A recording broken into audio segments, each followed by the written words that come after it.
Chapter 1320, A Quest That Determines the Fate of a Country. Chapter 1320, A Quest That Determines the Fate of a Country. Retrieve a reward from the Adventurers Association's association leader. Shi Feng smiled bitterly as he read the system notification. The association leader was the highest position in the Adventurers Association. The association leader of White River City's Adventurers Association wasn't the same as the city's magistrate. Normally, a city magistrate couldn't leave the city under their management. In contrast, the association leaders left their cities frequently, so they were extremely difficult to meet. Although it had been referred to as a reward, in reality, it was a considerably high difficulty quest. Once the King of Darkness vanished, Shi Feng heard another system notification. System, do you wish to leave your name on the epic list? Shi Feng instantly clicked, yes. However, he altered the name he registered with, using Black Flame. Once he entered his name, it appeared on the massive pillar at the edge of the arena.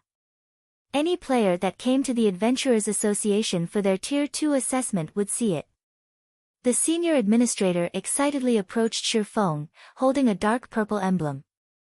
This was proof that he had become an epic adventurer in Star Moon Kingdom.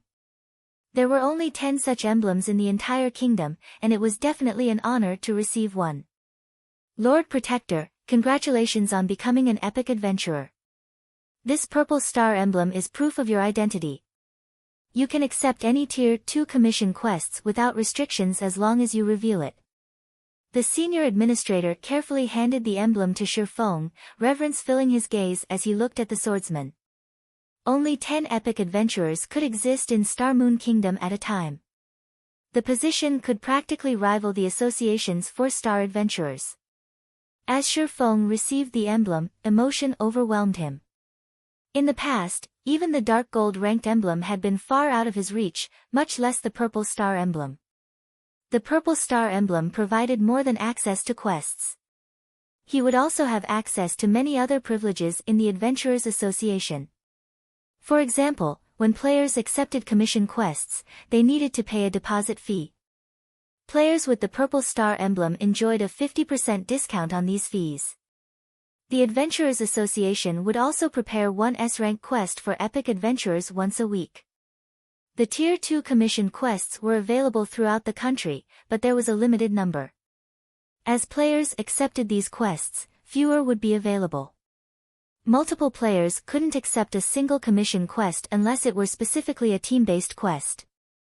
Moreover, depending on the difficulty ranking, the number of available commissioned quests would change. For example, Fine Gold adventurers were allowed to accept a maximum of B-rank commission quests. However, there were very few quests available to Fine Gold adventurers. They'd be lucky if they got their hands on a C-rank commission. It was even more difficult for Dark Gold adventurers. In addition, the Adventurers Association did not update the commission quests at regular intervals, the updates were random. Hence, nobody knew when high-rank quests would resurface. As a result, the competition between high-ranking adventurers became even more intense. Epic adventurers were the only exception as they would be granted a designated S-rank quest each week. Commission quests were different from public quests. Take epic and legendary quests for example.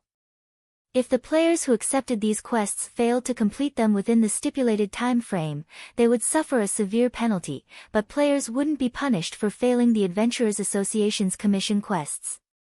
Players only needed to pay a deposit before accepting a commission quest.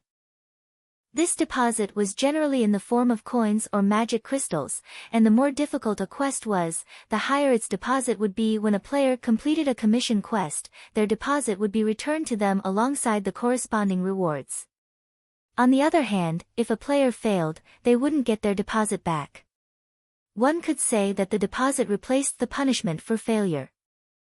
Hence, players generally preferred to challenge a high-difficulty commission quest as the most they would lose was some coins or magic crystals. Compared to the potential rewards, the loss was nothing. I wish to accept a commission. May I see a list of the available quests? Shi Feng asked the administrator. That won't be a problem. Please follow me. The administrator nodded. Following which, the administrator led Shifeng to the second floor's VIP reception room and retrieved a list of commissions, handing it to Shifeng. There sure are quite a few high-rank quests available. Shifeng was inwardly astonished. When he had come in search of commissions in the past, he had rarely found D-rank commissions, much less C-rank. Even when some had been available, they had generally been very difficult. However, he was now the only person in Star Moon Kingdom to complete a Tier 2 promotion. He had no competition. The number of available quests was staggering. There were 22 S-rank commissions available at the moment, which only epic adventurers could accept. As for A-rank commissions, which only Dark Gold adventurers and higher could accept, there were 458 available. B-rank commissions numbered 5,163. As for the commissions below B rank, needless to say, there were far more. All of these commissions were available throughout the various cities in Star Moon Kingdom. Shifeng was simply amazed. B rank commissions already offered bountiful rewards. Even the most common B rank commission would award a piece of secret silver equipment of the same level, with more difficult quests awarding fine gold weapons and equipment of the same level. After reaching level 50 and beyond, it would be extremely difficult to obtain secret silver equipment, not to mention fine gold equipment. However, these factors weren't the most important aspect of commission quests. Once players completed a commissioned quest, the Adventurers Association would award a corresponding number of contribution points. Although players could exchange these points for weapons and equipment, players could also purchase valuable Tier 2 skill books. When players reached Tier 2 in God's domain, they would no longer be able to learn basic Tier 2 skills from their class instructors as they had during Tier 1. Normally, players could only obtain Tier 2 skills by completing quests or from loot and treasure chests. One of the most frequently used methods to obtain Tier 2 skill books was through the Adventurers Association. Tier 2 skills were much stronger than Tier 1 skills. Whenever Tier 2 players obtained a Tier 2 skill or upgrading their Tier 1 skill to Tier 2, their combat power would increase significantly. Many players had rushed to the Adventurers Association to compete for commission quests every day in the past. As the game progressed, the Adventurers Association would become even more popular. Sure enough, these 3 quests are still the available SSS-ranked commissions. Shifeng quickly located the 3 most difficult quests available throughout Star Moon Kingdom. Normally, S-rank commissions were considered kingdom-level quests. In other words, success and failure could affect an entire kingdom. Needless to say, these were incredibly difficult quests. Only powerful epic adventurers could hope to challenge them. SS-rank quests were obviously more important than S-rank. Normally, these quests could affect 2 or 3 kingdoms or an empire. SSS rank commissions could determine a country's rise or fall. Normally, encountering such a quest heavily relied on luck. Now, however, 3 of these quests were available, and they were Revenge of the Fallen, Undead Resurrection, and Ancient Orc Empire. These 3 quests had been very well known in Star Moon Kingdom in the past. However, not a single player had completed any of these quests. It had been one of the Star Moon Kingdom's regrets as any one of these quests could lift the kingdom to prominence. In the past, there had been a country called the Golden Sands Kingdom. Due to the kingdom's epic adventurers completing the first 3 SSS rank commissions the system offered, the kingdom had grown to become the Golden Sands Empire. Not only had the kingdom annexed its 2 neighbors during its promotion, but it also grew to occupy several massive, neutral maps. This incident had shocked God's domain. Nobody had ever thought that epic adventurers had that kind of ability. Of course, those epic adventurers had only completed the SSS rank commissions due to them being as difficult as upper rank epic quests. One of the reasons that Shifeng wanted to become an epic adventurer so quickly in this life was that he wanted to promote Star Moon Kingdom to Star Moon Empire. Chapter 1321, National Weapon. Chapter 1321, National Weapon. The 3 SSS rank commissions were crucial to Star Moon Kingdom's upgrade.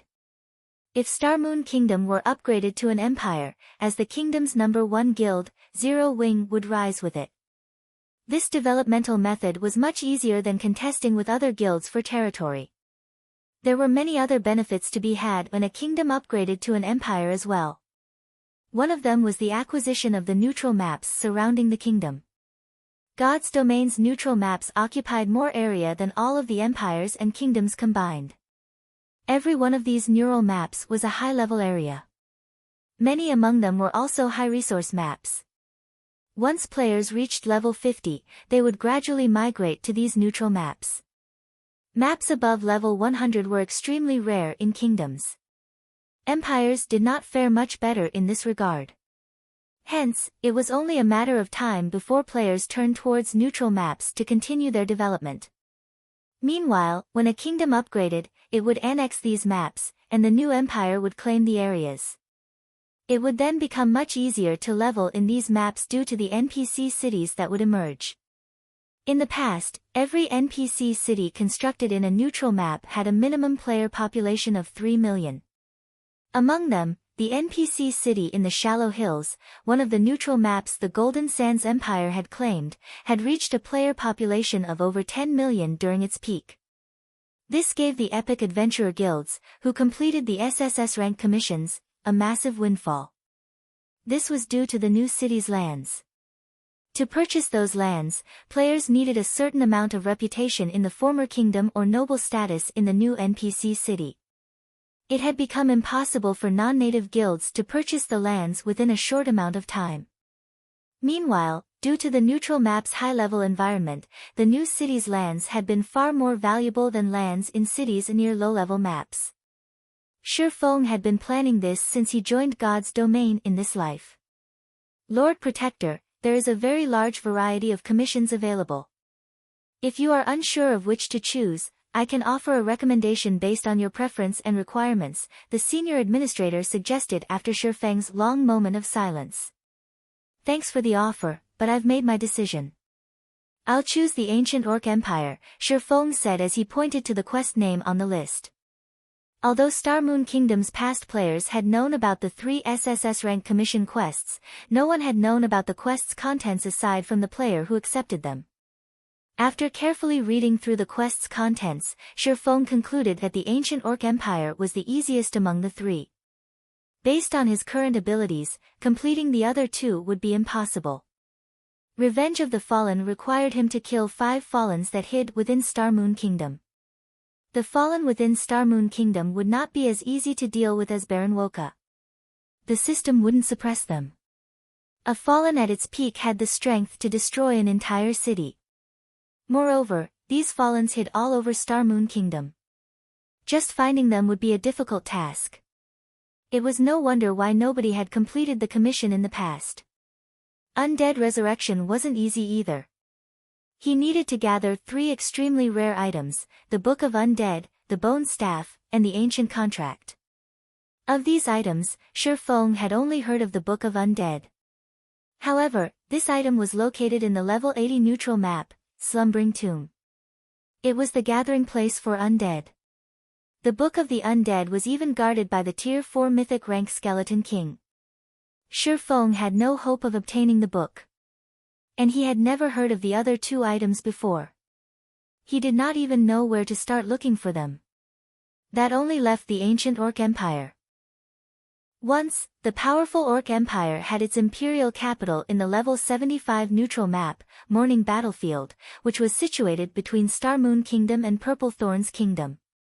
However, after countless wars, the imperial capital had become a battlefield.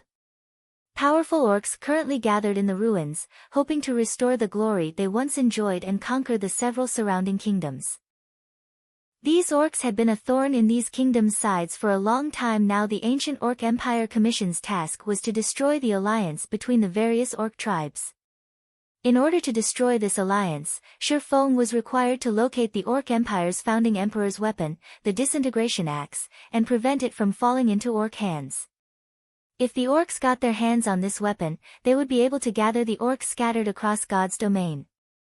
If they succeeded, God's domain's various kingdoms and empires would be in trouble. Fortunately, the disintegration axe had been very famous in the past. Shi Feng knew the weapon's whereabouts. Otherwise, he would have been forced to choose the Undead Resurrection Commission instead. Lord Protector, this commission will require a 6,000 gold deposit.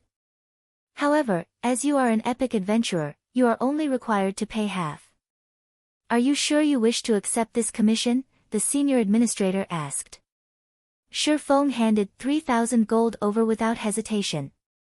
As a result, however, he was almost broke. Although Stone Forest Town had earned quite a lot of money while he had been busy, most of that money had been reinvested in the town and guild's development. Part of the money had also been used to purchase diamond wood. There wasn't much left. He also needed to save funds for his future city's development and construct the 4 towers of elements. After his rampant slaughter of demonic beasts in the moon god space, Shi Feng had a total of 989 7 luminary shards. Although he had wanted to grind a little more, as he obtained more shards, their drop rate decreased. Fortunately, he had enough to synthesize 40 units of 7 luminaries crystals and construct the 4 towers of elements.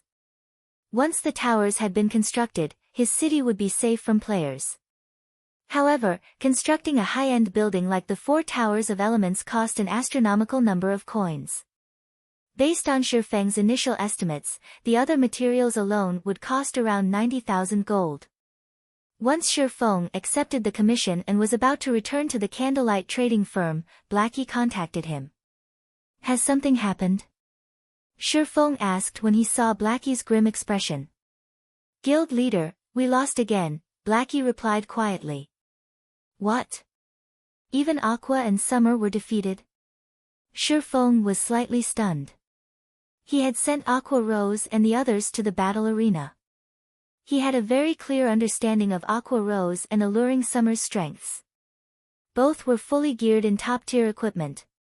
In addition, not only were they refinement realm experts, but the 2 women had also grasped a portion of the secret spellcasting technique.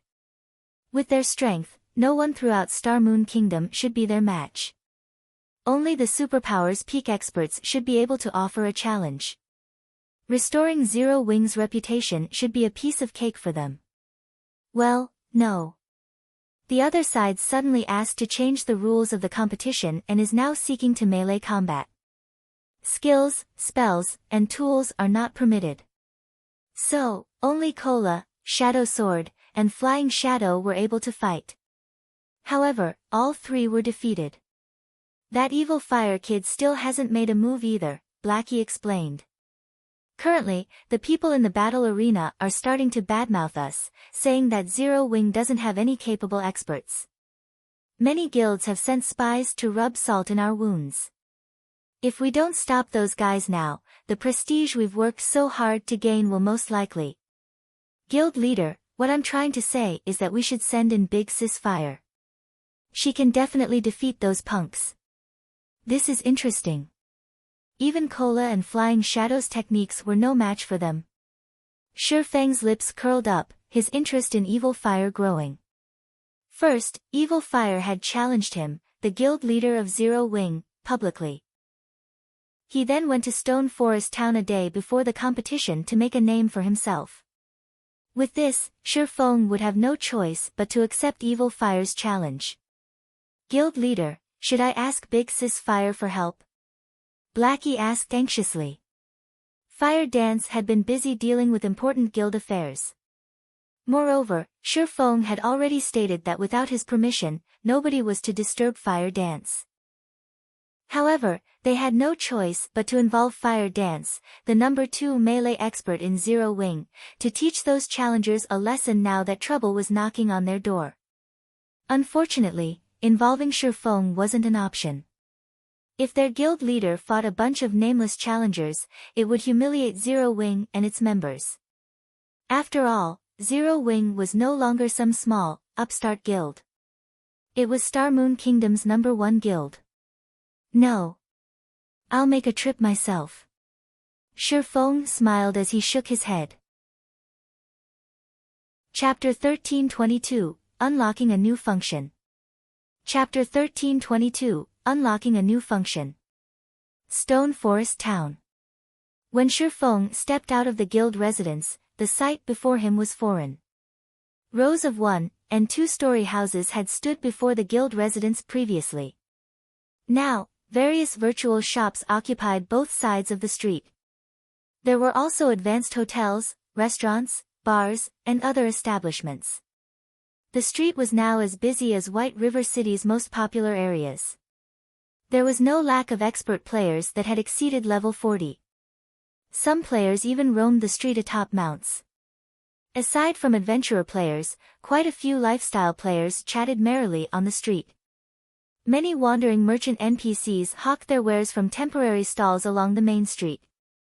The NPC traffic was just as shocking as the number of players. The lively scene made Stone Forest Town look like a city rather than a town. Shifeng was surprised. After just a few days, Stone Forest Town had undergone such a massive transformation. If the town continued to develop at this rate, it wouldn't be long before it could be promoted to an advanced town.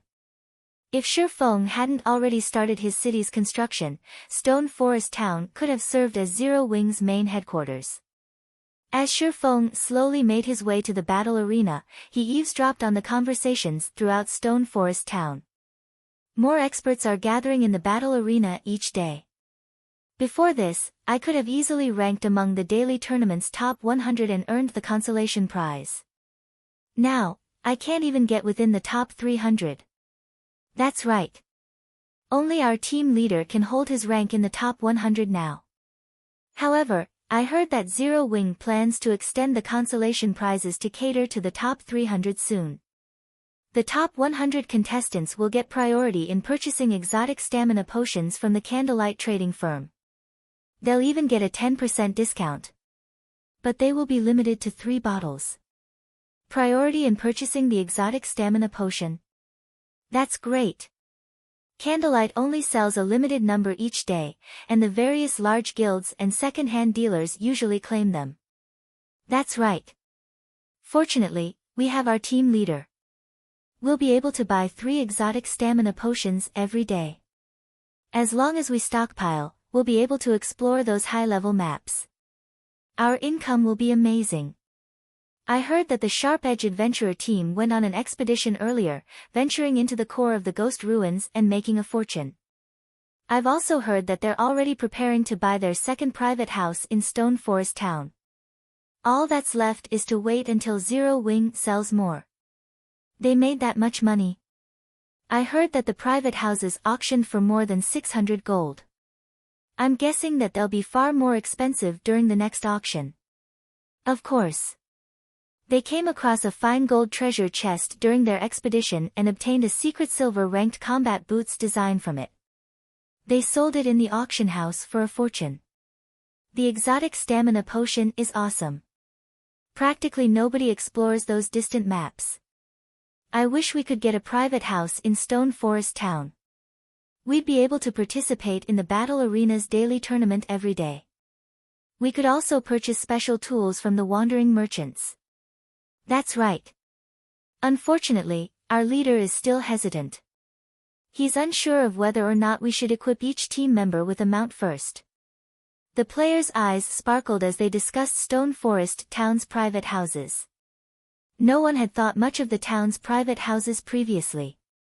After all, there were transport carriages that traveled to and from other NPC towns, saving them plenty of time. However, these players realized that there was a world of difference between the teams that owned a private house and those that did not. Not only could the teams that owned private houses send their strongest expert to the battle arena, but they could also purchase various items from the wandering merchants when the NPCs restocked. Most importantly, team members could accumulate the double EXP buff. They also had the option of using their private houses as warehouses. It seems people are starting to realize the benefits of private houses. However, this is only the beginning.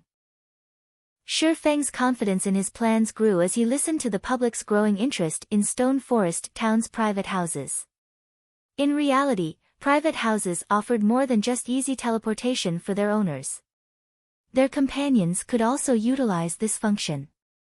Unfortunately, only a small number of players could teleport at a time. Moreover, the cooldown between each teleport was considerably long. In addition, private houses needed to reach a certain rank before this function would be available. To put it simply, private houses could be upgraded like guild residences, private rooms and shops. In fact, player-constructed private houses were much easier to upgrade. It simply depended on whether or not the house's town had reached the required standard to unlock the group teleportation function. This was also why players preferred to purchase private houses in large guilds' towns and cities. First, it granted them some security. Players wouldn't have to worry about other guilds invading and capturing the town. Second, large guilds' towns tended to develop quickly. This, in turn, meant that the private houses could be upgraded very quickly. Currently, Stone Forest Town was an intermediate town. Owners could already upgrade their private houses. Unfortunately, the town had yet to unlock the group teleportation function. Two conditions needed to be met to unlock this function. The first condition was a player population of over 300,000. For Stone Forest Town, meeting this requirement was a piece of cake. The second condition was the town's security. This condition was a little more complex. The town needed a sufficient number of defensive structures and a certain quality of the NPCs guarding the town. Once these conditions were met, the town would unlock the group teleportation function. Stone Forest Town had already met the requirement for defensive structures. The only problem remaining was the quality of the NPC guards. Although the guild could recruit NPC guards, it couldn't nurture them. Hence, the quality of the NPCs depended on the town's standard and luck. It would take time to meet the requirement. Fortunately, things had changed. Shi Feng had intended to use the Heroes chapter in his new city. After reviewing the situation, though, Shi Feng decided that this was a good opportunity to develop Stone Forest Town. Before Shi Feng had realized it, he had already reached Stone Forest Town's most popular location, the battle arena. A large crowd of players was trying to squeeze into the battle arena, now the size of Jinhai City's city center sports arena. The scene wasn't any less lively than the White Tiger Dojo's friendly competition. Meanwhile, in the battle arena's fourth-floor tournament hall, players filled the stands as they constantly cheered on the fighters on the stage. Among them, many were level 40 and above experts. At this moment, the fight on the stage reached its conclusion. The victor was a cloaked berserker. However, the spectators hadn't cheered because the match was so exciting. Rather, their cheers were due to another Zero-Wing expert's defeat. Sure enough, Turtledove isn't a match for them. Blackie sighed as he watched the stage. Both Rampant Blade and Yi Wumian had fought as well. However, their opponents had been too strong. Neither had lowered their opponent's HP below 50%. Only Flying Shadow and Shadow Sword had reduced their opponent's HP to nearly half. The unknown challengers were ridiculously strong. Ha ha ha. It seems Zero-Wing's experts only amount to this much. They are only slightly stronger than those first-rate guild peak experts we challenged before. Zero-Wing, just send whatever expert you've got. I'll accept the loss if you can get my HP below 50%, a 2-meter-tall, cloaked berserker said, laughing. Damn it. They're looking down on Zero-Wing. Shadow Sword slammed his palms on the guardrail, wrathful flames burning in his eyes. If Big Sis Fire were here, she would beat them to a pulp. Zero-Wing's other members nodded in agreement. Fire Dance was the undisputed number 2 melee expert in Zero-Wing. Only the Vice Guild leader Gentle Snow could put up a fight against her. No one else could even offer a challenge. Suddenly, a familiar figure slowly approached the stage. When Blackie and the others saw this figure, their jaws dropped. Guild Leader. Chapter 1323, Overwhelming. Chapter 1323, Overwhelming. Blackie, Aqua Rose, and the other core members of Zero-Wing in the spectator stands blinked in surprise. Guild Leader, you're going to fight? Turtledove, who stood by the stage, could not help but ask in surprise as Shi Feng walked towards her. Shi Feng wasn't wearing his black cloak, his appearance on display for all to see. However, even with an identification skill, players would only see his name, nothing else. Micham. I want to see their true strength for myself. Shi Feng nodded. Although Blackie had sent him some of the opponent's battle videos, Flying Shadow and the others hadn't been able to force them to exhibit their true strength. They hadn't used anything unique, so it wasn't easy to relate them to God's domain's past experts. Guild leader, you need to be careful. When I fought him, I had the feeling that I couldn't exert my full power. It was as if all of my attacks had struck a ball of cotton. The technique he used to finish me off was particularly mysterious. When I watched the battle videos of when he had used the same technique during the previous rounds, I only saw him move. There were no afterimages or anything. But when I had faced him myself, it felt as if he had been everywhere around me. Ghost steps?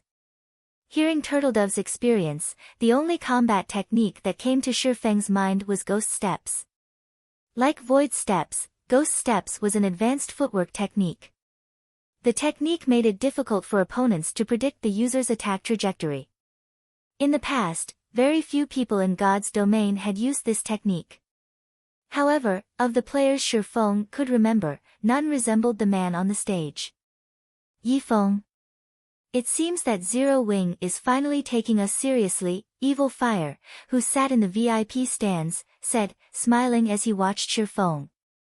According to his knowledge, after Black Flame, the next strongest experts were Fire Dance, Gentle Snow, Yi Feng, and Violet Cloud. Is he strong? The menacing-looking man carrying a blood-red shield on his back and holding a hammer asked curiously. Unwavering, based on Evil's reaction, he must be. It's a pity that it is still Tiger's turn to fight.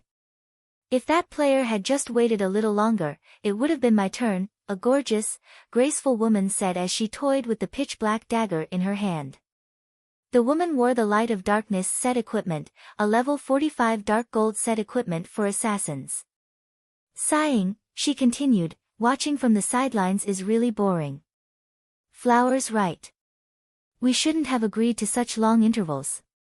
Thanks to that, Tiger's getting all the good fights. The other group members nodded in agreement. They were fully aware of how strong the Berserker, Mighty Tiger, was. He was already level 44. He could easily rank among the top 10 on an Empire's ranking list. Although he didn't wear level 45 Dark Gold set equipment, he had 2 pieces of growth-type equipment on him and had already upgraded both to the Dark Gold rank. They were much stronger than ordinary Dark Gold equipment. Their attributes were also suitable for Berserkers. Recently, Mighty Tiger had also his growth-type weapon, Howling Tomahawk, to epic rank, raising his combat power to a whole new level. Even their team leader had said that, with Mighty Tiger's standards, he could already challenge the top 200 experts on the God's Domain experts list. Moreover, that was without using ghost steps. But what about Star Moon Kingdom? Aside from Black Flame, who ranked 51st on the God's Domain experts list, the kingdom didn't have a single player in the top 200. If anything, only Fire Dance, who had risen to the 215th position in the latest update, was worth their attention.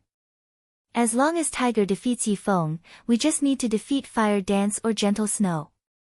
After that, I doubt that Black Flame will be able to just stand by. He'll be forced to accept your challenge tomorrow, Evil. Unwavering Hand said as he shifted his gaze to Aqua Rose and the other Zero Wing Corps members.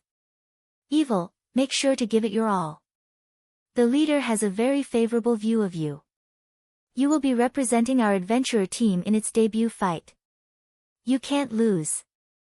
Big Brother Unwavering, I thought you were aware of my abilities. Just sit back and enjoy the fight tomorrow, Evil Fire said, smiling. He paid no attention whatsoever to Black Flame's title of Sword King. He only had one goal, to rank among the top 10 on the God's Domain experts list. Meanwhile, an uproar shook the spectator stands. Crap, isn't that Yi Feng, Zero Wing's honorary elder? After losing so many matches, it seems Zero Wing had finally decided to get serious. That Berserker's winning streak will come to an end. That's not certain. The previous Zero Wing experts were defeated so easily. Although the rumors about Yi Feng's feats are impressive, that doesn't mean he can defeat that Berserker. That's right.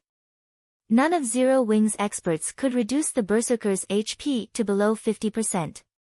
This is also a melee battle, they can't use any skills, spells, or tools. This shows how high the Berserker's combat standards are. Even if he is going up against Yi Feng, I'm willing to bet that he has more than a 60% chance of winning. If anything, I don't think anyone but Black Flame and Fire Dance can put up a fight. I guess that's true. Although the rumors about Yi Feng say that he is very powerful, his battle records are old. Now that everyone's been playing God's Domain for so long, their combat standards have improved significantly. I don't think that Yi Feng can win that easily. The audience discussed the upcoming fight heatedly. Meanwhile, members of the various large guilds were eager to watch the fight. They hoped to watch Zero Wing humiliate itself. Meanwhile, on the stage, Mighty Tiger glared at Shi Feng. He asked, "What? You want to be my opponent?" "That's right," Shi Feng answered calmly, nodding. "The previous fights were over before I could even warm up. They were boring. Hopefully, you don't disappoint me as well." Mighty Tiger laughed as he glanced at Flying Shadow and the others, who sat in the spectator stands. He had gained some insight about Shi Feng from Evil Fire. Rumored to be as strong as Fire Dance, who was ranked 215th on the God's Domain experts list, he should serve as a decent opponent. Flying Shadow and his companions gritted their teeth when they heard Mighty Tiger's comment. However, they couldn't do anything about it. Despite having the advantage in terms of basic attributes, they had been defeated. This proved that Mighty Tiger's combat techniques were superior to theirs. "How do you want to set the rules of the match?" Shi Feng asked calmly, unperturbed by Mighty Tiger's provocation. "Same as before. No spells, skills, or tools are allowed.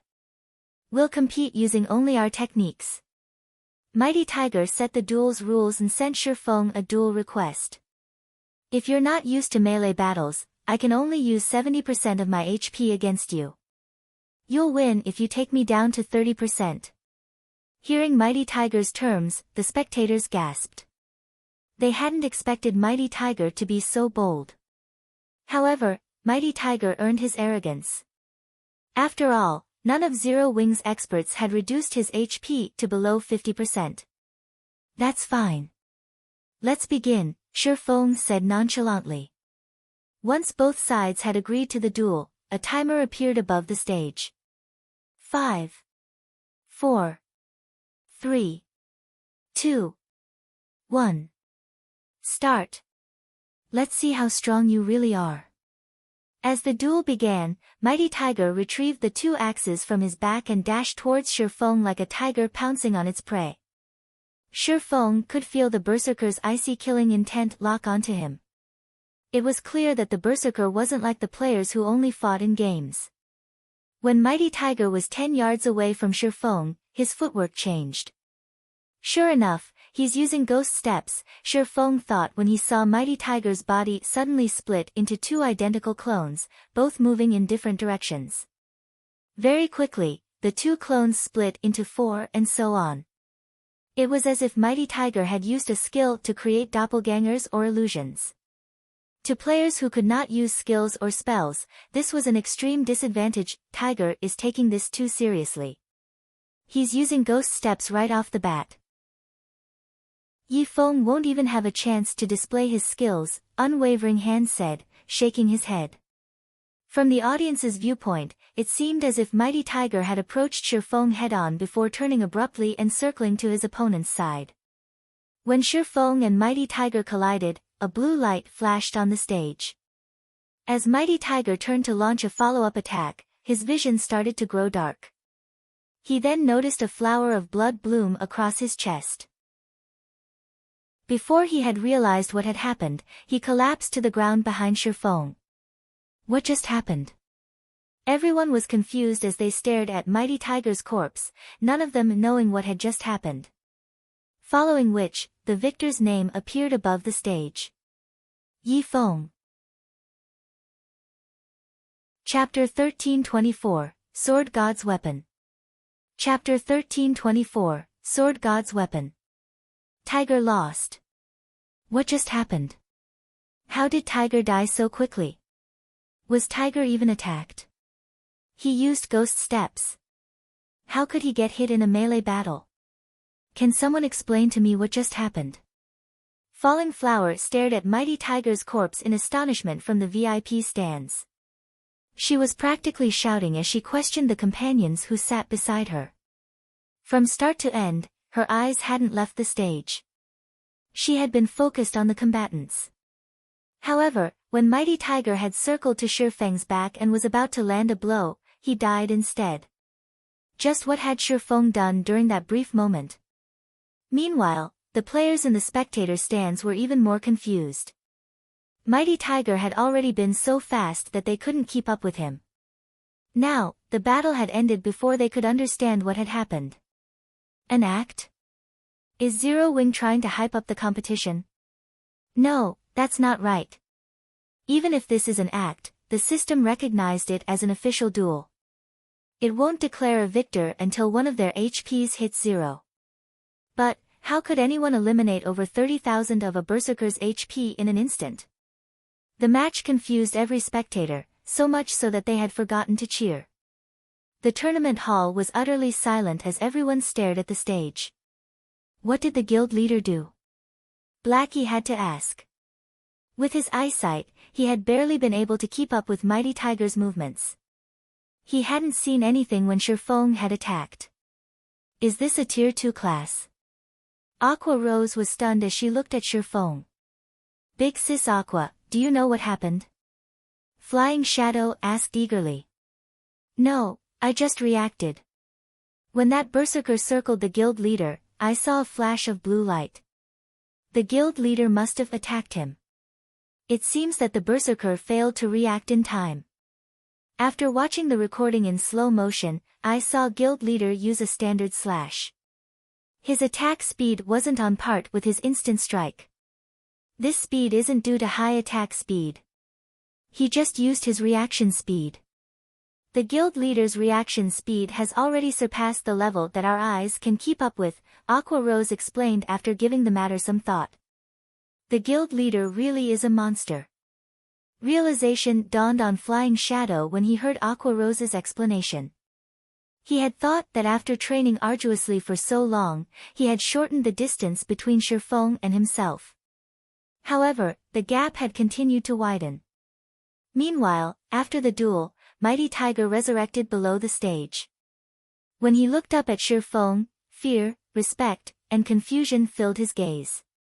Rather than bewilderment, he was surprised that Shifeng had seen through his ghost steps.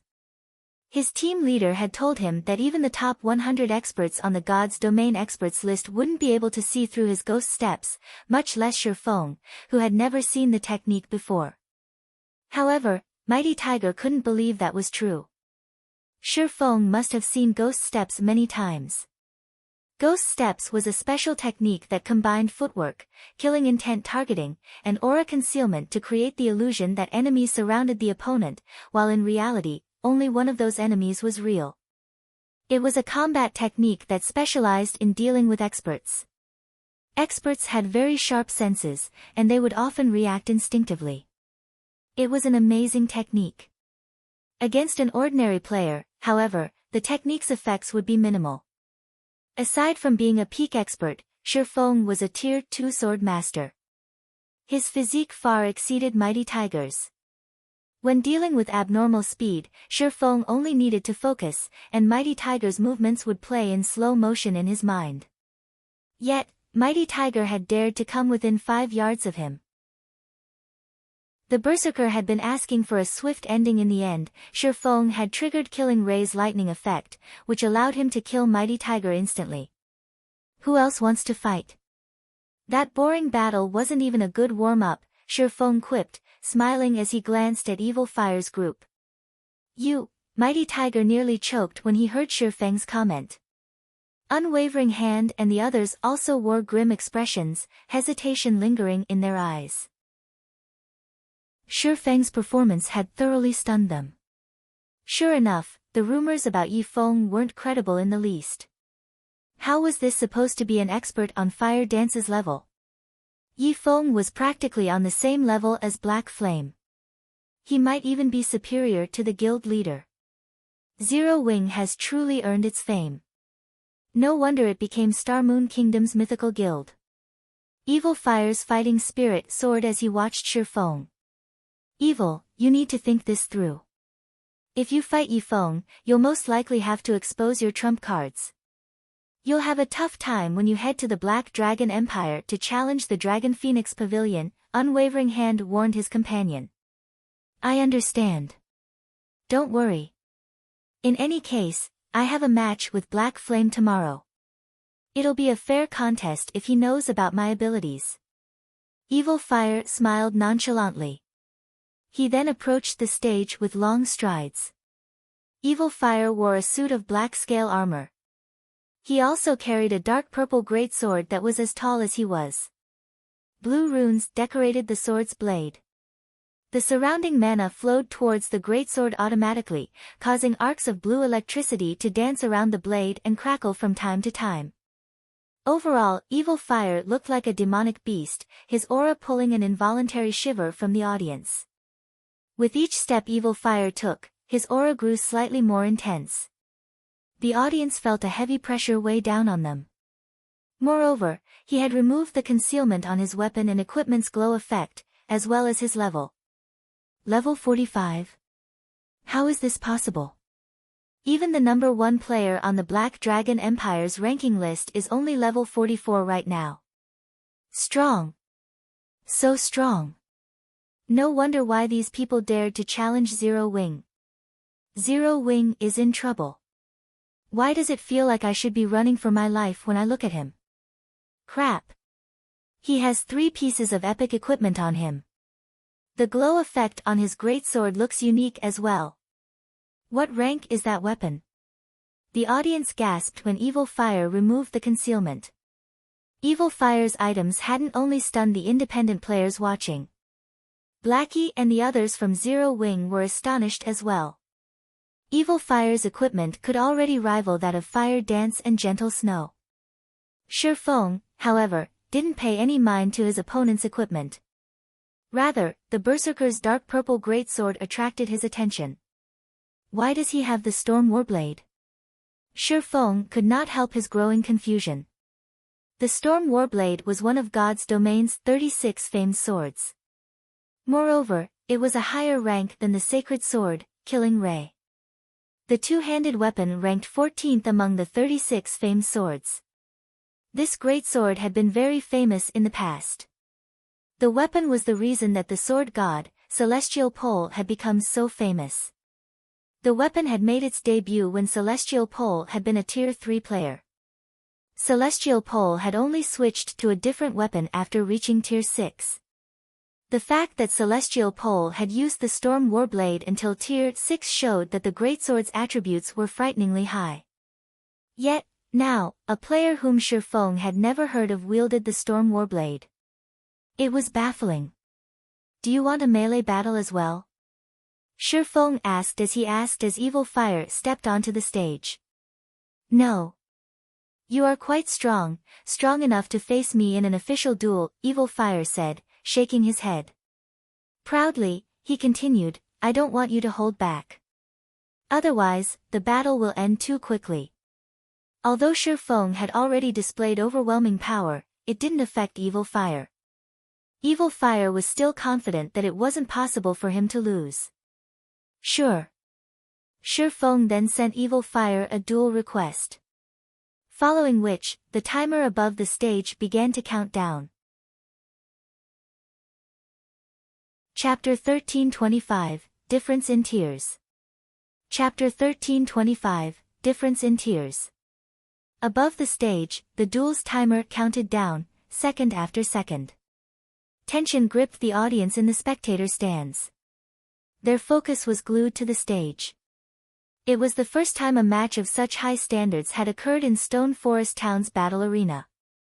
Not even the major tournament, which was held once every 15 days, could hold a candle to this upcoming match. After all, Shi Feng, who had killed today's undefeated champion instantly, stood on one side. On the other side stood Evil Fire. Although Evil Fire had yet to fight, his weapon, equipment, and frightening aura were enough proof of his strength. There was also the fact that Evil Fire's group treated him like a leader. All these factors suggested that Evil Fire was far stronger than Mighty Tiger's. However, while nobody knew what kind of outcome to expect, they knew that they would miss the clash between these two players if they didn't pay close attention. When the timer reached 0, Evil Fire unsheathed the Storm Warblade from across his back and shouted. Arcs of blue electricity danced across his body. The intensity of his aura increased considerably. Right now, he seemed like a ferocious, prehistoric beast. Evil Fire had just used his berserk skill, Lightning Beast's Rampage. It was a super rare berserk skill that increased its user's strength, attack speed, movement speed, and HP by 100% for 90 seconds. Let us begin. Evil Fire's gaze sharpened as his near-tangible killing intent enveloped Shi Feng. It seemed as if Shi Feng was the only person in Evil Fire's world. In his mind, the audience members below the stage and crowding the building didn't even exist. Why is his killing intent so powerful? The approaching berserker surprised Shi Feng. His mind constantly warned him of an imminent threat, and he couldn't help but focus on his opponent. With his current strength, he could even go toe-to-toe against a Grand Lord. Only Tier 4 mythic monsters might be able to give him a challenge, yet Evil Fire achieved the same by activating a berserk skill. For a moment, Shi Feng even felt as if Evil Fire had surpassed a Tier 4 mythic monster. It was unbelievable. Even the audience struggled to breathe, their expressions becoming indescribably grim. So strong. His aura alone is so powerful. 0 wings in danger. Many expert players looked at Evil Fire with fear in their eyes. Meanwhile, Evil Fire left an afterimage behind him as he used charge against Shi Feng, his speed increasing tremendously as he approached his opponent like a violent gale. When Evil Fire was only 10 yards away from Shi Feng, he adjusted his footwork. Like Mighty Tiger, Evil Fire turned and circled around Shi Feng. He used the same strategy as Mighty Tiger. Only, this time, not even the experts in the audience could keep up with Evil Fire's speed. Mighty Tiger, who had returned to the VIP stands, could not help but laugh. Ha ha ha. Yi Feng must be stunned. I'm not the only one who knows how to use ghost steps. And evil is way better than I am. Even our team leader had to be careful against evil. He could only mesmerize his enemies with his ghost steps. However, Evil Fire's ghost steps could force his opponents to focus on him and nothing else, causing his enemies to make all sorts of mistakes. It did not even matter if his opponent's attributes were higher than his. After all, one's attributes were only useful if they hit their target. If they couldn't land a hit, all the strength in the world would be useless. Furthermore, Evil Fire had activated his berserk skill. His strength and speed were both superior to Shi Feng's. The duel would end the moment Shi Feng made the slightest error. When Evil Fire was within 8 yards of Shi Feng's side, his footwork changed once more. Unlike Mighty Tiger, Evil Fire didn't circle to Shi Feng's back.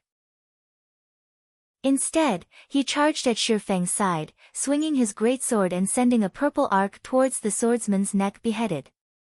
Suddenly, Killing Ray appeared in the Storm Warblade's attack trajectory. So fast.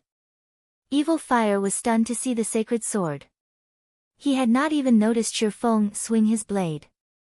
Although Shi Feng's reaction speed surprised him, he didn't falter. On the contrary, Evil responded with a sneer. While Evil Fire found it surprising that Shi Feng had seen through his ghost steps and executed a proper defense, Shi Feng hadn't activated his berserk skill when the match had begun. Even if Shi Feng activated a berserk skill now, he would still have an absolute advantage in terms of strength over the swordsman. Even if Shi Feng blocked the attack, the impact would knock back the swordsman.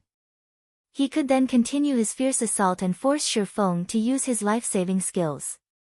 Once Shi Feng expended the skill, he could easily kill the swordsman. Dang! However, the instant the two famed swords collided, Evil Fire's expression changed. How? Did he use a berserk skill? Evil Fire was surprised to feel the sensation in his arms. As his greatsword struck Killing Ray, it felt as if he had hit an indestructible wall. Rather than forcing the sacred sword back, the impact. His hands tingled, nearly numb. His HP had also fallen by over 100 points. In contrast, Shi Feng remained unharmed, still standing in his original position. However, before Evil Fire could understand what had happened, Shi Feng's abyssal blade was already moving towards Evil Fire's ribs. Scram! When Evil Fire noticed the abyssal blade's approach, he knew that he couldn't block the attack. Despite his awkward posture, he forcefully executed Whirlwind Slash, using the AoE skill to block the attack. He had already upgraded his Whirlwind Slash to Tier 1, level 10, and it was only a level away from Tier 2. The strength he could exhibit while using the skill was 50% higher than his normal attacks. This time, Shi Feng was forced to take a step back as he received the attack. Seeing this, Evil Fire immediately pulled away from Shi Feng. He had been forced to move awkwardly when he had executed Whirlwind Slash. Although he had managed to deflect Shi Feng's blade, he was not in a good position to launch another attack. He needed to readjust his stance before doing so. 10 yards separated Shi Feng and Evil Fire once more, both fighters observing each other quietly. Although both sides had already clashed twice, the encounter had only lasted a brief moment. The clash had occurred so quickly that both fighters were 10 yards away from each other before the audience could react. The tournament hall fell silent. Impossible. He saw through Evil's ghost steps and blocked the attack. Is he even human? Mighty Tiger's eyes nearly fell from their sockets as he looked at Shi Feng. Previously, after activating his berserk skill, Evil Fire had relied on this same attack strategy to kill a superpower's peak expert, yet Shi Feng had deflected the move effortlessly. The swordsman had even forced Evil Fire to use Whirlwind Slash. Excitement filled Evil Fire's gaze as he watched Shi Feng. He felt as if he had just found a worthy rival. You really can't trust rumors. I never expected Zero Wing to have such an impressive expert. Since you blocked my previous move, you must rank within the top 100 on the God's Domain's expert list. Evil Fire could not help but praise his enemy. However, I told you that this duel would end very quickly if you hold back. This is my last warning. This will be the first time I try this next move. I had planned to save it for Black Flame, but I've decided to test it out on you first. Saying so, silver divine runes began to surface on Evil Fire's arms and forehead, giving the berserker a sacred feeling. Evil Fire's aura also grew stronger. Divine Warrior. Shi Feng was shocked to see the silver divine runes on Evil Fire's forehead. In God's Domain, aside from the 10 great saint legacies, which he had only learned about in this life, there were the 16 great peak legacies. These were the strongest among peak legacies. One of them was the Divine Warrior. As Evil Fire used ghost steps once more clones appeared around Shi Feng. To the audience, Evil Fire had just left long-lasting afterimages behind him. Before anyone had realized it, Evil Fire arrived a short distance away from Shi Feng's side. It seemed as if 2 Evil Fires graced the stage. Die! Evil Fire tightened his grip on the Storm Warblade as he swung it at Shi Feng. The greatsword created a powerful gale as it sliced through the air. It seemed as if the greatsword had split the air as it descended on Shi Feng. Chapter 1326, A Moment of Splendor. Chapter 1326, A Moment of Splendor.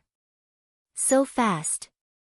Although Evil Fire's ghost steps hadn't confused Shi Feng, Evil Fire moved so fast that he could only catch a glimpse of the berserker's afterimage. In the blink of an eye, Evil Fire had reached his side. While under the effects of twofold berserk, Evil Fire's strength was on par with a great lord. Moreover, he had surpassed an ordinary great lord. As the purple glow descended on him, Shifeng intercepted it with abyssal blade. Although Shifeng's attack speed could not outstrip Evil Fire's, his Tier 2 physique gave him godlike reaction speed. Before Evil Fire had begun to swing his greatsword, Shifeng had already started swinging the abyssal blade. Parry. When the Storm Warblade collided with the abyssal blade, a loud boom shook the tournament hall, the resulting impact scattering the dust on the stage. Suddenly, a figure flew out of the dust cloud and slammed into the ground over 10 yards away. This figure was none other than Shifeng. The abyssal blade in Shifeng's hand still vibrated from the impact.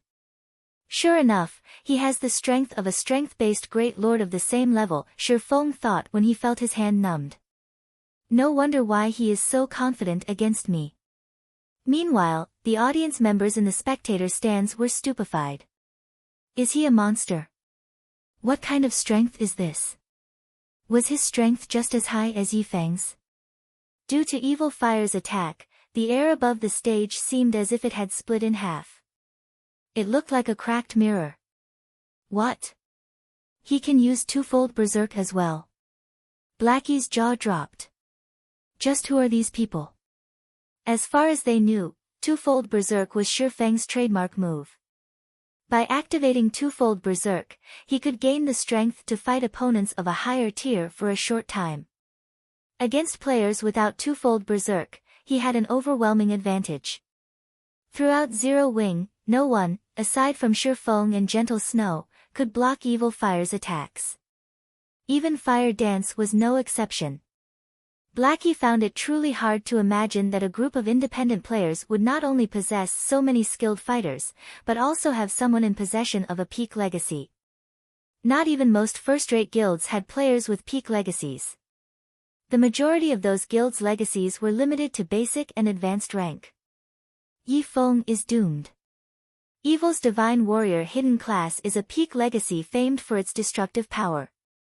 Not only does its legacy berserk skill increase strength, agility, and endurance by 120%, but it also boosts the user's reaction speed and movement speed by 100%. It's one of the strongest berserk skills available. Even if Yifeng has the attributes of a great lord of the same level, this is still a one-sided fight. Falling Flower's words were tinged with admiration as she watched Evil Fire. After their team leader had obtained the Divine Warrior legacy item, everyone in the team had attempted to obtain the legacy. Unfortunately, only Evil Fire had succeeded in the end. As long as players with peak legacies had a little talent, they would qualify to reach the peak of God's domain. Whether or not the player in question succeeded would depend on luck and effort. Once the dust settled on the stage, Evil Fire charged at Shifeng again. However, he didn't use ghost steps this time. Instead, his dash was straightforward, without techniques. He also completely disregarded his defenses. As he reached his opponent, Evil Fire used Cross Slash, which could even injure a Tier 3 Great Lord, against Shifeng. Against one of the publicly acknowledged strongest peak legacies in God's domain, Shifeng couldn't be careless. Heavenly Dragon's power. Suddenly, golden scales covered Shifeng's body. Dragon's authority. Suddenly, Shifeng exuded an aura that froze the space above the stage, creating an eerie silence. The change forced Evil Fire to slow slightly. However, he quickly reacted by activating a control removal skill. Although he couldn't dispel Dragon's authority suppression, holding it off for 2 or 3 seconds would be enough. With only 8 yards separating the fighters, Evil Fire adjusted his attack method abruptly, changing his Storm Warblade's trajectory. In the next moment, 4 purple arcs flew at Shifeng. All 4 arches moved at the same pace and targeted Shifeng's blind spots. This is 4 extreme slashes. Shifeng could not help his surprise when he saw this move. The extreme slash was Miracle Dragon's trademark move, unavailable to outsiders. Although Evil Fire used the same technique as Miracle Dragon, who could easily execute 6 extreme slashes, executing 4 extreme slashes was impressive. Sword's orbit. Dang! Dang! Dang! Shi Feng blocked all 4 slashes perfectly before they were within 5 yards. Stunned, Evil Fire stopped his advance. How is this possible? How is his strength higher than mine? Evil Fire stared at Shi Feng in shock. Not only had his slashes failed to damage Shi Feng, but he had also lost over 800 HP. Although he had more than 150,000 HP in total, the fact that he had lost in a direct confrontation was unbelievable. However, Shi Feng did not intend to give Evil Fire any time to think as the abyssal blade soared towards the berserker's neck. Shadow Blade. Suddenly, 9 shadow weapons appeared around Evil Fire, surrounding him. Each shadow could exert 120% of Shi Feng's strength. The attack was already close to that of a Grand Lord. As Evil Fire realized the precariousness of his situation, his gaze turned serious, and he shouted. Suddenly, countless wind blades formed around Evil Fire's body. The wind blades then flew out in all directions, shattering Shi Feng's shadows. The swordsman was forced to stop his assault as he used defensive blade to protect himself. Even so, defensive blade's block count was insufficient to stop all of the wind blades. Once the block counts were exhausted, each wind blade dealt around -3,100 damage. In total, Shi Feng had been struck 11 times, his HP decreasing by over 34,000. In the blink of an eye, Shi Feng had lost 1/10 of his HP. Is this the Storm Warblade's Storm Assault? What a terrifying weapon! Without Heavenly Dragon's powers defense and HP boost, I would have been forced to activate absolute defense. Evil Fire, who was enveloped in flowing, purple-hued air, had surprised Shi Feng once again. The Storm Warblade had 2 major skills. The first was Storm Assault. When activated, the skill created hundreds of wind blades that the user could control to attack any targets within 30 yards. Each wind blade possessed 110% of the player's strength. However, they could only cause 50% of the player's damage. The skill had a duration of 5 seconds and a cooldown of 15 minutes. However, the current Storm Warblade before Shi Feng was incomplete. Evil Fire couldn't control hundreds of wind blades yet. Though, controlling dozens of wind blades wasn't a problem.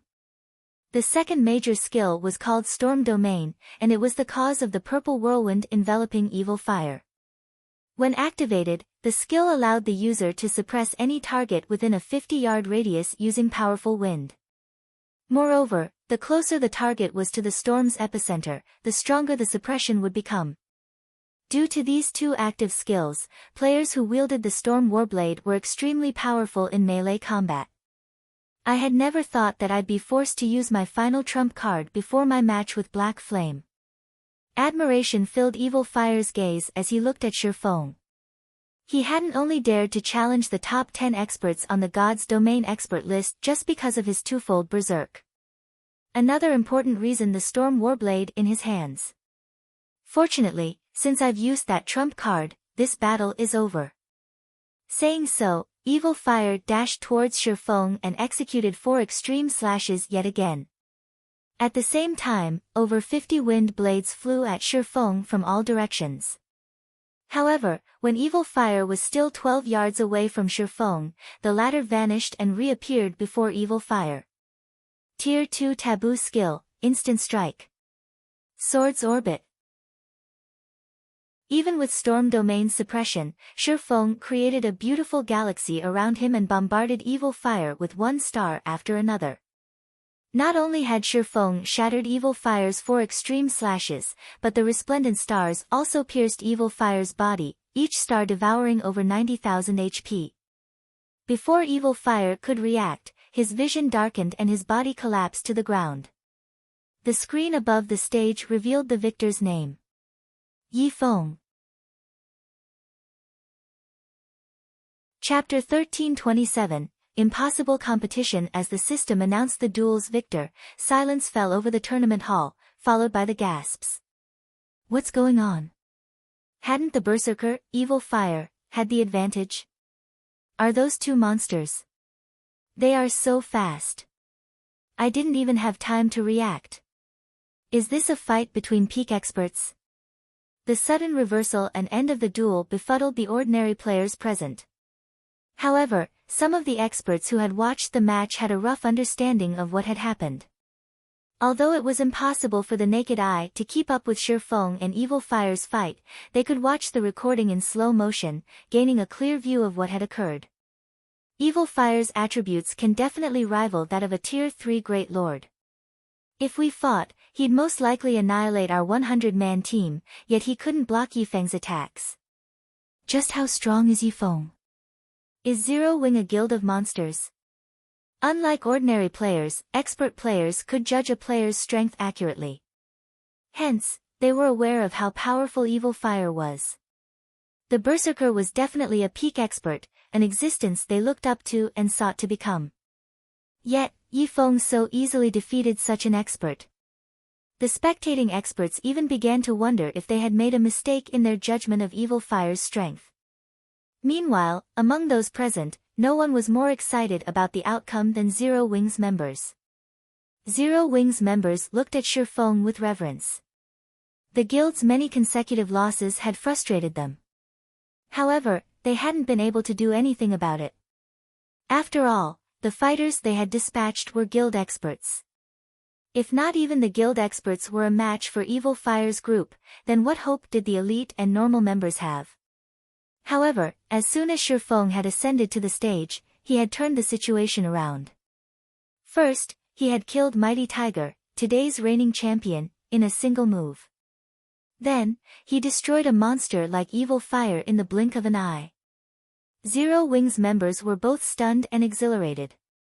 Meanwhile, the other guild's members, who had bad-mouthed Zero Wing, had fallen mute. Just who is this guy? Even our team leader has to dodge Evil's attacks when he uses twofold Berserk and the Storm Warblade's skills, yet that guy faced him head-on. Is he even a player? He can't be an NPC in disguise, right? Falling Flower stared at Shifeng with wide eyes. No matter how many times she looked at the swordsman, she could not believe the match's outcome.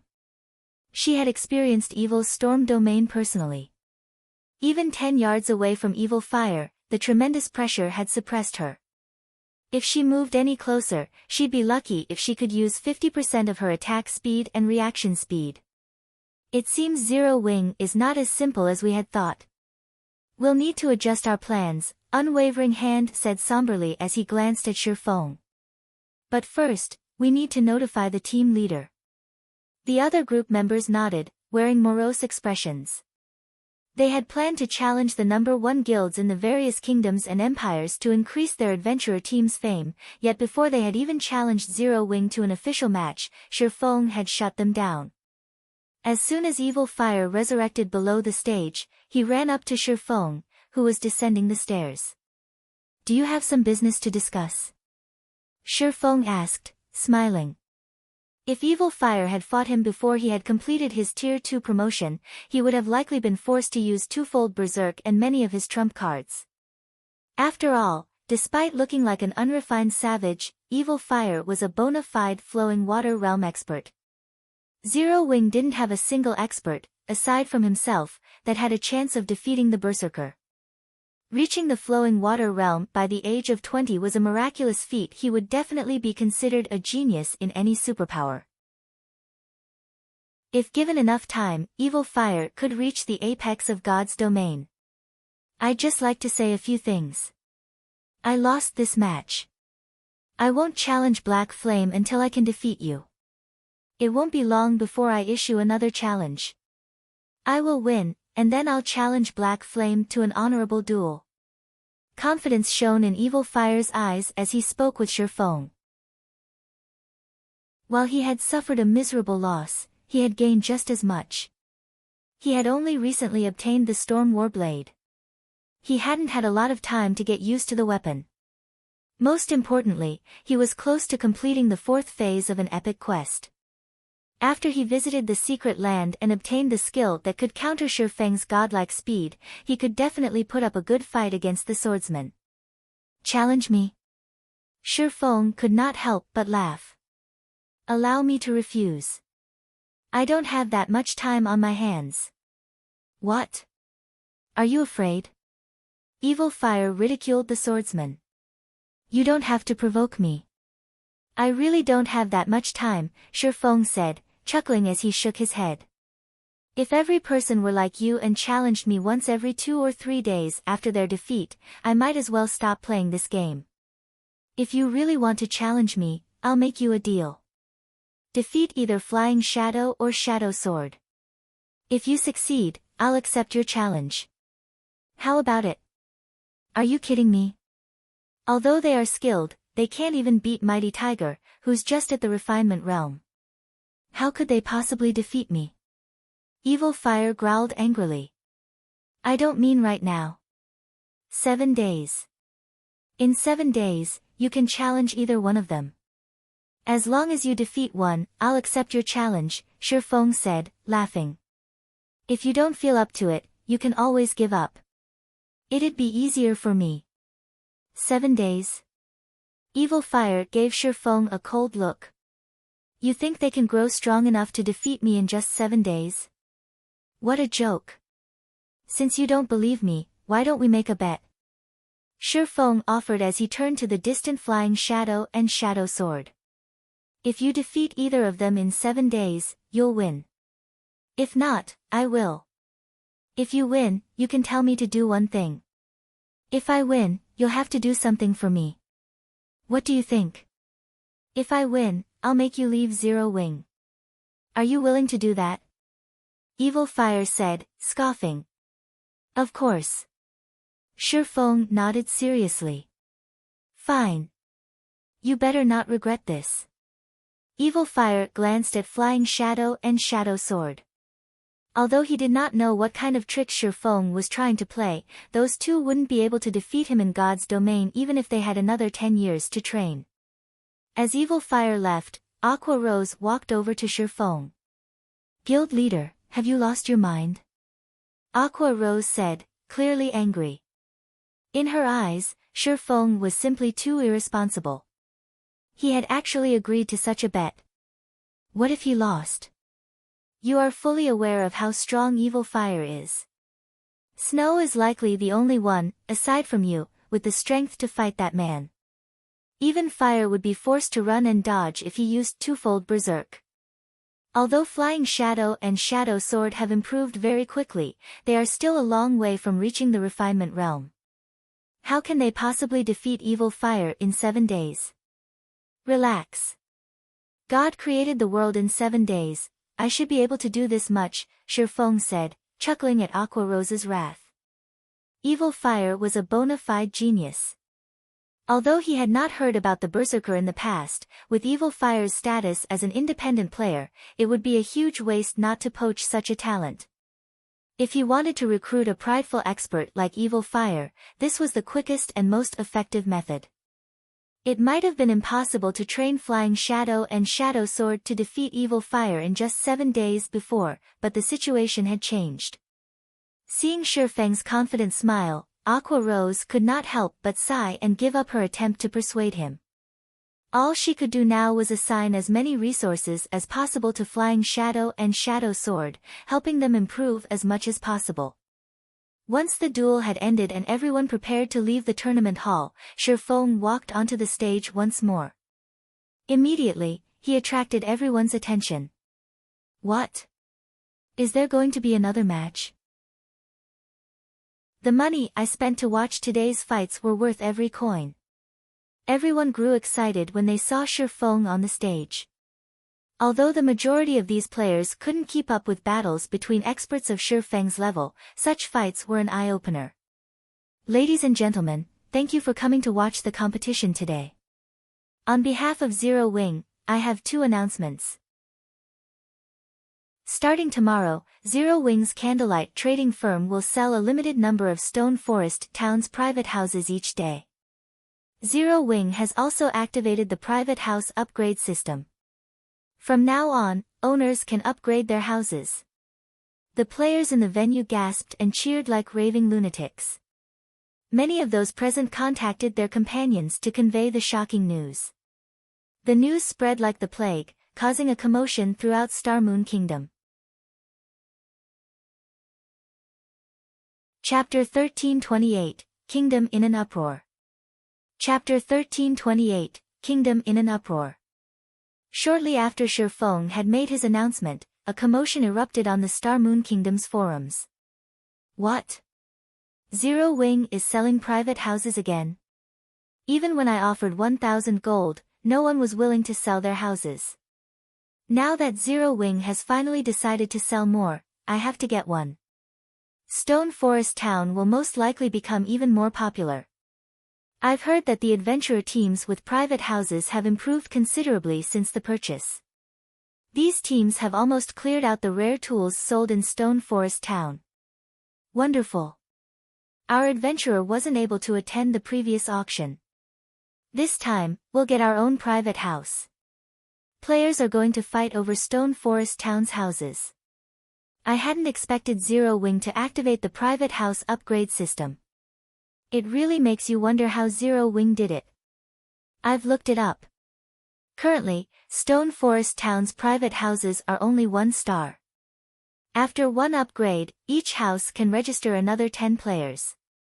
These 10 players can then teleport to and from the house, although it does have a 1-day cooldown. The house's owner can teleport without a cooldown. This won't do. I need to go borrow some money right away. Initially, everyone was overjoyed to hear that Zero Wing had decided to sell more of Stone Forest Town's houses. However, after gaining a clearer understanding of the private house upgrade system, many adventurer teams began to look at the houses as potential gold mines. After the upgrade system activated, these private houses seemed tailor-made for the various adventurer teams.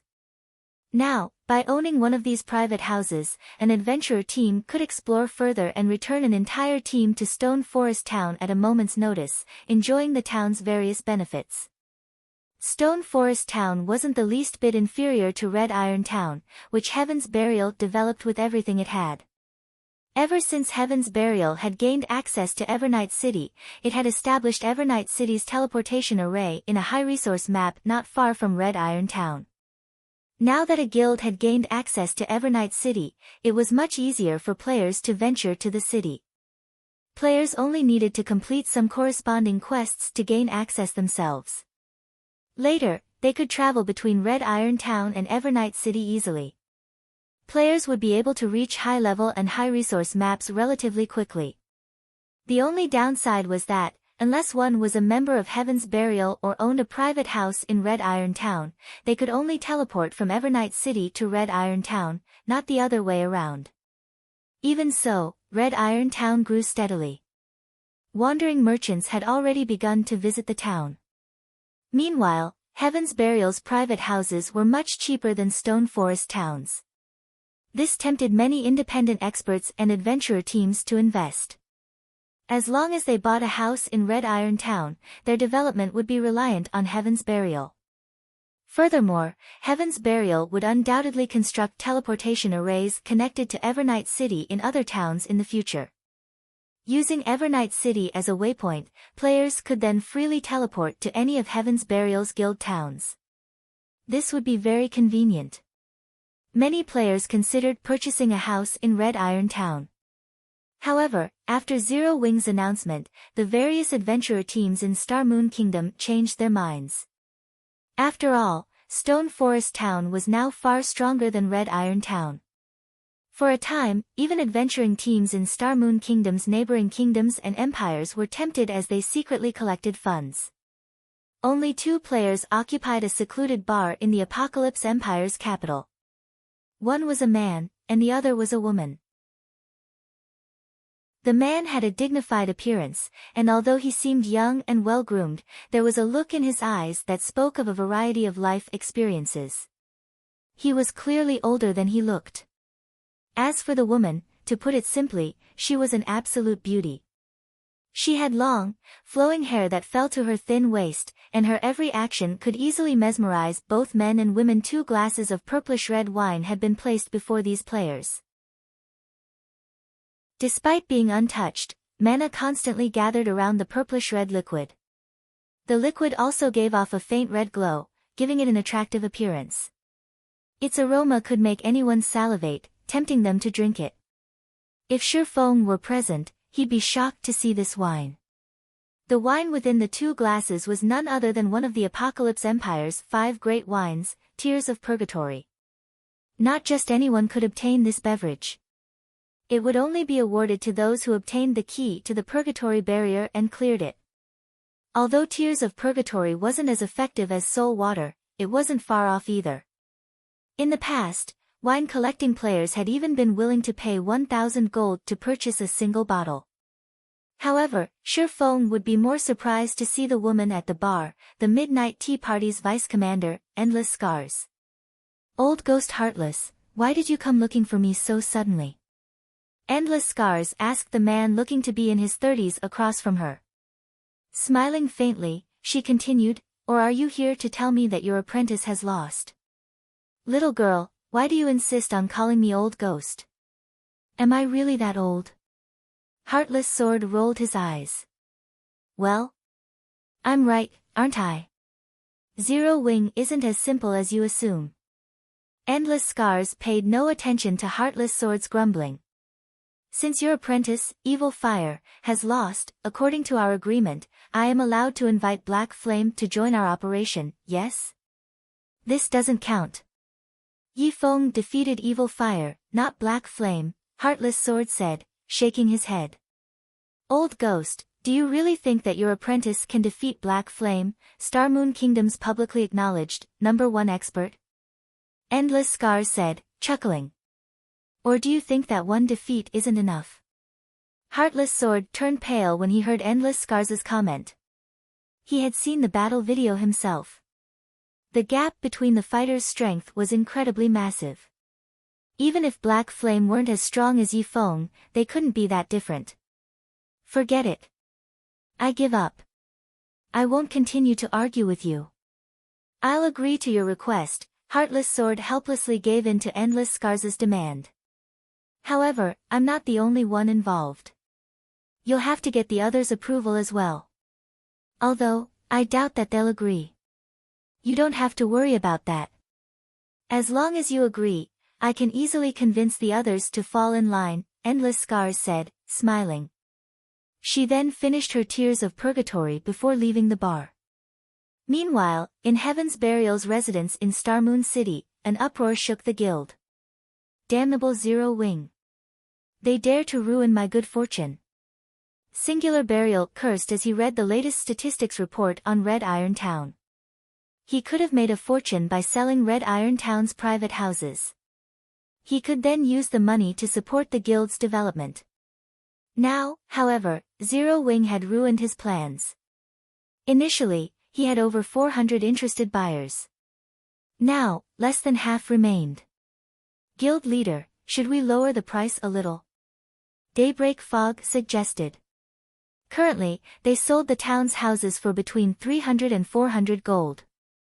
If they dropped the price to between 200 and 300 gold, they should attract more buyers. After all, Stone Forest Town's private houses had already climbed to 1,000 gold. No need.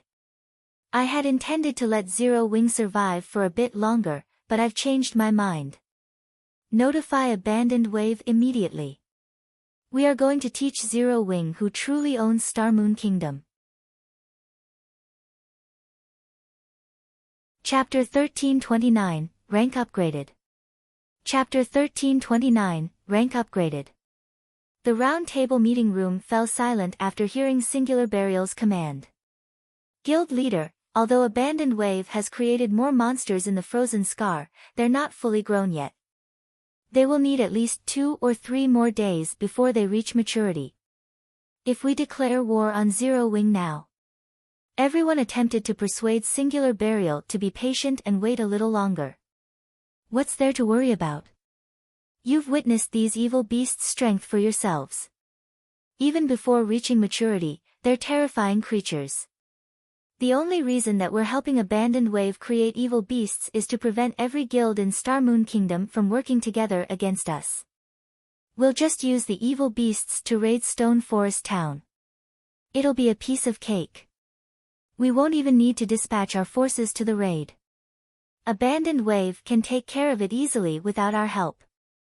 At most, the other guilds will suspect that we're related to Abandoned Wave and his beasts. Without concrete proof, they won't work together to challenge us. When Abandoned Wave captures Stone Forest Town, Zero Wings members and the independent players in the town will become sacrifices for the army. Abandoned Wave can then nurture even more evil beasts. Even if the various guilds discover our relationship, it will be too late to do anything about it. Alright, see to the necessary preparations right away. Everyone grew excited as they listened to Singular Burial's reasoning. If Heaven's Burial secured Stone Forest Town, the two towns would provide a stable source of coins and magic crystals for the guild. With the help of the monster army, it would only be a matter of time before they took control of Star Moon Kingdom. At that point, only God's domain's various superpowers would pose any threat. Heaven's Burial's upper echelons exploded into action. Meanwhile, in Stone Forest Town, Shifeng discreetly returned to Zero Wings' residence after the competition in the battle arena. In the guild hall's basement, Shifeng carefully took the hero's chapter from his bag. He placed it on the magic array in the center of the hall and began to chant an incantation. As the hero's chapter sat within the array, the hall's mana surged towards it. Suddenly, balls of light appeared in the center of the array. These balls of light began to gather and form a humanoid shape as if they were constructing a body. Once the shape was complete, the hero's chapter transformed into divine runes that entered the body. Hopefully, the hero isn't too weak, Shifeng silently prayed as he watched the body gradually take shape inside the magic array. The heroes summoned with the hero's chapter shared the same starting point. However, their growth potential varied like personal guards. Only, heroes typically had very high growth potential. Even the weakest among them could reach level 180, tier 5, while some could climb as high as level 200, tier 5. Even in the past, Shifeng had never heard of a hero reaching tier 6 god rank. However, it was rumored that if one gathered a sufficient number of heroes' chapters, they could summon a tier 6 hero to defend their town or city. Unfortunately, nobody had succeeded, so Shifeng did not know if the rumor were true. Time passed quickly. After the balls of light vanished, a robust man in black robes and wielding a blood-red greatsword appeared before Shifeng. It seems my luck is still quite good. At least I didn't summon the weakest kind of hero.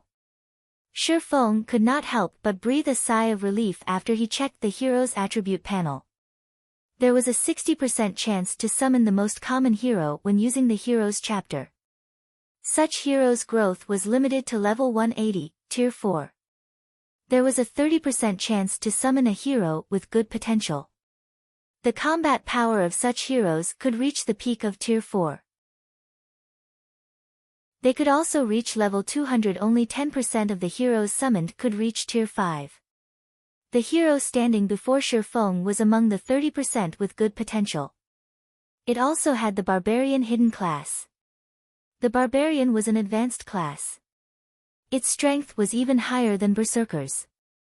Amongst the many advanced classes, its strength ranked among the top 3. Gilbert, Hero, Great Lord, Barbarian. Level 63. HP 40,000,000/40,000,000.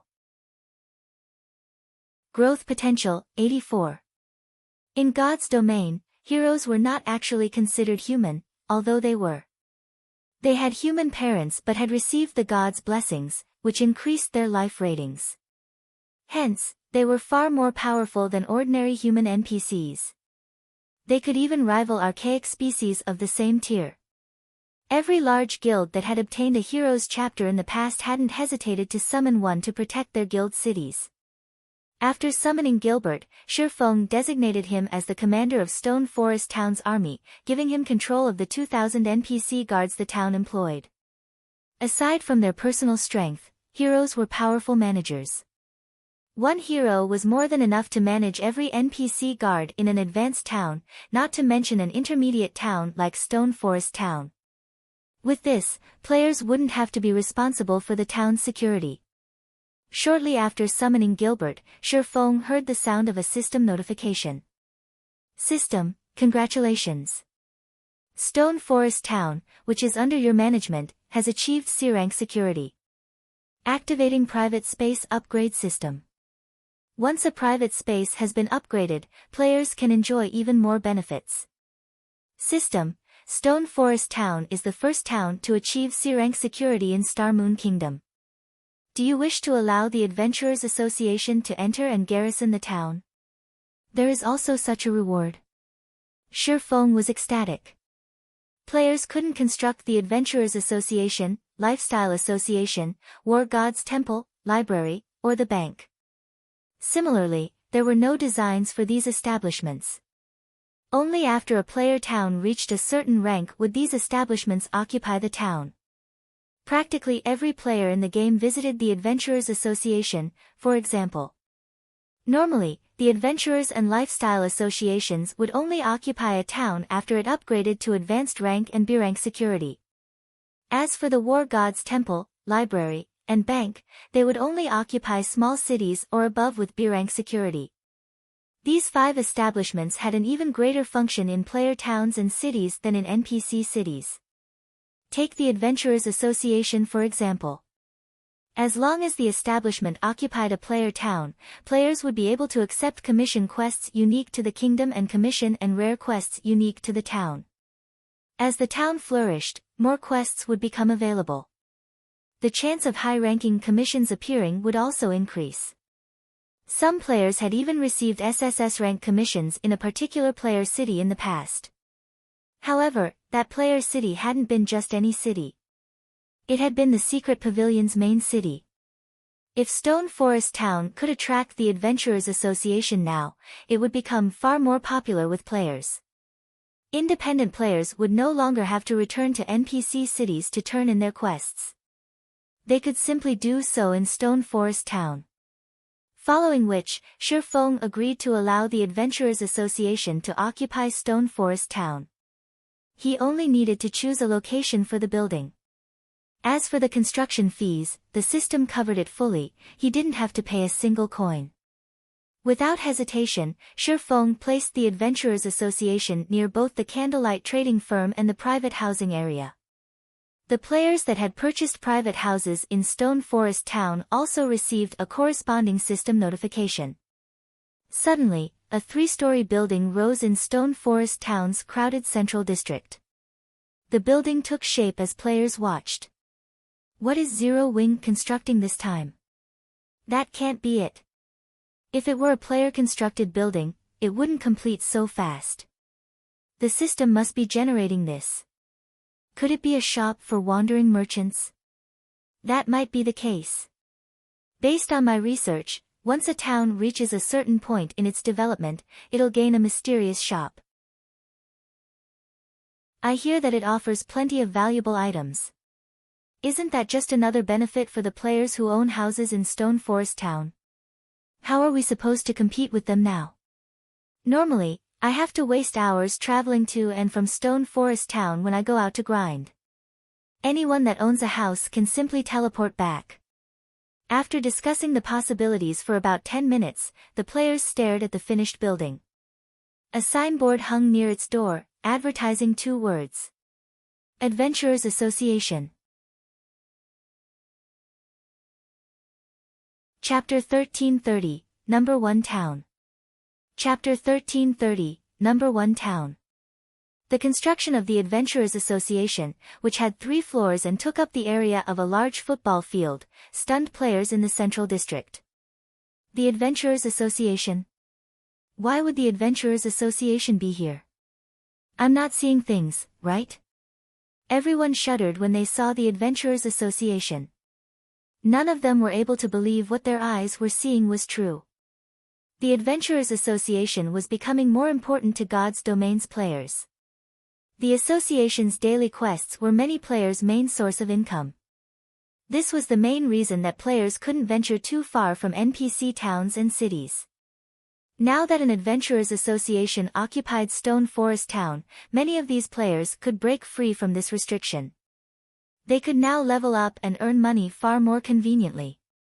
Thinking up to this point, many players curiously entered Stone Forest Town's Adventurers Association. Crap!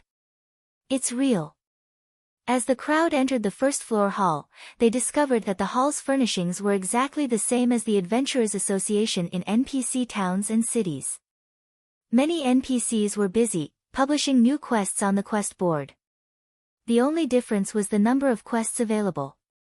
There were far more quests available here than in other towns and cities' Adventurers Associations. Quick, look! There are daily town quests and several high-ranking quests, a player that had immediately checked the quest area exclaimed. These words attracted a lot of attention, and many players headed towards the quest boards for a closer look. This is awesome!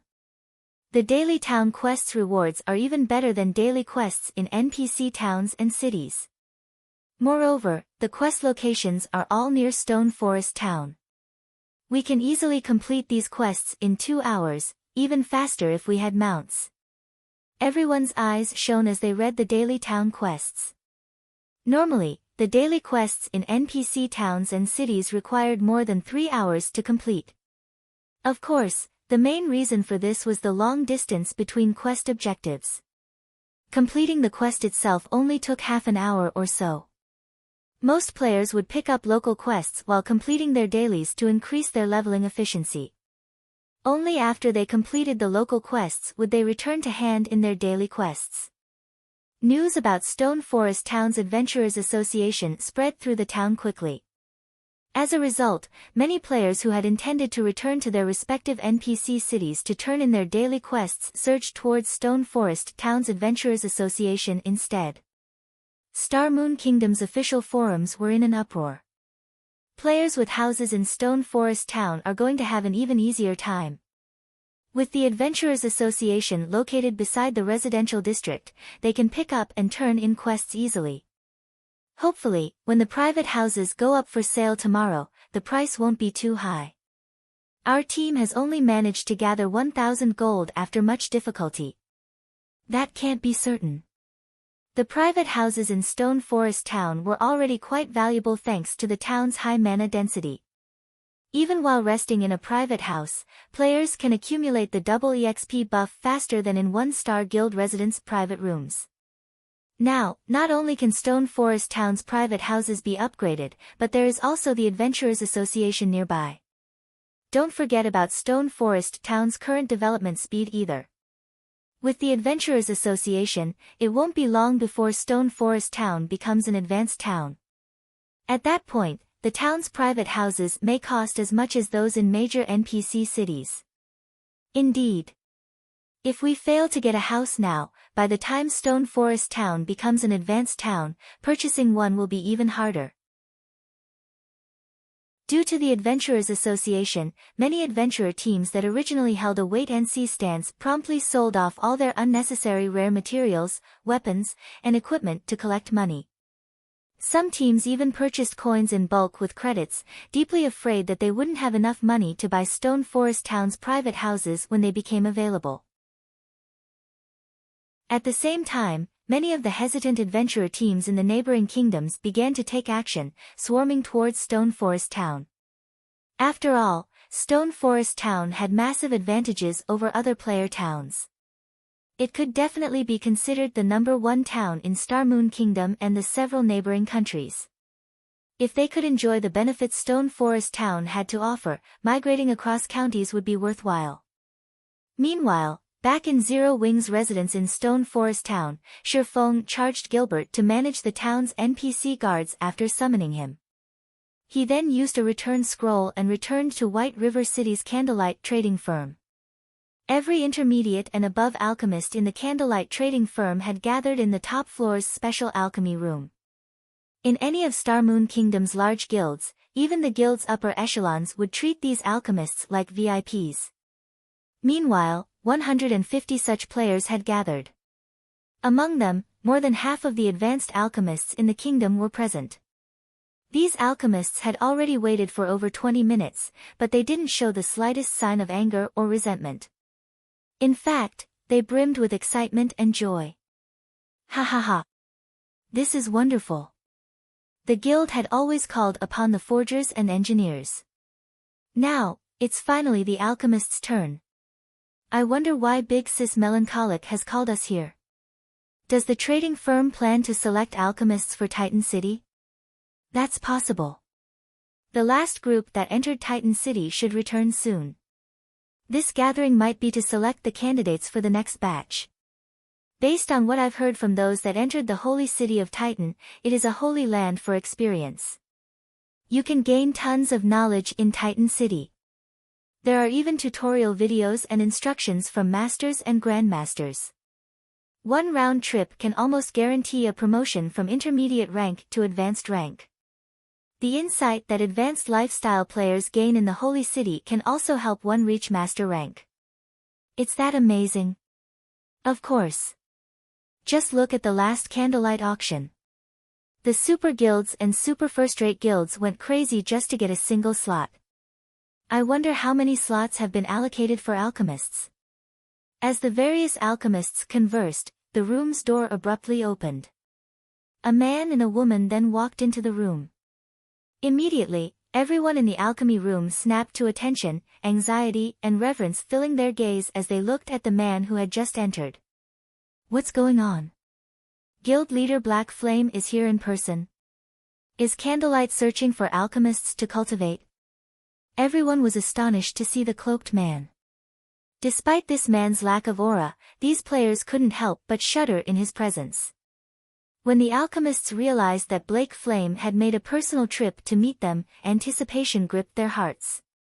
Not only was the man before them Star Moon Kingdom's #1 expert, but he was also the kingdom's #1 forger. Although it had been a long time since he had displayed his forging skills, his abilities were obvious based on the level 50 fine gold set equipment that had sold during the previous auction. In the Candlelight trading firm, even Cream Cocoa and a handful of other advanced forgers who were approaching their master rank promotion could only forge level 50 secret silver set equipment. The other advanced forgers couldn't even produce level 50 mysterious iron set equipment. Moreover, the man before them was the guild leader of the #1 guild in Star Moon Kingdom.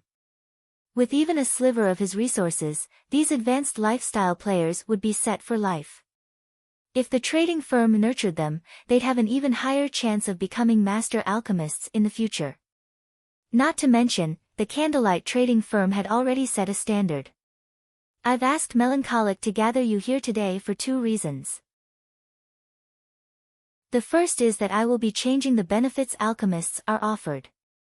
I also want to help several talented alchemists become master alchemists.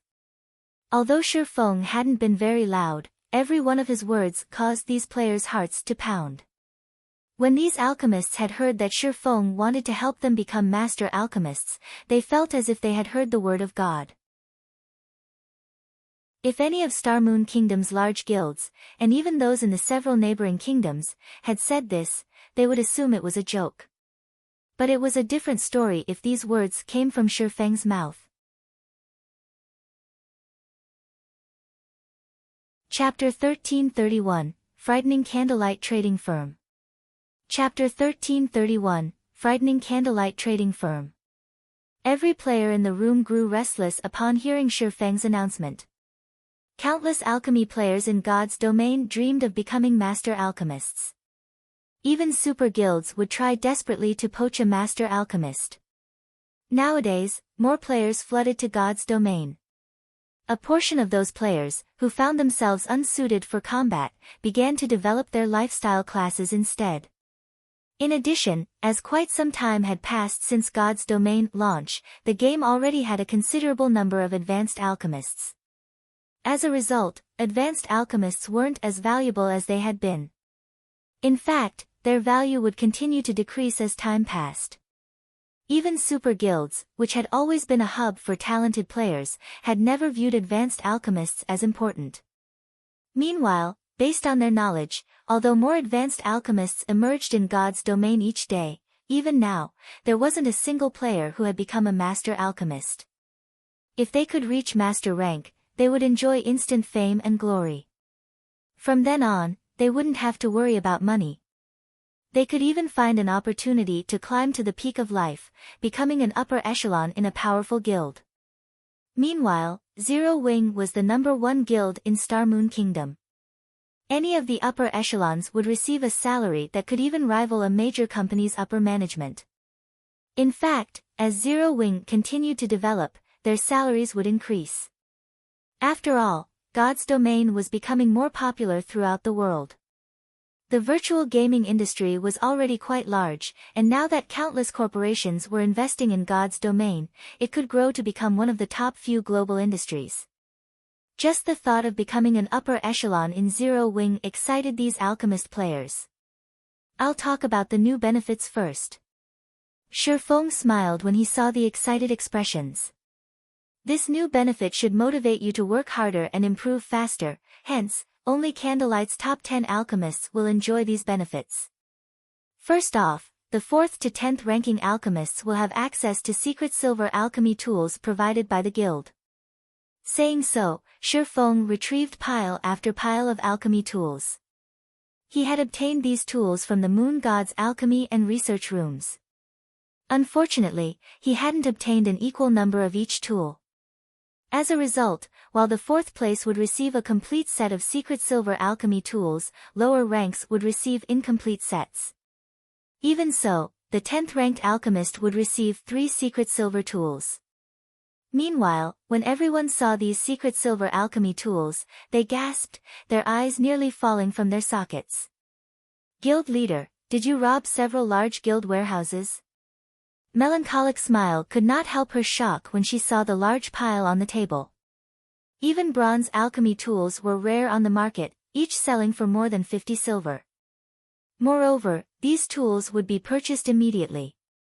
Mysterious iron alchemy tools were even rarer. On average, alchemy tools of such rank sold for more than 3 gold.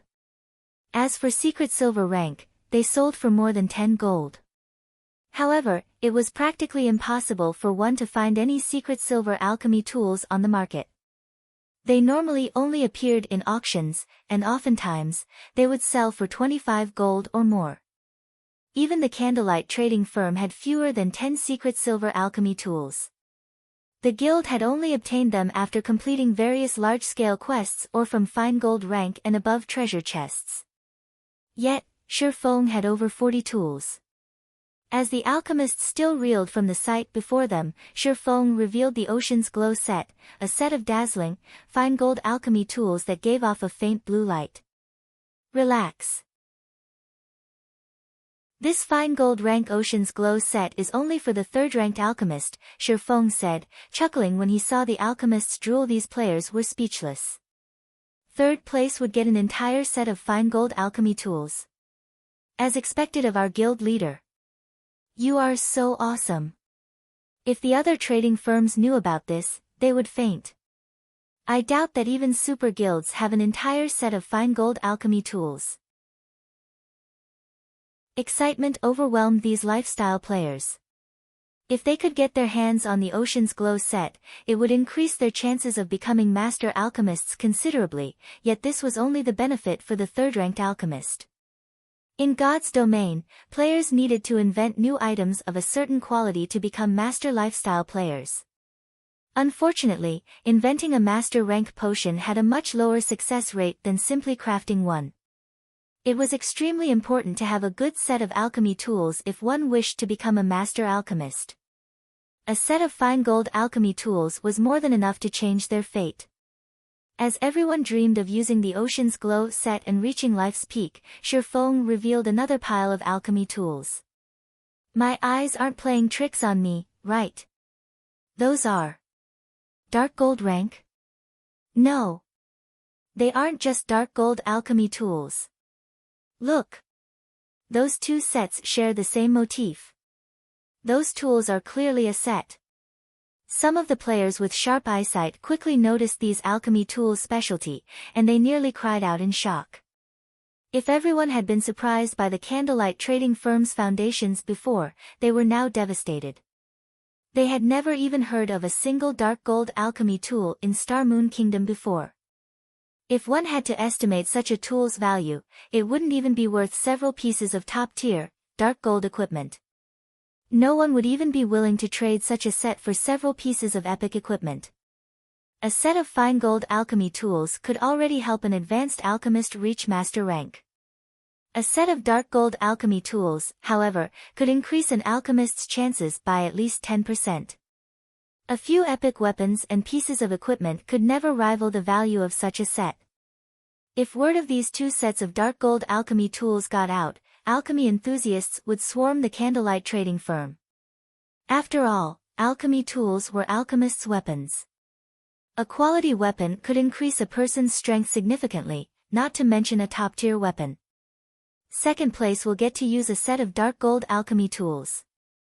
As for Candlelight's chief alchemist, they will get to use the green jade set. These are the new benefits every alchemist in the trading firm will be offered, Shifeng explained. As for the second reason I wanted to talk to you today, it is to provide help to a few talented alchemists reach master rank. However, before I do so, I will need you to sign a core members agreement. I'm sure you're aware of the standard agreement, so I won't go into detail. If you want the opportunity to gain the guild's full support, you can register with Melancholic. Once you sign the agreement, you will be tested. Whether or not you're accepted depends on you.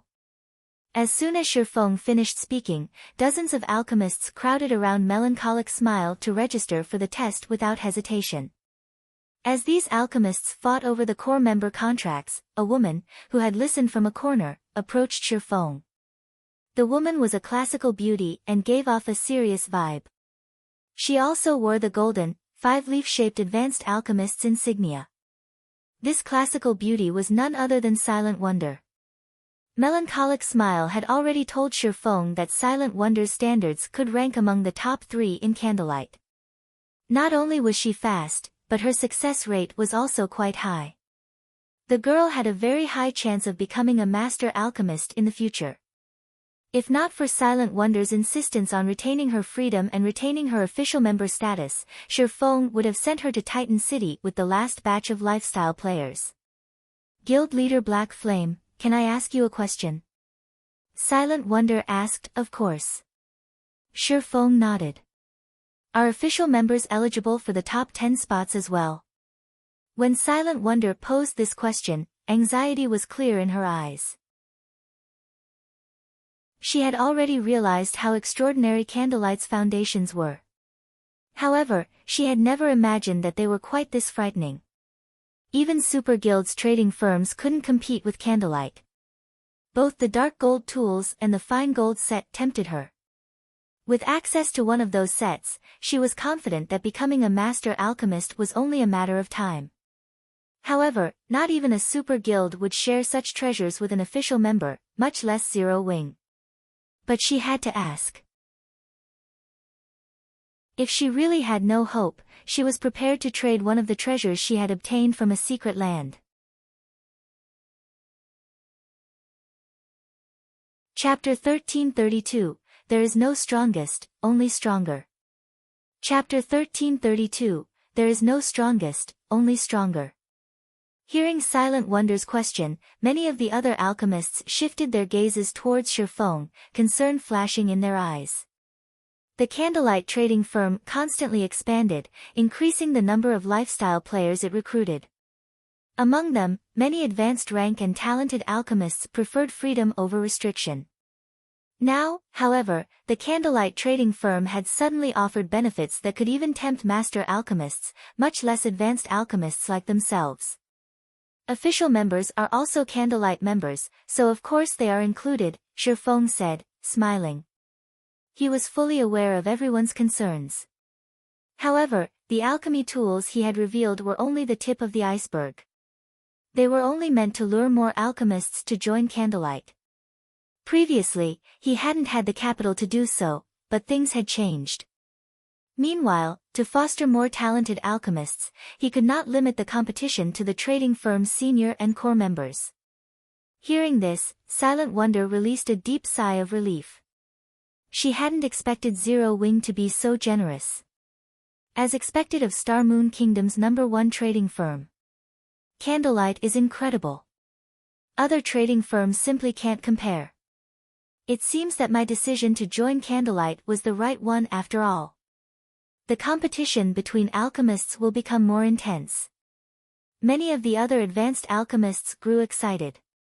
At the same time, though, they felt a significant amount of pressure. If news of how even official members qualified to compete for the top 10 spots went public, even alchemy fanatics who valued their freedom would join the Candlelight trading firm. After all, they would only be required to complete the firm's daily tasks as official members. They were not required to do anything else. When they wanted to leave, they only had to pay a small severance fee. The number of alchemists rushing to join the Candlelight trading firm would be staggering. I heard that your alchemy standards are quite good. Are you sure that you're not interested in taking part in the core member selection? Shi Feng asked Silent Wonder quietly. Thank you for your kind intentions, guild leader, but I am quite satisfied with my current situation. Silent Wonder understood what Shi Feng had meant. However, she rejected the offer without hesitation. Now that she had the opportunity to compete fairly, she was confident of obtaining one of the top 3 positions. Even if the other advanced alchemists had the trading firm's full support, this outcome wouldn't change. Once she had the help of those alchemy tools, she could become a master alchemist. Hearing Silent Wonder's response, Shi Feng said nothing more. He was very familiar with the woman's personality. Practically every upper echelon in the various large guilds in the past had known about God's domain's top great grandmaster alchemists. Despite super guilds relentlessly sending invitations, offering tempting promises, Silent Wonder had given the same reply. Guild leader, why don't we make some changes to the new benefits? When Melancholic Smile saw Silent Wonder and several other advanced alchemists' lack of interest in becoming core members, she had a suggestion. Let's only offer the green jade set as a benefit for core members. This way, we should be able to convince more advanced alchemists to truly join Candlelight. Although giving every one of Candlelight's alchemists a chance to compete for a set of dark gold alchemy tools was effective in attracting capable alchemists to join the firm, it wasn't an incentive to become a core member. Melancholic Smile's suggestion was a wise one. If they tweaked the new benefits now, it would encourage the previously hesitant alchemists to sign the core member contract. After all, even a master alchemist would be hard-pressed to refuse access to a set of dark gold alchemy tools. Relax. Do you think the benefits I've set will be easy for official members to obtain? Shi Feng responded, chuckling. If they can get their hands on the set, it'll be my loss. They can't obtain them. Melancholic Smile was confused. Since Shi Feng had already promised that official members could participate in the competition, that meant that everyone would be competing fairly using their alchemy abilities. Currently, Silent Wonder and several other alchemy fanatics, who had not signed up to become core members, were considerably skilled. Melancholic was certain that Silent Wonder, in particular, would rank among the top 3. If Silent Wonder worked harder and got lucky, it would not be impossible for her to obtain first place. So, how could she possibly not gain access to the new benefits? However, Shi Feng did not bother to explain. While talent was important, resources couldn't be overlooked. Although players valued their resources, they did not truly understand just how important external resources were to their development. Following which, Shi Feng held the alchemists that had signed the agreement back while the rest returned to their work. A total of 96 alchemists had chosen to stay behind. Among the 54 alchemists that left, the ratio of advanced alchemists was considerably high. Fortunately, more advanced alchemists has signed the agreement than Shi Feng had expected. Since everyone present has decided to fight for the opportunity to become a master, let's start the test. Shi Feng then took a thick book from his bag and placed it on the table. Immediately, everyone felt the mana in the room flow towards the book. What is that? These players were surprised as they looked at the tome on the table. They had all seen powerful items before. However, this was the first time they had seen a book cause such a phenomenon. This test is slightly unique. I'm not going to test your alchemy success rates. Rather, I'm going to test your learning capabilities, Shi Feng said, smiling as he gestured to the book on the table. Learning capabilities? Everyone was confused. Even Melancholic Smile could not figure out Shi Feng's intentions. Was he trying to test everyone's memory? I believe you've all learned many basic alchemy techniques from Candlelight's database, so you should have a clearer understanding of those techniques than I do. Shi Feng then held up a slightly tattered book and displayed its attribute panel. This book holds the record for a somewhat unique alchemy technique. You can call it a secret alchemy technique. This secret alchemy technique is several times more effective than the basic techniques you've already learned. If you can learn this technique within a fixed time, you'll pass the test. Anyone who passes the test will qualify to read this moon god's secret record. Saying so, Shi Feng revealed the moon god's secret record. The moon god's secret record? Isn't that one of the legendary alchemy scriptures? Everyone's jaws dropped when they saw the ancient tome in Shi Feng's hand. None of them could believe their eyes. These players were all alchemists that frequently read various materials about alchemy in God's domain. They were all familiar with the items known as the 5 great alchemy scriptures. However, these items were nothing but dreams and legends to these players. They had assumed that they would never get to read one. How could they not be shocked when Shi Feng took out the moon god's secret record? The moon god's secret record could help one reach the pinnacle of alchemy. Even grandmaster alchemists dreamed of obtaining such a treasure. Only now did everyone understand why they had been required to sign the contract before taking the test. If news of such a treasure leaked, it would shake the very foundations of the alchemy world. Meanwhile, Melancholic Smile, who stood to a side, was utterly speechless. Only now did she understand why Shi Feng had been generous enough to let every alchemist in Candlelight compete for those alchemy tools. Compared to the secret alchemy techniques and Moon God's secret record, those tools were worthless. Now that you've seen the Moon God's secret record, whether or not you qualify to read it will depend on you. Chapter 1333, Appearance of Guild Mount. Chapter 1333, Appearance of Guild Mount. Everyone's eyes shone as they stared at the Moon God's secret record, having completely forgotten about the secret alchemy technique. Following which, under Melancholic Smile's management, everyone lined up to learn the secret alchemy technique. Learning a secret alchemy technique was different from reading other books. As long as players clicked to learn the technique, the system would automatically download a copy of the module while providing explanations and image tutorials. However, players could only go through the learning module once. Once they have done so, the system would automatically delete it. If players wished to go through the module again, they would need to click to learn the secret alchemy technique once more. It was a considerably convenient learning method. You have 3 days and only 12 chances to read the secret alchemy technique. Whoever learns the technique in that time will pass. You may then borrow the Moon God's secret record from Melancholic Smile.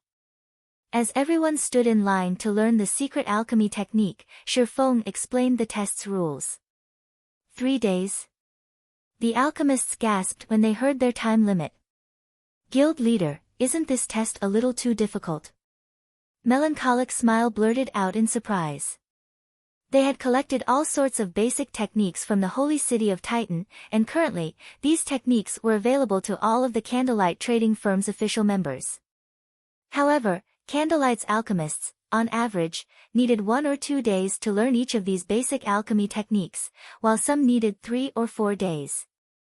Meanwhile, the secret alchemy technique was far more difficult than those basic techniques. If the basic alchemy techniques were considered individual musical notes, then the secret alchemy technique would be considered a complex movement. One could just imagine how difficult it would be to play such a movement skillfully. Yet, Shi Feng had only given these alchemists 3 days to learn the secret alchemy technique. Even if they spent all 3 days online, many would likely fail. I know that this is considerably difficult, but if you can't even accomplish this, why should the guild invest in you? Moreover, this test's venue will be the basic meditation room. I believe you are all very familiar with that room. You will be allowed to use it for the next 3 days, so work hard. Saying so, Shi Feng left the alchemist's test to melancholic smile while he took an advanced horse carriage to Zero Wing's residence in White River City. This time, he had only revealed one basic secret alchemy technique. Any alchemist with some skill could master it in time. It was only a matter of how fast they could accomplish the task. As God's domain had developed in the past, various secret lifestyle techniques had been discovered. As a result, players had encountered far more opportunities to learn these techniques. The discovery of these techniques also changed the way lifestyle players were judged as rank and number of learned recipes grew less important. Rather, lifestyle players were judged by the number of secret lifestyle techniques they had grasped. Even a slightly capable lifestyle player had learned at least 2 or 3 basic secret techniques. As far as Shi Feng could remember, the dividing line had been a 3-day learning period.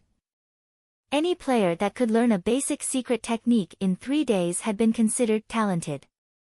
Their chances of reaching the master rank had also been considerably higher than others. Hence, he had set the test's time limit to 3 days. White River City's streets bustled with activity. Due to the activation of the flying transportation feature, allowing players to travel to the Eclipse Gate, more players rushed to White River City to level up. As Shi Feng glanced out of the carriage window, he saw plenty of players riding various mounts. Although the majority of these players rode common mounts, which NPC merchants sold, it was still an enviable sight for ordinary players. After all, NPC merchants sold common mounts for 40 gold each. It was not a price ordinary players could afford. In the case of independent players, only experts could afford a mount at this stage of the game. It seems I'll have to hurry things up a little. A sense of urgency welled within Shi Feng as he watched players atop their mounts. Mounts were a powerful leveling tool for players. God's domain's maps were simply too massive. As players reached higher levels, they would have to travel farther to grind monsters and level. As a result, travel would take up most of their time in the game. Even a common mount could save players at least half of their travel time. Naturally, this allowed players to increase their leveling speed. Although he had already become an epic adventurer and had accepted an SSS rank commission, he was still a long way from upgrading Star Moon Kingdom to an empire. Moreover, the initial 3 SSS rank commissions were the Adventurers Association's gift to every country. Encountering another SSS rank commission would depend on one's luck. He had to complete as many commissions as possible right now. If other epic adventurers in Star Moon Kingdom claimed the other SSS rank commissions, it would be a massive loss for him. The first thing he needed to do was complete the Ancient Orc Empire commission. He could also use this opportunity to help the main force members to level up. When Shi Feng reached the guild residence, he was greeted by a long line of players queued up outside the entrance. Taking a quick glance, he noticed quite a few level 40 and above expert players. There were even some relatively strong adventurer teams in the mix. Not long ago, Shi Feng wouldn't have even dared to dream of such a thing happening. Any of the various large guilds would target capable adventurer teams in Star Moon Kingdom for recruitment. However, these adventurer teams had their pride and usually refused to join a guild. These adventurer teams might not have abundant resources like guilds, but by raiding large-scale team dungeons and completing various rare quests, these adventurer teams could get their hands on valuable weapons and equipment that even made large guilds' normal members jealous. Since Shi Feng had announced the sales of Stone Forest Town's private houses, more than 1,000 players had joined the guild. This significant increase had surprised even Shi Feng. To other large guilds, this number might not be substantial. In Zero Wing's case, however, it was astounding.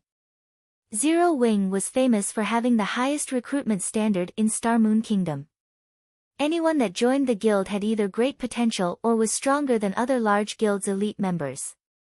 Hence, an increase of 1,000 members in Zero Wing was the equivalent of a large guild suddenly gaining over 1,000 elite members. At this rate, Zero Wing would have an extra 10,000 elite members by the end of the day. Even for first-rate guilds, this was unthinkable.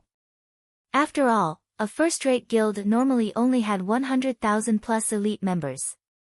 By gaining 10,000 elite members in a single day, Zero Wing would catch up to a first-rate guild's elite member count within 2 weeks.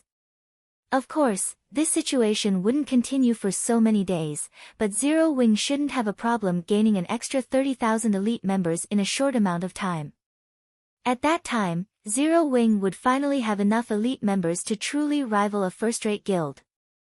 With so many elite members, not only could Shifeng alleviate the pressure on the branch guild in Lake Heart City, but he would also have enough manpower to defend his new city. He wouldn't need to reallocate manpower from Stone Forest Town. As Shifeng was about to enter the guild's warehouse to clear out his bag and prepare the necessary items for his trip to the morning battlefield, he received 2 system notifications. System, congratulations. You have finished taming the 5-star mount, Thunder Wolf. Please visit the stable. System, congratulations. Master Tamer Owen, who is under your employment, has been promoted to Grandmaster Tamer.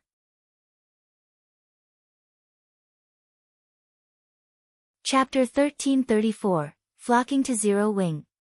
Chapter 1334, Flocking to Zero Wing.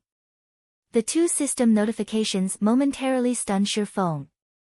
The taming's done already? Shifeng was confused. A 5-star mount was not easy to tame. Even Owen had estimated that he would require 25 days to complete the task. However, the mount had been tamed much sooner than expected.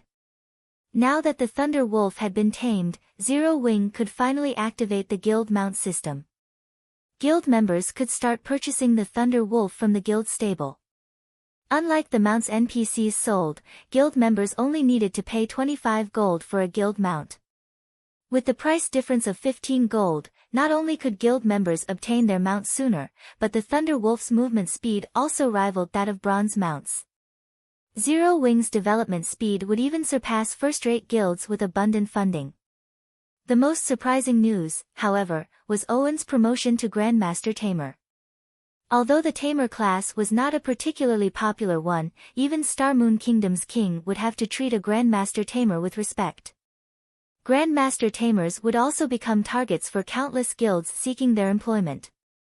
Unlike Master Tamers, Grandmaster Tamers could strengthen the wild beasts they tamed, and they required far less time to complete the task. At the same time, they could help players upgrade their guild mounts much more easily. If a Master Tamer had a 15% chance of upgrading a guild's common mounts to bronze rank, a Grandmaster Tamer's success rate was at least 30%. Immediately, Shifeng hurried to the guild stable. The guild stable hadn't changed.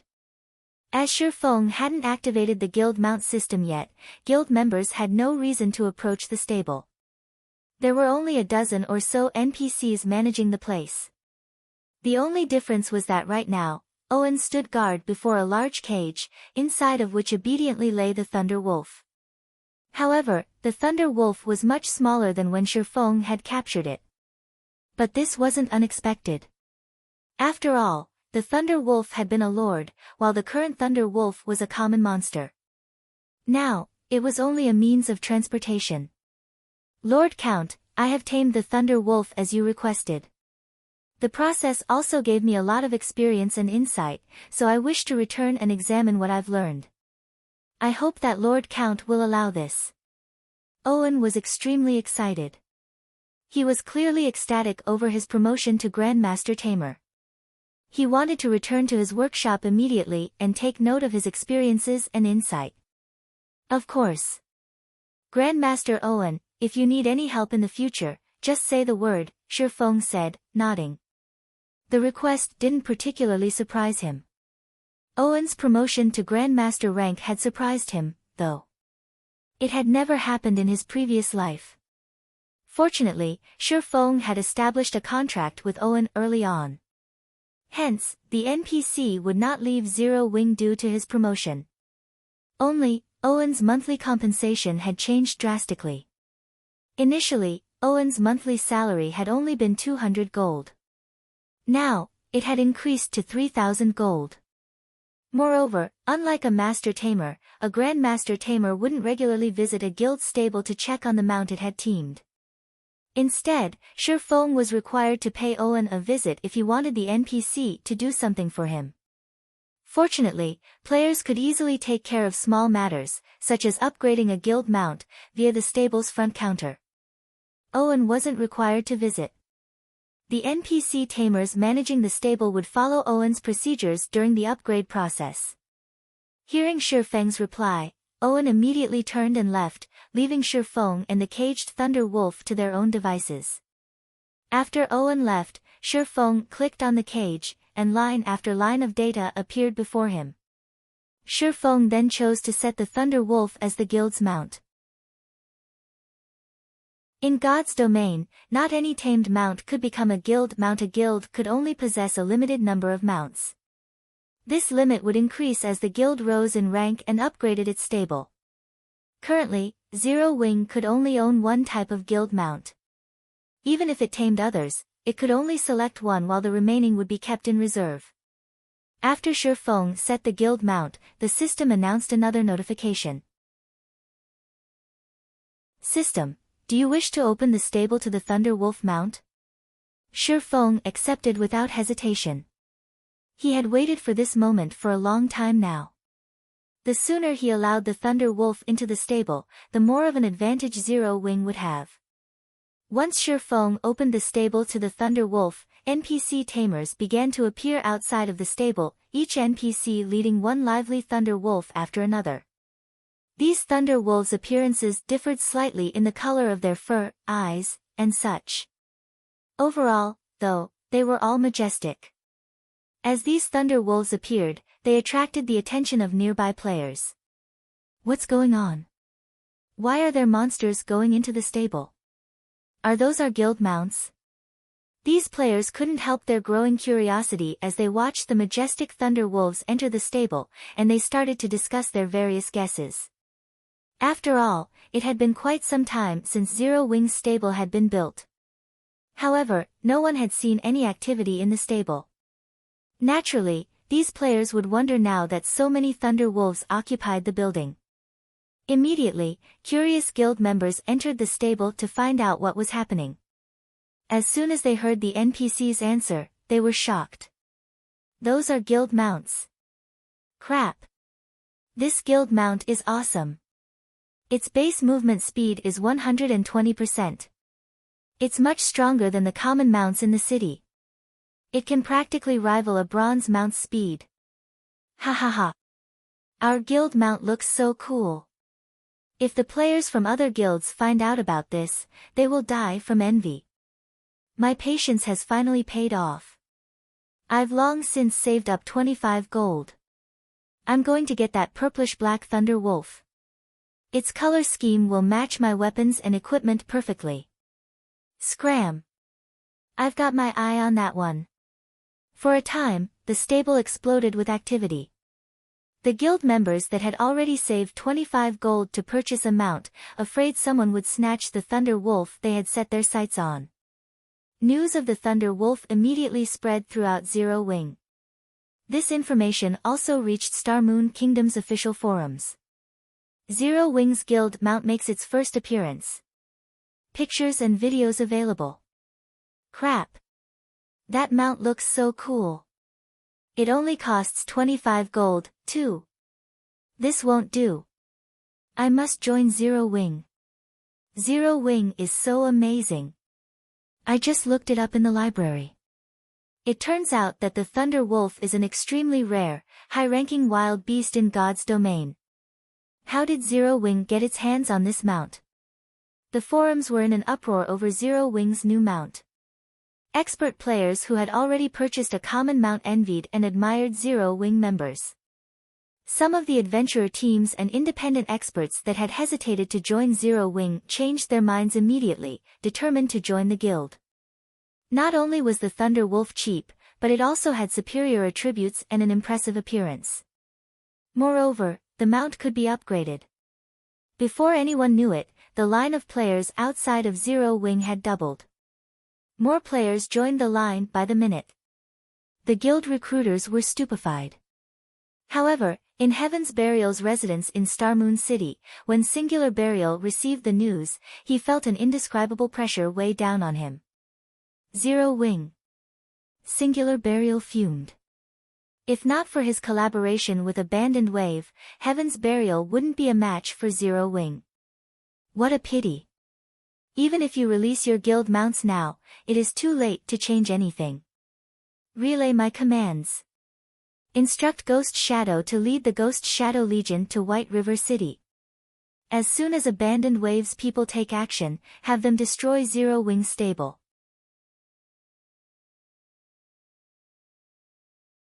Chapter 1335, Darkness Strikes.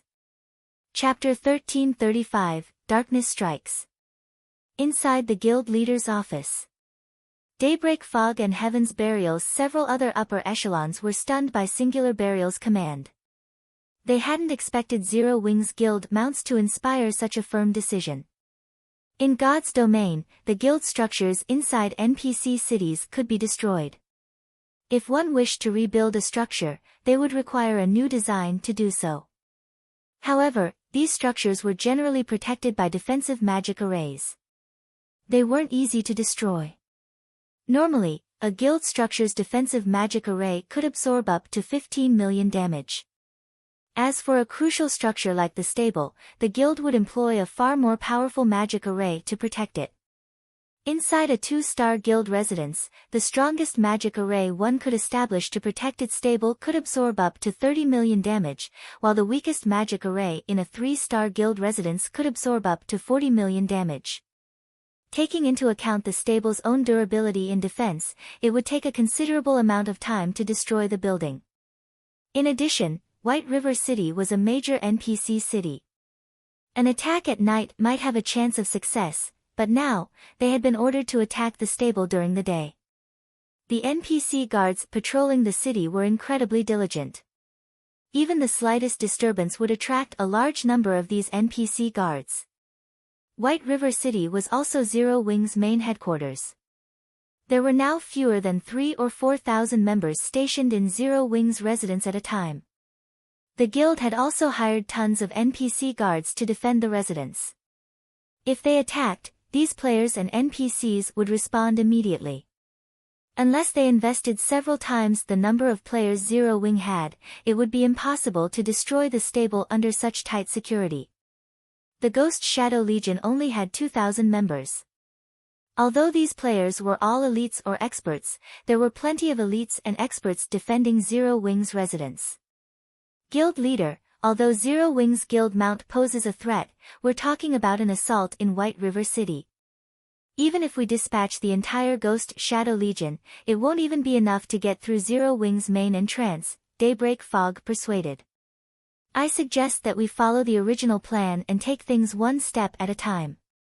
First, we'll secure Stone Forest Town. Then, we'll kill the Frost King. Even with their guild mounts, we can whittle Zero Wing down. Such a forceful assault isn't necessary. The other upper echelons expressed their agreement. Zero Wing had a massive advantage over the other large guilds, which did not possess guild mounts. As time passed, this gap between Zero Wing and its competitors would only widen. It was wise to deal with this situation as quickly as possible. However, Heaven's Burial was an exception. With the Evil Beast army, Heaven's Burial could flatten any guild town it wanted. To a large guild like Zero Wing, losing a town meant losing an important income source. It would impact the guild's development. If Zero Wing lost its guild town, how could it possibly compete with Heaven's Burial? I understand your concern.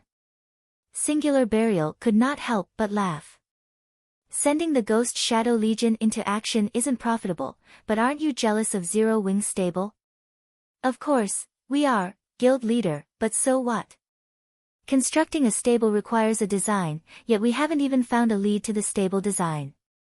We might not have had the opportunity to build a stable in the past, but now we do. Saying so, Singular Burial revealed a thick, ancient tome and displayed it before everyone. Book of Replication, consumable. Saves a copy of a building for 10 days. When used, creates an exact replica of the building. Cannot be used if copied building exists. After Daybreak Fog and the others read the introduction text, they wore shocked and ecstatic expressions. With this Book of Replication, they could copy and destroy Zero Wing Stable, obtaining one for Heaven's Burial. When Abandoned Wave attacks, Zero Wing's members will flock to Stone Forest Town's defense. As a result, the guild's main headquarters will be left unguarded. That's our opportunity, Singular Burial said, smiling. Don't we have 8 gnome cannons? Give them all to the Ghost Shadow Legion. With 8 gnome cannons, the magic array protecting Zero Wing Stable can only last a few volleys at most, regardless of how powerful it is. Hearing this, the upper echelon's eyes shone with excitement. It wasn't possible for the Ghost Shadow Legion to destroy the stable by itself. However, employing the gnome cannons against Zero Wing's defenses wouldn't be a problem. Although they would undoubtedly lose all 8 cannons and many members of the Ghost Shadow Legion, the losses would be worth stealing Zero Wing Stable. However, as a preventive measure, lead the 3rd Legion to White River City, Fog. You can hand the 8 gnome cannons over to Ghost Shadow while you're at it. Destroy Zero Wing Stable once Ghost Shadow copies it. I want to see how Zero Wing intends to hold its position as Star Moon Kingdom's #1 guild after losing both Stone Forest Town and its stable. Understood. I'll see to it right away. Daybreak Fog turned and left the office. Zero Wing might have many experts, but after today, it would be Heaven's Burial's era in Star Moon Kingdom. Meanwhile, many adventurer teams and guild players lay siege to the Bloodring bandit group at the border between the Stoneclaw Mountains and the Limestone Hills. The Bloodring bandit group was one of the dark forces residing in this area. The group consisted of level 45 and above half-orcs. Among them, powerful chieftains and lords ambushed passing players and NPCs, occasionally, even great lords patrolled the area. However, due to the Bloodring bandit group's frequent robberies against NPC merchant fleets, NPC merchants had placed a high bounty on their heads. Including the fact that the Bloodring bandits had a chance of dropping the Bloodring set, a level 45 fine gold set equipment, and the recipe for the Mad Demon potion, many players had joined the crusade against the bandit group. Level 45 fine gold set equipment might not be considered top-tier equipment to first-rate guilds, but independent players dreamed of such equipment. Moreover, level 45 fine gold set equipment generally only dropped in large-scale hard-mode team dungeons.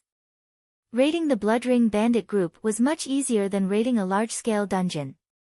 Moreover, the Mad Demon potion was a powerful concoction that, when consumed, allowed players to enter a berserk state, increasing all attributes by 30% for 20 seconds. It also only had a 1-hour cooldown. Hence, the recipe was highly sought after by the various large guilds. If the Mad Demon potion recipe dropped, it could even sell for enough to make powerful adventurer teams and guild teams jealous. Because of these reasons, the various adventurer teams and guilds around Star Moon City had targeted the Bloodring bandit group. However, even now, not a single guild or adventurer team had defeated One-Eyed Clyde, the Bloodring bandit group's commander, a level 49 Grand Lord. But one of Zero Wing's 50-man teams had arrived. Leader, One-Eyed Clyde's resting place is ahead. Good. This time, we have the magic array we purchased from the guild to suppress Clyde. If we coordinate our AoE skills and spells properly, we'll kill him. If the recipe drops, we'll all be riding Thunder Wolves tomorrow, a level 41 ranger said. Hearing this, everyone grew excited. Following which, under this level 41 ranger's command, the team of 50 slowly approached One-Eyed Clyde's stone house. Just before the team reached the house, however, numerous figures exited the building. Why are other monsters here?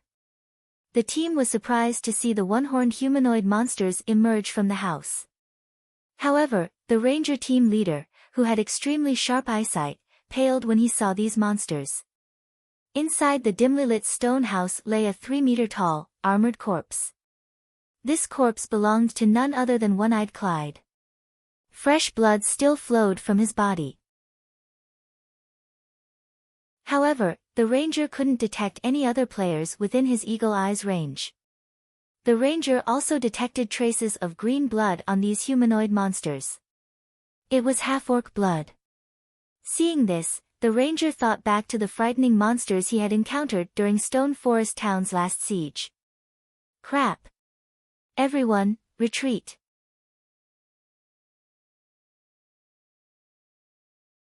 Chapter 1336, Stormy Stone Forest Town. Chapter 1336, Stormy Stone Forest Town. The sudden command to retreat confused the members of Zero Wing. Only 8 one-horned humanoid monsters stood before them. Although their levels were a little high, all above level 50, even the strongest among them was only a lord. They also had less HP than monsters of the same rank and level. Taking these monsters on wouldn't be impossible for this team from Zero Wing.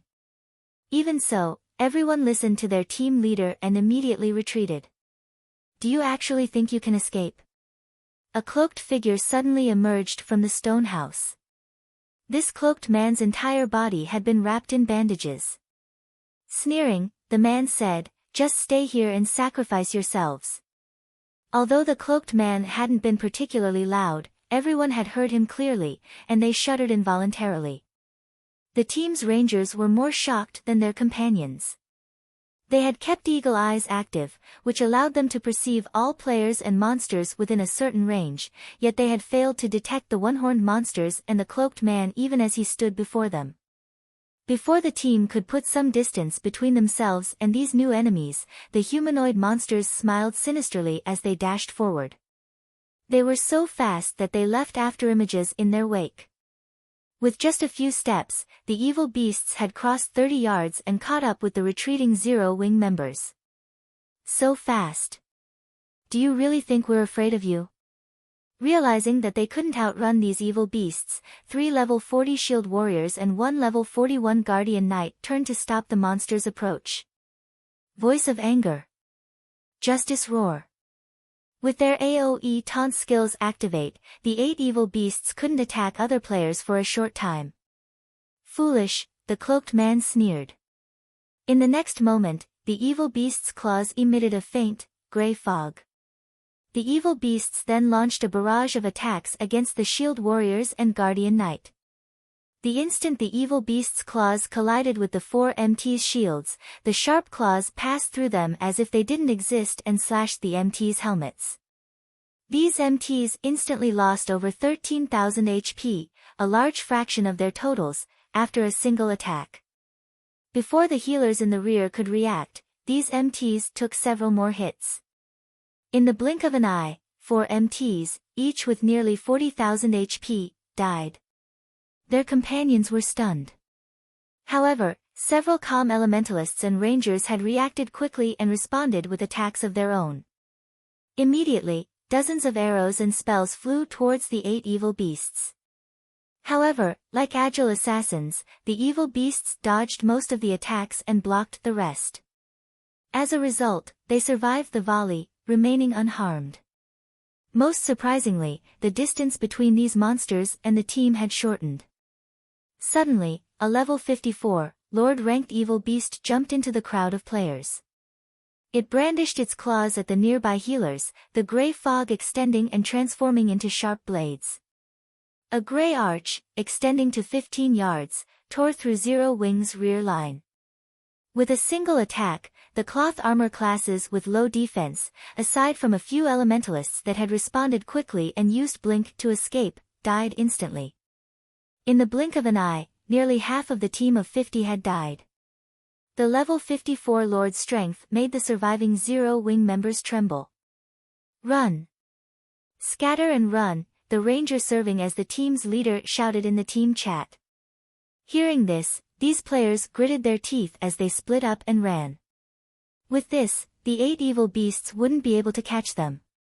However, the evil beasts were incredibly fast. Despite splitting up, most of the team died. Only a few assassins and players with instantaneous movement magic scrolls escaped death. Brother Wave, are you just going to let them get away?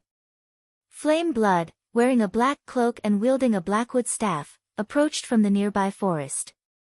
Glancing at the fleeing Zero Wing members, he could not help but ask, if you let them get away, they will warn Zero Wing. Capturing Stone Forest Town will become more troublesome. That's exactly what I want, Abandoned Wave, who was covered in bandages, said, sneering. I want Zero Wing to amass its combat power in Stone Forest Town. Only then will Stone Forest Town be worth destroying. Right, how are the preparations going? The evil beast army has gathered. They are standing by not far from here, Flame Blood said, smiling. Is it really necessary to dispatch all of them? We're talking about 500,000 evil beasts, and that's not including the evil demon army under your control. With this army, we can annihilate 2 or 3 Stone Forest towns simultaneously. Not many evil beasts had taken part in the prior battle for Stone Forest Town. However, this time was different. Not only were more evil beasts participating in the siege this time, but each one was also stronger than before. Even the weakest evil beast was a level 60 elite. Their army had nearly 40,000 level 60 plus chieftains, 3,000 plus lords, 200 plus great lords, and 40 plus grand lords. However, this wasn't the most important factor. To ensure Zero Wing's destruction and avoid any mishaps, they had even dispatched 5 level 70, mythic-ranked evil beasts. In the face of such a force, Stone Forest Town's defenses were a joke. They also had the evil demon army, which Abandoned Wave and spent his time carefully nurturing. Although the army was not particularly large, with only 6,000 or so evil demons, the threat it posed could likely rival that of the 500,000 evil beast army. Good. We'll make our way to Stone Forest Town and show Zero Wing's people what despair tastes like, Abandoned Wave said, laughing. He had waited for this moment for a very long time. Zero Wing was the reason his plan to take control of Star Moon Kingdom had failed. This time, however, he wouldn't give Zero Wing a chance. As long as he annihilated Stone Forest Town and proved his strength to the corporation, he could reclaim his position in the Blackwater Corporation. Elsewhere, the sudden appearance of the evil beast army had attracted the attention of Star Moon Kingdom's various powers. After all, the numbers and strength of this evil beast army were not to be taken lightly. The army could easily trample any guild town. If players weren't careful, they could get caught in the devastation. This was especially true for the guilds based in Star Moon City. Although they had been aware of quite a few evil beasts operating near the city and had suffered many losses as a result, they had never imagined that the threat would be so great. What? You're saying these evil beasts are marching towards Stone Forest Town? This is interesting. Against so many monsters, even Zero Wing could fall. Ha ha ha. Even the heavens are helping us now. If Zero Wing loses Stone Forest Town, their guild mounts will mean nothing. After the various powers investigated the evil beast army's movements, they celebrated. Now, the threat of Zero Wing would vanish. Meanwhile, the players in Stone Forest Town were panicking. Why are these monsters heading here? Damn it! What should we do? Our adventurer team just spent a ton of gold to buy a house. Are we going to lose it, just like that? Thank goodness. Zero Wing won't start selling houses until tomorrow. If we had rushed it, buying a house would have been worthless. What a pity. Such a good town is going to be destroyed, just like that. I wonder if Zero Wing can protect the town against so many monsters. I highly doubt it. You should have seen the monster army. Any player that it comes across will die. One of my assassin friends tried to record the monster army's march. In the end, however, the monsters discovered and killed him. They are ridiculously strong. Moreover, any player they kill can't log into God's domain for some time. My assassin friend is dying with regret. The town's players discussed the situation heatedly. Many had already prepared to flee. There were also some that considered staying behind, and others who wanted to watch the upcoming battle. After all, monsters didn't often siege a town. The atmosphere in Zero Wing's residence in White River City was tense. The guild's upper echelons had gathered in the residence's meeting room to discuss the current situation, trying to figure out how to deal with the evil beast army. There were simply too many monsters this time. Although Stone Forest Town had far more powerful static defenses than before, protecting the town against such a massive army would still be difficult. However, they were hesitant to mobilize the guild's members as any player those evil beasts killed would be barred from logging into God's domain for a short time. Meanwhile, the evil beast army moved ever closer to Stone Forest Town. If they weren't prepared, Stone Forest Town would be doomed. Yet, their guild leader had instructed them to stay here. One could just imagine how anxious they were. Suddenly, the doors to the solemn meeting room swung open, and Shifeng slowly entered.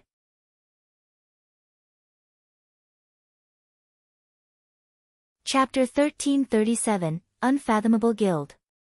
Chapter 1337, Unfathomable Guild. Noticing Shifeng's entrance, the players in the meeting room began to calm down. Shifeng was followed by a man and a woman. This situation confused everyone present. Most of the people in the room were unfamiliar with the man behind Shifeng. They could tell he was a lifestyle player of high standards based on his attire. As for the woman, they knew her well as she was none other than the Candlelight Trading Firm's manager, Melancholic Smile. Thus far, Shifeng hadn't invited Candlelight's people to take part in any of Zero Wing's meetings. Hence, everyone was surprised to see these representatives. However, with the situation as it was, they weren't in the mood to welcome these two to Zero Wing's upper echelon meeting. Instead, they focused on Shifeng, who sat in the guild leader's seat. Guild leader, the situation in Stone Forest Town is quite dire. Based on our investigation, we are likely facing more than 500,000 monsters. Many of which are chieftains and lords. Even if we dispatch all of our guild's forces, the likelihood of fending off these monsters is slim. I suggest that we offer a reward to the town's adventurer teams and independent players and request their help. This way, we can make up for the numbers we lack. Our chances of winning will also increase considerably. Aqua Rose's suggestion earned the approval of many of her comrades. Stone Forest Town's player population far exceeded 500,000. Moreover, the average standard of the players in the town was considerably high. If Zero Wing offered an appropriate reward and offered players a small discount on the town's houses in exchange for their help, they would likely tempt many players into action. With so many players in addition to Stone Forest Town's defenses, they may be able to protect the town. At most, they would have to pay a huge price to do so. It was likely that the guild's development would stagnate for a considerable amount of time. However, paying such a price was better than losing Stone Forest Town entirely. After all, Zero Wing had invested too much into the town to lose it now. Suddenly, Gentle Snow spoke up, "Guild leader, we've discovered some hidden ruins in the Black Dragon Empire and obtained over 600 intermediate thunder bombs. Although they are not as powerful as the Mana Pulse bombs, they can rival Tier 3 spells. They have an effective radius of 20 yards and can paralyze the targets they hit for a short time. They can also amplify the effects of the defense turrets. Aside from these thunder bombs, we have also obtained 2 advanced gnome cannons that are roughly equal to the defense turret's firepower. Originally, I had planned to use these items to capture a town, but defending Stone Forest Town must be our priority." The other upper echelons were astonished to hear Gentle Snow's report. Tools of war were extremely useful and highly sought after by the various large guilds. However, they were also extremely rare, and very few guilds actually got their hands on them. They had never imagined that Gentle Snow would secure so many of these items. They had assumed that Gentle Snow had been struggling in Lakeheart City. After all, there were plenty of first- and second-rate guilds in the Black Dragon Empire. It was even the Dragon Phoenix Pavilion's territory. Without the home ground advantage, stabilizing a branch guild in the empire would be miraculous. However, it seemed that they had severely underestimated Gentle Snow. Shi Feng was similarly surprised. He hadn't expected Gentle Snow to be capable of capturing a town in the Black Dragon Empire so soon. Moreover, based on her expression, it would seem that she was very confident in succeeding. Guild leader, give us the command. We can't stand to just sit still. We're all determined to stop these monsters from stepping foot into Stone Forest Town, even we're slaughtered. Many of the other upper echelons voiced their desire to join the fight at this point. Requests to take part in the upcoming war flooded the guild chat. Even the guild's normal members, who were not required to take part, wanted to defend the town, with some already forming their own teams. Zero Wing had defeated many guilds to become Star Moon Kingdom's #1 guild. How could it abandon Stone Forest Town and accept defeat at the hands of a mere monster army? I understand your sentiments. Shi Feng could not help but laugh when he heard everyone's opinions. However, Zero Wing has not fallen so far that we need to resort to such methods. I've only called you here to tell you to continue your duties. The 40,000 elite and expert members stationed in Stone Forest Town are enough to defeat the monster army. But before everyone could argue, however, Shi Feng stood and continued, let me introduce you. This is Melancholic Smile. I believe you are familiar with her by now. This gentleman here is Candlelight's chief engineer, Burning Abyss. He has had a hand on many of our precious engineering tools. Both will participate in our guild meetings from here on out. Whenever I'm not around, Zero Wing and the Candlelight trading firm will be able to work together. Shi Feng's announcement confused his commanders. They couldn't figure out what he was trying to do. The monster army was quickly approaching Stone Forest Town, yet Shi Feng's goal for this meeting was to tell them to continue their tasks and introduce Candlelight's managers. First, Melancholic, tell everyone about your recent results, Shi Feng said as he implied that the others stay silent. He then let Melancholic Smile take charge of the meeting. After Candlelight obtained the miniature ballista design, we invested a lot of time into manufacturing miniature ballistas each day. Thus far, we have manufactured 73 miniature ballistas. We have also successfully researched the exploding arrow. The arrows rival Tier 2 spells and any engineer can craft them. Moreover, both the arrow's production success rate and speed are considerably high. Thus far, we have produced 200,000 exploding arrows.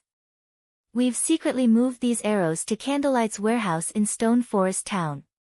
They can be retrieved and used at any time. In addition, if Candlelight's 200+ engineers, who have learned the exploding arrows design, produce them quickly, they can craft 4,000 arrows per hour. As everyone listened to Melancholic Smile's brief report, they were stunned into silence. Even Aqua Rose, who was very familiar with the ins and outs of Zero Wing, was dazed when she heard this. It was obvious that she struggled to process the information. 73 miniature ballistas. 200,000 exploding arrows that could rival Tier 2 spells. These players began to doubt that their guild was actually Zero Wing. Not even super guilds had this kind of weaponry. Apocalypse Empire, Dragon Phoenix Pavilion's residence in the Imperial capital. Over 100 players had gathered in the residence's top-floor lounge. Every one of these people was a level 43 or above expert. They were the Dragon Phoenix Pavilion's core upper echelons. Among these people, there were some that even pavilion masters like Phoenix Rain and Nine Dragons Emperor couldn't command and had to treat with respect. Normally, these people were scattered across the various branch guilds. Today, however, the great pavilion master had summoned them here. Although many of these players were pleased to be here, Phoenix Rain, who sat in a corner, wore a serious frown. Why would so many monsters attack Stone Forest Town? Phoenix Rain's expression darkened as she read the latest report her subordinates had sent. Stone Forest Town had only begun to develop properly after many challenges. Even leisure players had begun to move into the town, while real-world companies' virtual stores had begun to rake in profit. If Stone Forest Town were destroyed now, all of Zero Wing's effort would go to waste. Nine Dragons Emperor, who had also heard the news, strode over to Phoenix Rain with a smug look. Laughing, he said, "What a pity. All of your investment in Zero Wing was for nothing. I'm sure the guild elders will also be very interested to hear about this. The outcome has yet to be decided. Don't celebrate so soon." Phoenix Rain snapped. Ignoring Nine Dragons Emperor, she turned and left to contact Shifeng. The Great Pavilion Master had ordered her to complete a particular quest, so she couldn't mobilize too many players to assist Zero Wing. However, she could lend Zero Wing 7 or 8 gnome cannons and a large stock of special ammunition.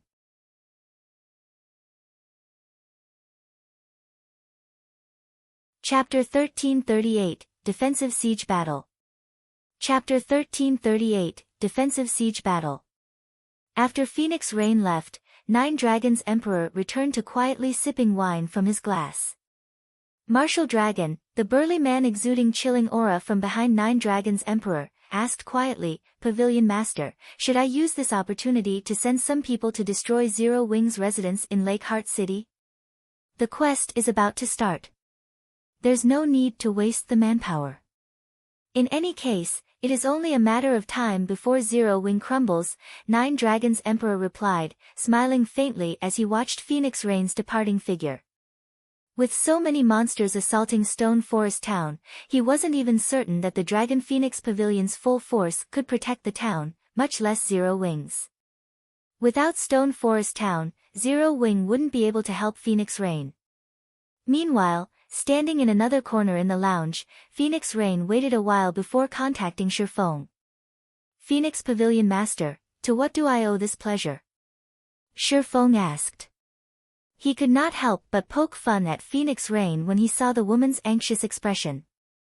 Due to Phoenix Rain's sudden call, he had been forced to end the meeting early and find a reception room to remove his black flame disguise. Only then did he accept the call. "Do you really have to ask?" Phoenix Rain rolled her eyes. Getting straight to the point, she retorted, "Who doesn't know about Stone Forest Town's situation right now? Although I can't supply any manpower, I can lend you a few war weapons." War weapons? Shifeng hadn't expected Phoenix Rain to be so generous. All of the large guilds treated war weapons like priceless treasure.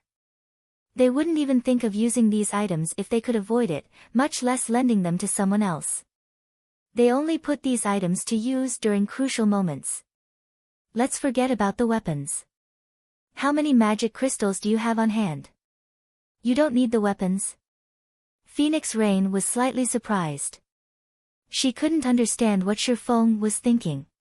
War weapons could be a saving grace during a monster siege, yet based on Shifeng's reaction, it was obvious that he wasn't interested.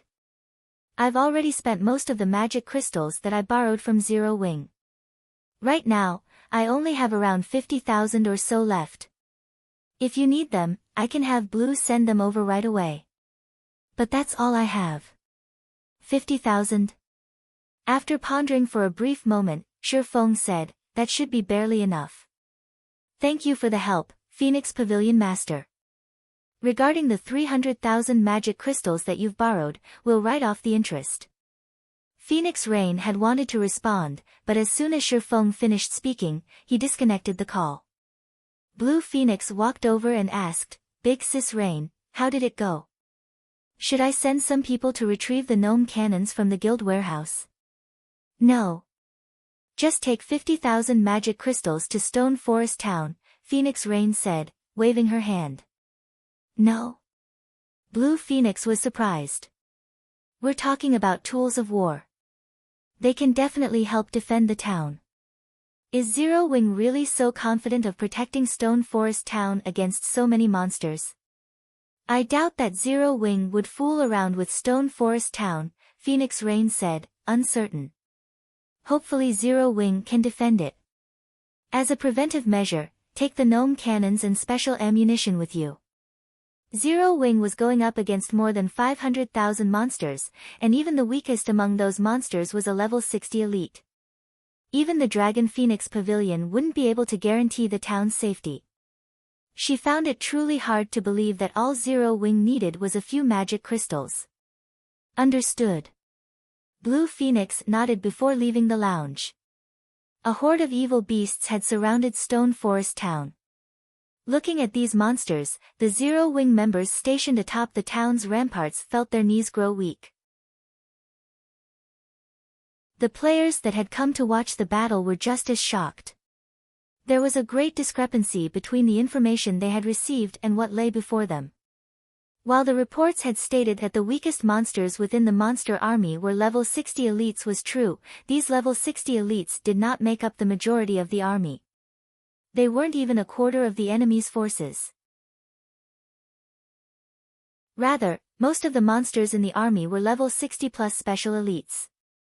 Even from afar, one could easily find one level 60+ chieftain out of every 10 monsters. Such a beast could serve as a party dungeon's final boss. As for the number of Tier 2 lords in the army, that was even more frightening. The enemy also had hill-sized great and grand lords. It's over.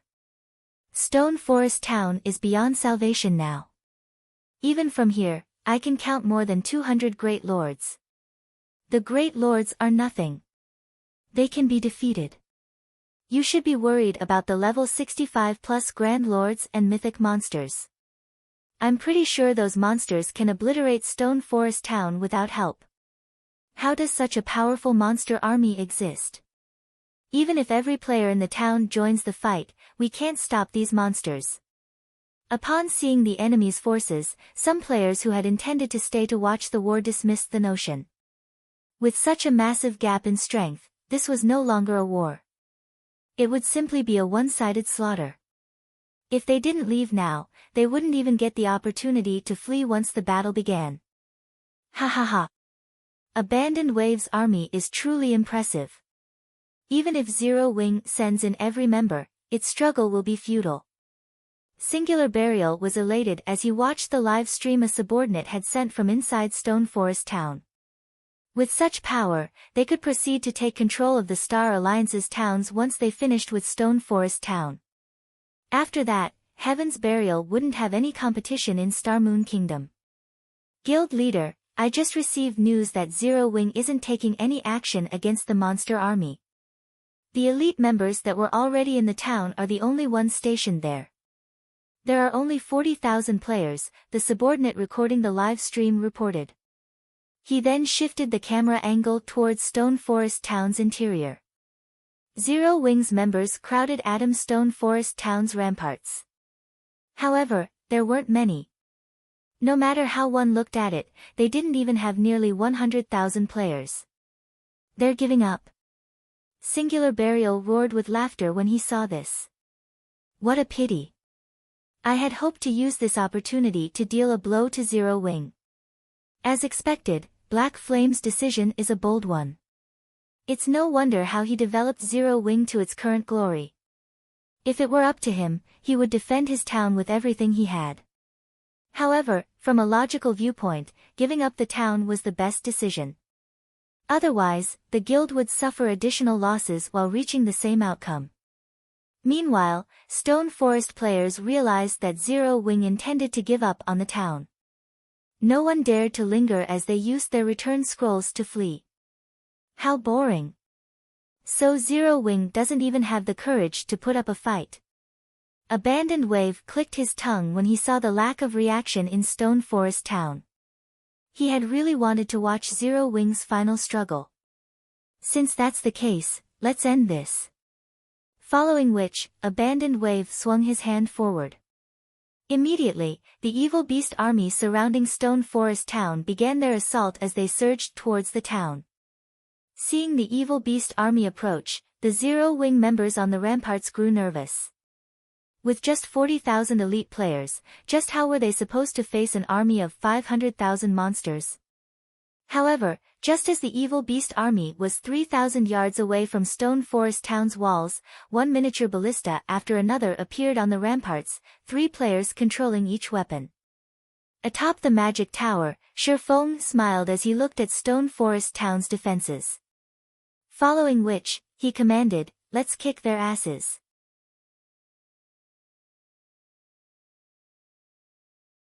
Chapter 1339, Slaughtering the Monster Army. Chapter 1339, Slaughtering the Monster Army. A sea of evil beasts surrounded Stone Forest Town. The monster army stretched out as far as the eyes could see. Meanwhile, Heaven's Burial's members, hiding in Stone Forest Town, secretly livestreamed the siege. This allowed the players throughout Star Moon Kingdom to watch the battle in real time. There are so many monsters. This is the first time I've seen so many in one place.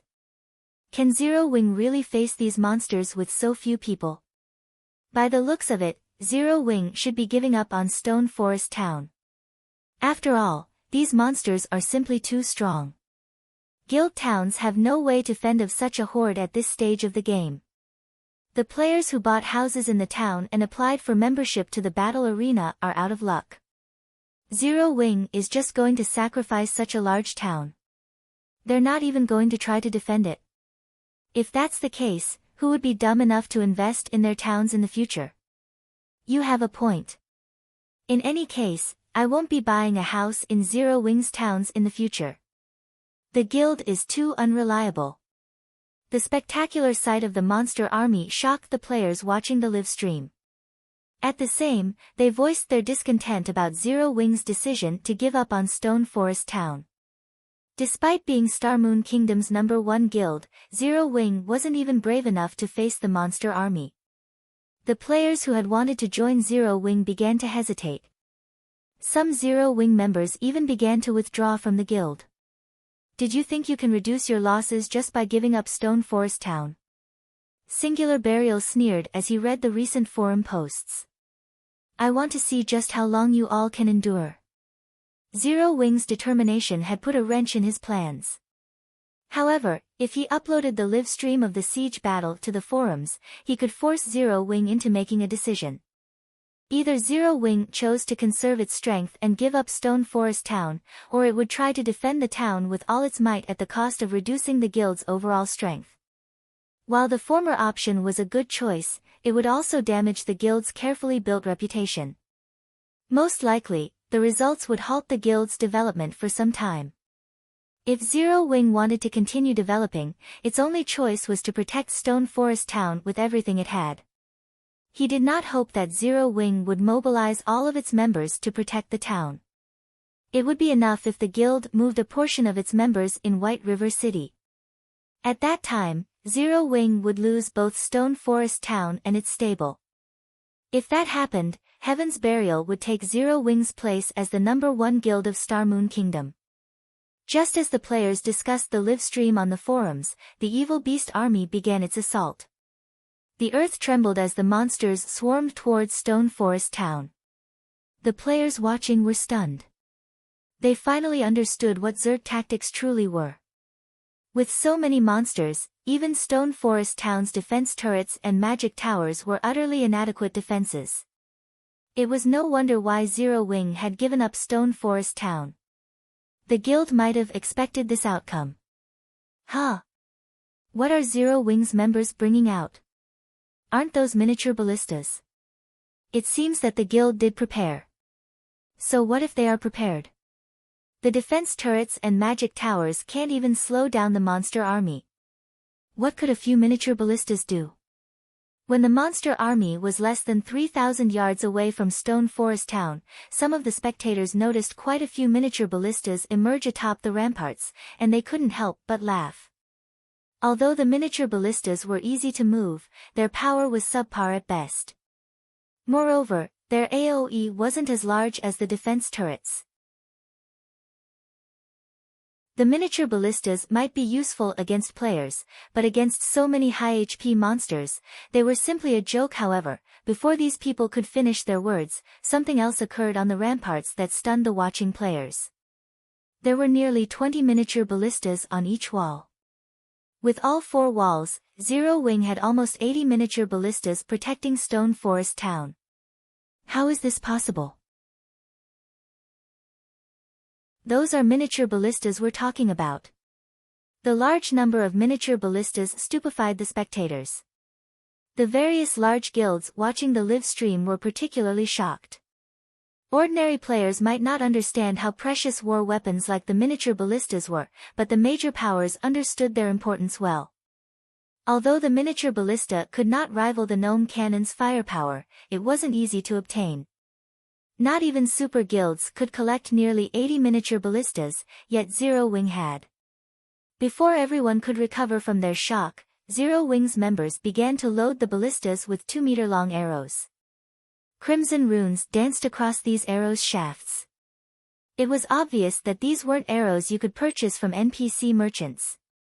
Following which, explosions filled the air around Stone Forest Town. In the next moment, flaming arrows flew from the town's ramparts, raining down on the approaching evil beast army. Boom! Boom! Boom! Rings of fire erupted among the monster troops as the arrows struck, each covering a 15-yard radius. The miniature ballista's attacks were no less devastating than the defense turrets. The explosions forced back the evil beasts on the front line as they received heavy injuries. The elite-ranked evil beasts had lost over 1/3 of their HPs. After the first volley of arrows, the defense turrets and magic towers launched their attacks as well. When the magic towers attacked, the 7 colored beams they fired struck the heart of the monster army. The attack, which could rival Tier 4 large-scale destruction spells, instantly killed all of the monsters below Lord rank.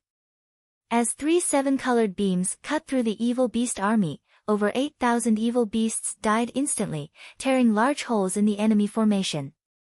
Due to the miniature ballista's short cooldown, another volley of exploding arrows rained down on the evil beasts as soon as the defense turrets and magic towers finished their attacks.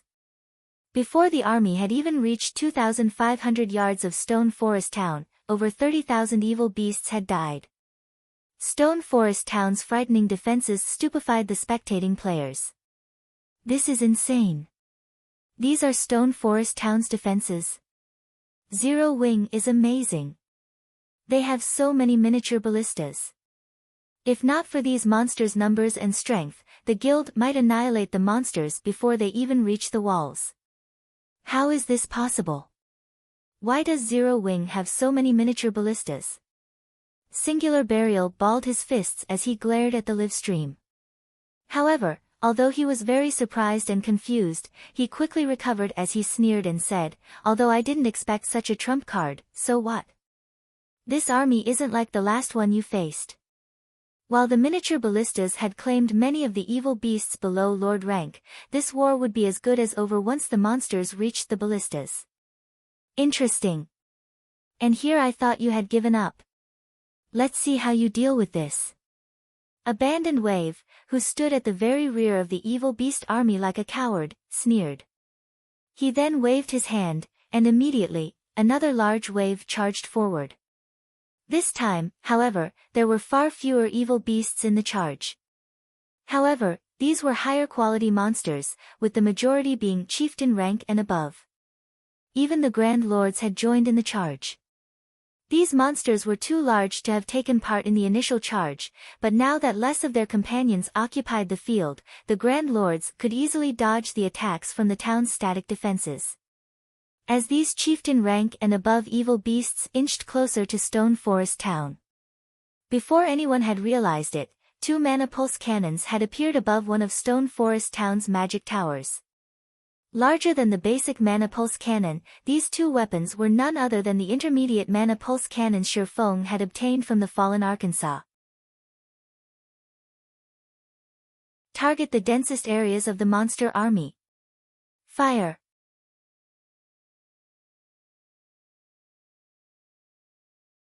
Chapter 1340, The Intermediate Mana Pulse Cannon's Might. Chapter 1340, The Intermediate Mana Pulse Cannon's Might. The instant the intermediate mana pulse cannons activated, two pitch-black, magic arrays formed above the magic tower as they absorbed the surrounding mana. The intense mana fluctuation immediately attracted attention. What's that? What an intense feeling. What's Zero Wing trying to do? Players in town were shocked by the pressure they felt from the magic tower. This was especially true for magical class players, who were far more sensitive towards elemental mana. Currently, the magic arrays above the tower felt like black holes as they devoured a massive amount of mana. Is this another attack from the magic tower? Abandoned Wave was not particularly surprised to see this. In response, he gestured with a hand. Immediately, the evil beast army charging forward began to spread out. He had long since familiarized himself with the magic tower's attacks. After all, these defensive structures were the reason he had suffered in the previous war. However, he had full control of the evil beast army this time. Although the magic tower's AoE was vast, if the monsters spread out, the magic towers wouldn't be as much of a threat. As the players on the ramparts watched, they shook their heads and sighed. These monsters' reaction time is too fast. Although the magic tower's attacks are powerful, they won't be very effective with how spread out the monsters are. As the players discussed their thoughts, the two intermediate mana pulse cannons finished their channeling time. In the next moment, the cannons fired two black beams, reaching the center of the evil beast army in the blink of an eye. As the beams struck the ground, two pillars of black light shot into the sky, piercing the clouds.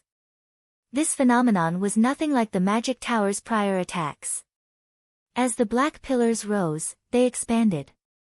Radius of 100 yards. 200 yards. 300 yards. The pillars of light devoured more evil beasts as it spread. The pillars only stopped after achieving a 500-yard radius. Any monster below chieftain rank was turned into ash instantly. Although the chieftain-ranked evil beasts survived initial contact with the pillars, the attacks eventually claimed their lives as well. Only Lord-ranked evil beasts and above survived the attacks. What were those attacks? They even killed chieftains in one move. This is insane. So, this is Zero Wing's foundation. Everyone's jaws dropped as they stared at the Armageddon before them. Shocked by the black pillar's destructive power, even the evil beast army had halted its advance. Just what did Zero Wing do? How did the AoE grow so large? Abandoned Wave stared at the pillars of black light, which had yet to fade, with wide eyes. Despite having spread out, the two attacks had killed over 15,000 evil beasts. Among them, over 2,000 chieftains had died, while the lords had less than half of their HP remaining. Although the higher-rank evil beasts hadn't lost a significant amount of HP, they were severely injured, reducing their combat power drastically.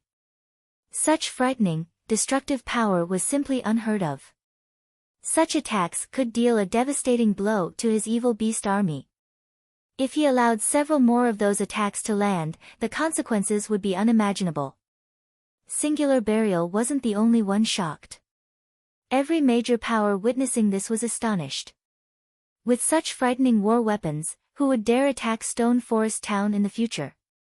Fortunately, the town's current enemy was a monster army.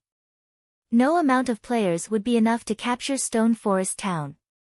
This won't do.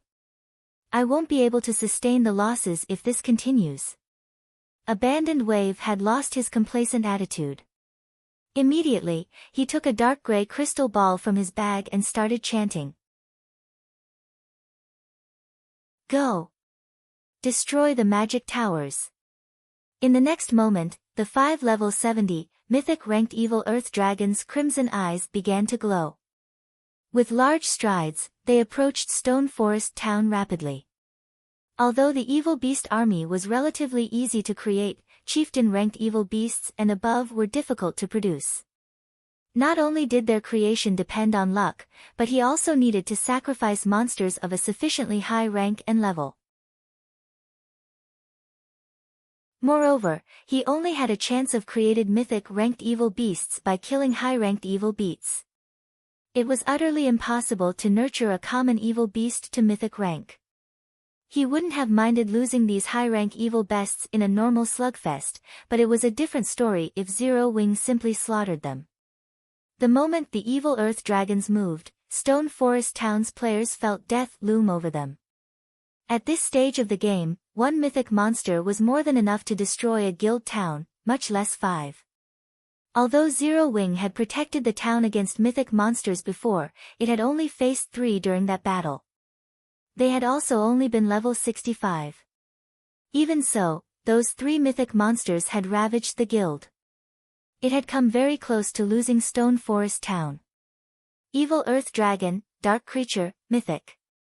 Level 70. HP 210-000-000/210-000-000. Currently, the Evil Earth Dragons weren't suppressed as they had been during the previous war. Not only were their attributes terrifyingly high, but they also had a higher intellect and were easily capable of evading the miniature ballista's attacks. Moreover, the Evil Earth Dragons could shake off the exploding arrows as if they were nothing. Their battle recovery alone was enough to dishearten even the strongest player. Although Stone Forest Town launched a constant stream of attacks, these attacks only eliminated the evil beasts below Great Lord rank. To Great Lords and above, the magic towers and basic mana pulse cannons were a minor concern. And the intermediate mana pulse cannons had a long, 3-minute cooldown. 3 minutes might not be long in a player-fought war, but it was more than enough time for Great Lords and above to end this battle. In the end, before the intermediate mana pulse cannon's cooldown ended, the 200-plus Great Lords, 40-plus Grand Lords, and 5 Evil Earth Dragons stood before Stone Forest Town's walls. Although Stone Forest Town had already upgraded to intermediate rank and was protected by very tall walls, these walls weren't half as tall as the Evil Earth Dragons.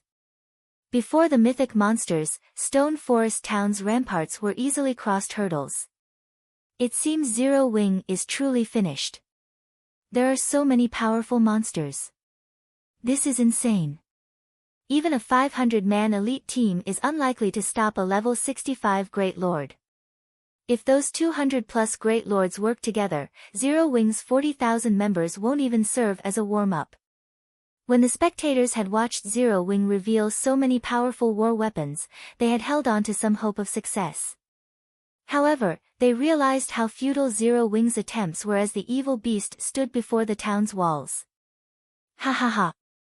Go, my servants. Sacrifice every life form in the town for the almighty evil god. Abandoned Wave commanded, laughing. He had been worried about the intermediate mana pulse cannons, but now that the monster stood before the ramparts, the war was as good as over. Roar. Deafening roars filled the air as the Great Lord-ranked evil beasts leaped towards Stone Forest Town's ramparts. I've been waiting for this. You will be excellent test subjects. Standing atop the magic tower, Shifeng casually retrieved the movement-type, defensive magic array he had obtained from the fallen Arkansas. He then inserted 5,000 magic crystals into the array and cranked it up to maximum.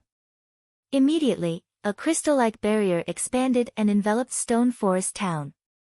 Boom. Boom. Boom.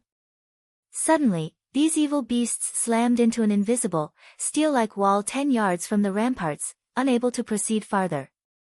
What's this? A magic barrier? Zero Wing's members, who had prepared for an arduous battle, were confused when they saw the evil beast army stop. Not even the 5 Evil Earth Dragons were able to move an inch closer to the town.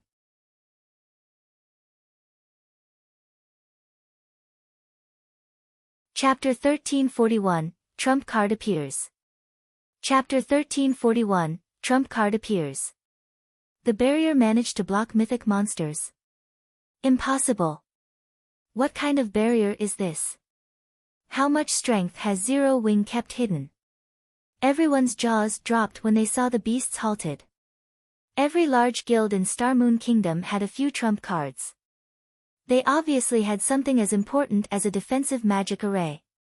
However, it was unheard of for a player-owned magic array to stop a mythic monster attack. The combined attacks of all 5 evil earth dragons' claws barely shook the crystal-like barrier. There wasn't a single crack on the barrier. The array's strength rivaled those used in NPC cities. In God's domain, even the most ordinary NPC city had a magic array that could stop Tier 4 monsters. Every major NPC city like White River City had a defensive magic array that could even hold off Tier 5 monsters. This was also the reason that, aside from special circumstances, monster sieges against the NPC cities were almost certain to fail. Monsters could only successfully siege NPC towns. Why wouldn't they be surprised to see that Stone Forest Town had an array that could rival an NPC cities? The Zero Wing members breathed a sigh of relief when the magic barrier appeared. If they faced these evil beasts head-on, they would die instantly. All members, prioritize killing Great Lord rank monsters and below. Aqua Rose barked out commands through the guild chat. When she read the description of the movement-type defensive magic array, she thought it could only block the Great Lord's attacks. She had never thought that it could hold off a Tier 4 mythic monster. Due to the presence of the defensive magic array, Zero Wings members started to regain their confidence. They began to bombard the evil beasts before them. Level 40 players might not normally pose a threat to level 65 Great Lords, but the 3 magic towers boosted their basic attributes by 30%. God's Domain's recent system upgrades also continuously weakened the effects of level suppression. Zero Wings members still managed to deal several hundred damage to the level 65 plus Great Lords even with a gap of over 20 levels. Those with equipment with the ignore levels attribute dealt -1000 damage on average. Several hundred damage might not be much to the Great Lords, which had over 60 million HP. The accumulated damage of hundreds, or even thousands, of players attacking at once was frightening.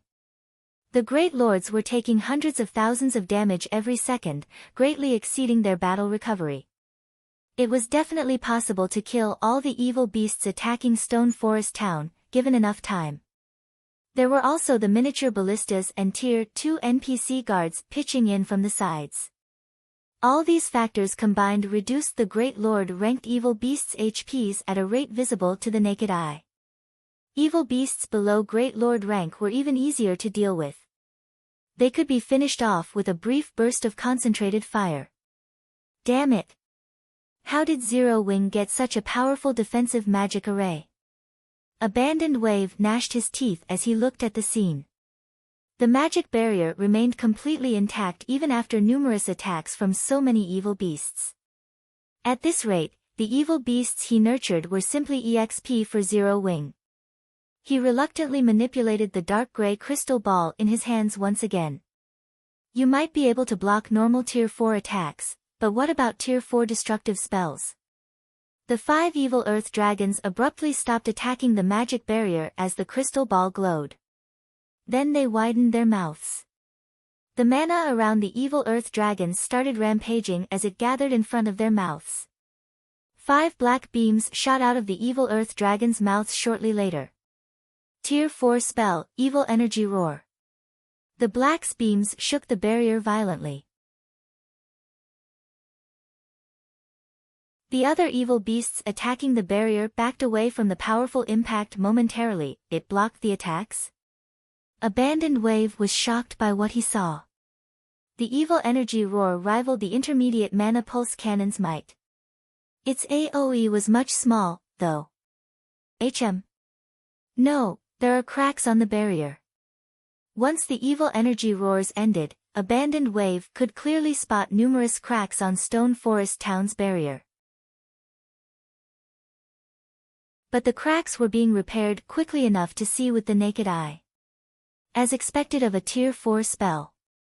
Its might is truly frightening. Shurfeng took a look at the movement-type defensive magic array beside him. The 5 evil energy roars had depleted its energy by more than half. That was only one wave of attacks. All defensive magic arrays needed to be supplied energy. The more damage the magic array absorbed, the more energy it consumed. The magic array's endurance limit was the other important factor affecting the energy depletion rate. The movement-type defensive magic array he had obtained from the Fallen Ark had a Tier 3 endurance limit. As long as an attack standard exceeded Tier 3, the energy depleted from such an attack would increase exponentially. Each of the evil Earth Dragon's normal attacks had already depleted the magic array's energy by a frightening rate of 1%. This 1% was enough to hold off the combined attacks of the 200-plus Great Lords for a considerable amount of time. After the evil energy roars, the magic array's energy had decreased by nearly 70%. Restoring the magic array's energy cost 5,000 magic crystals each time. Currently, he only had around 60,000 crystals on hand, and that was including the 50,000 crystals Phoenix Rain had returned. In addition, firing the intermediate mana pulse cannons cost 2,000 magic crystals per shot, while the basic mana pulse cannons cost 1,000 crystals per shot. He could only restore the magic array's energy a limited number of times. Sure enough, it isn't invincible. I want to see just how long you last. Seeing the cracks on the magic barrier, a sinister smile appeared on Abandoned Wave's face. He then controlled the Grand Lords to assault the magic barrier with their most powerful skills. Although he did not have a good understanding of Stone Forest Town's magic barrier, he could guess the barrier's limit based on the cracks. Normally, a barrier would only show signs of damage when an attack exceeded its limit. When that happened, the defensive magic array would lose a significant amount of energy. Once the magic barrier's energy had been depleted, his evil beast army would storm Stone Forest Town and slaughter the players in it. As Abandoned Wave controlled his Grand Lords, they rampaged, hurling one high-tiered skill after another at the barrier before them. The magic array lost energy with each hit. For a moment, it even began to show signs of shattering. Seeing this, the Zero Wing members on the ramparts grew increasingly nervous. Once the magic barrier broke, their lives would be on the line. Sure enough, using such a method to fight mythic monsters is a little far-fetched. Shi Feng sighed when he saw the magic array's energy levels fall below 10%. He then contacted Blackie and asked, "Blackie, how are the preparations on your side?" "We're ready. We're just waiting for your command," Blackie said, grinning. "Although it is a little wasteful to use them here, it's about time we show our enemy that they aren't the only ones with Tier 4 forces." Shi Feng then commanded, "Summon the divine beasts. It's about time we refresh their memory." Following Shi Feng's command, 3 massive, golden magic arrays appeared above Zero Wing's residence, each array enveloping nearly half of the town. Immediately, 3 golden dragons that were over 100 meters tall emerged from these magic arrays. The divine dragons hovered in the sky as they flapped their massive wings. They released deafening roars that echoed throughout Stone Forest Town and its surrounding area as they overlooked all lifeforms like kings.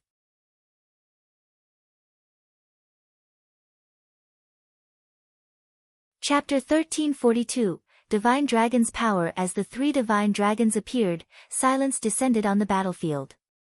Any who bathed in the divine dragon's aura, including both Stone Forest Town's players and the evil beasts attacking the magic barrier, looked up at the creatures as if they were staring at kings. Impossible. This definitely can't be real. 3 golden dragons? How much power has Zero Wing hidden? Zero Wing is too strong. It seems that the dragon summonings during the previous war hadn't just been due to luck after all. Sure enough, Zero Wing isn't Star Moon Kingdom's #1 guild for nothing. Which guild in Star Moon Kingdom could possibly be a match for Zero Wing's foundations? Damn it! Why did I leave Stone Forest Town so quickly? I threw away the chance to watch such an interesting battle.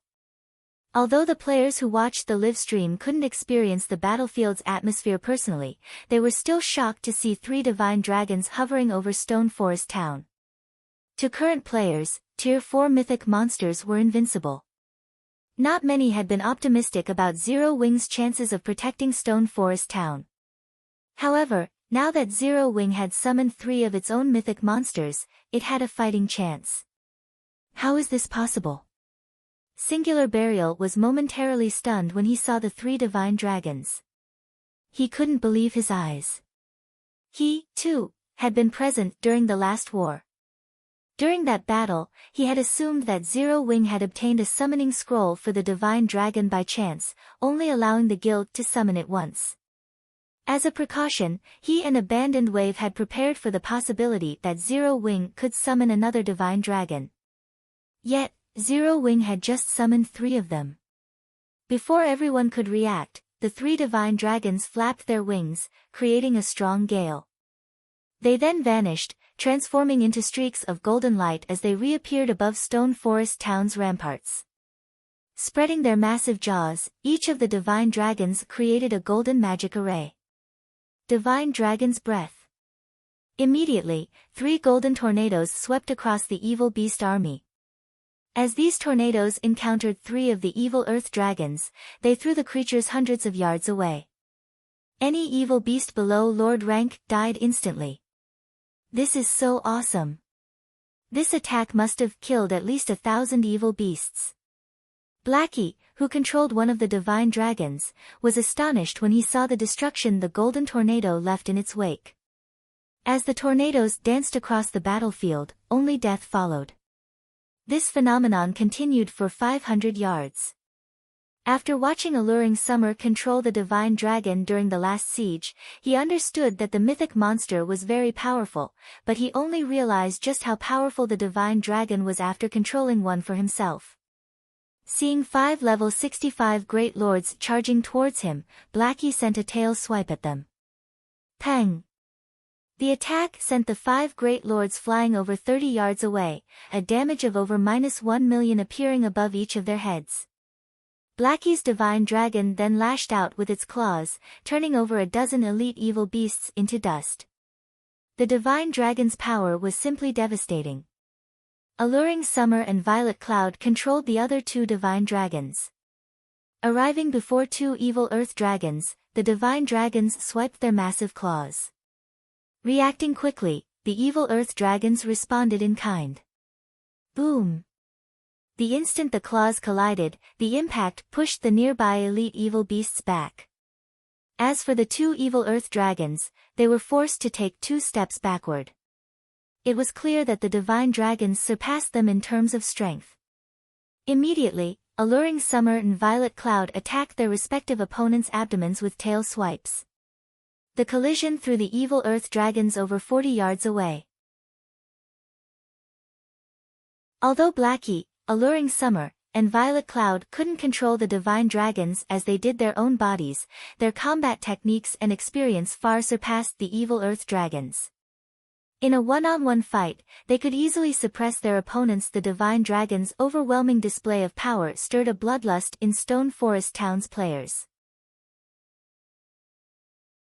Every one of the mythic monster's actions could destroy the surrounding terrain. Monsters below Lord rank couldn't even approach to the divine dragons. Although the divine dragons' combat standards were not high, they caused a much larger common than a player-fought battle. If not for the defensive barrier protecting them, no one doubted that the resulting shockwaves would be more than enough to destroy the town. By summoning the 3 divine dragons, Zero Wing had turned the tide of war. Is this our guild's power? This is too amazing. All hail Boss Blackie. Victory will be ours. Every Zero Wing member was ecstatic. They had never realized how powerful their guild was. Seeing this, the players that had chosen to withdraw from the guild turned pale.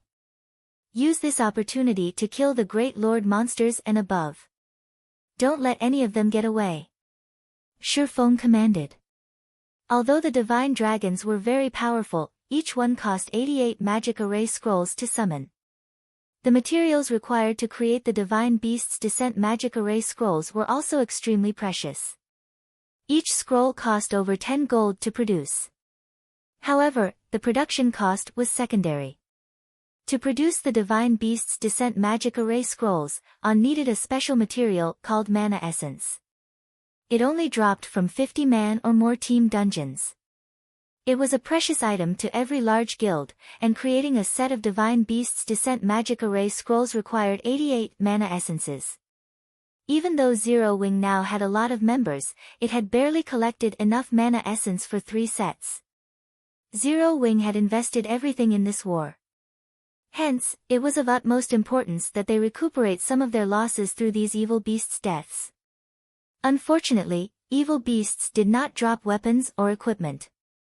They only provided some EXP and materials.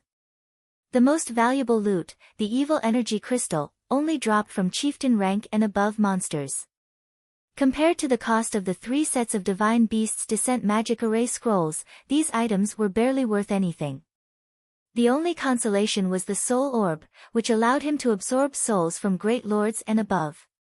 He could absorb the souls from any of the Great Lords his guild team killed. With so many Great Lord-ranked monsters in a single location, this was a rare opportunity. 3 Divine Dragons. Abandoned Wave's mouth twitched as he watched the Divine Dragons slaughter his evil beasts. It had taken a lot of effort to obtain each of his Great Lord-ranked evil beasts, yet Zero Wing's members were farming them for EXP. Good. Very good. I want to see just how many you can kill. Once your magic barrier shatters, Stone Forest Town will meet its doom. Abandoned Wave steeled his heart. Now that he had revealed so many evil beasts to the public, the various large guilds would undoubtedly prepare countermeasures against the creatures. If he failed to destroy Stone Forest Town this time, it would be very difficult to nurture another large army. Although Zero Wing's prowess exceeded his expectations, the town's weakness was obvious. As long as he shattered the town's defensive barrier, the evil beast army would storm the town. Abandoned Wave commanded his monsters to attack the town's defensive barrier. He even instructed his 5 evil earth dragons to ignore their divine cousins, intending to trade the dragon's HP for the magic barrier's energy.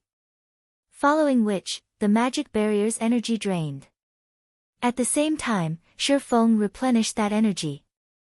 At the rate at which he poured magic crystals into the array, he didn't dare use the intermediate mana pulse cannons again. The intense slugfest stupefied every spectator. While the evil beasts assaulted Stone Forest Town's barrier and ignored their enemies' attacks, the latter threw everything it had at the evil beasts. Under Zero Wing's fierce assault, the army continued to lose monsters. The initial 500,000 decreased to 400,000, and then to 200,000. Even 2 of the 5 evil earth dragons had died. When the evil beast army had less than 100,000 monsters remaining, Stone Forest Town's magic barrier shattered under 3 remaining evil earth dragons' evil energy roars.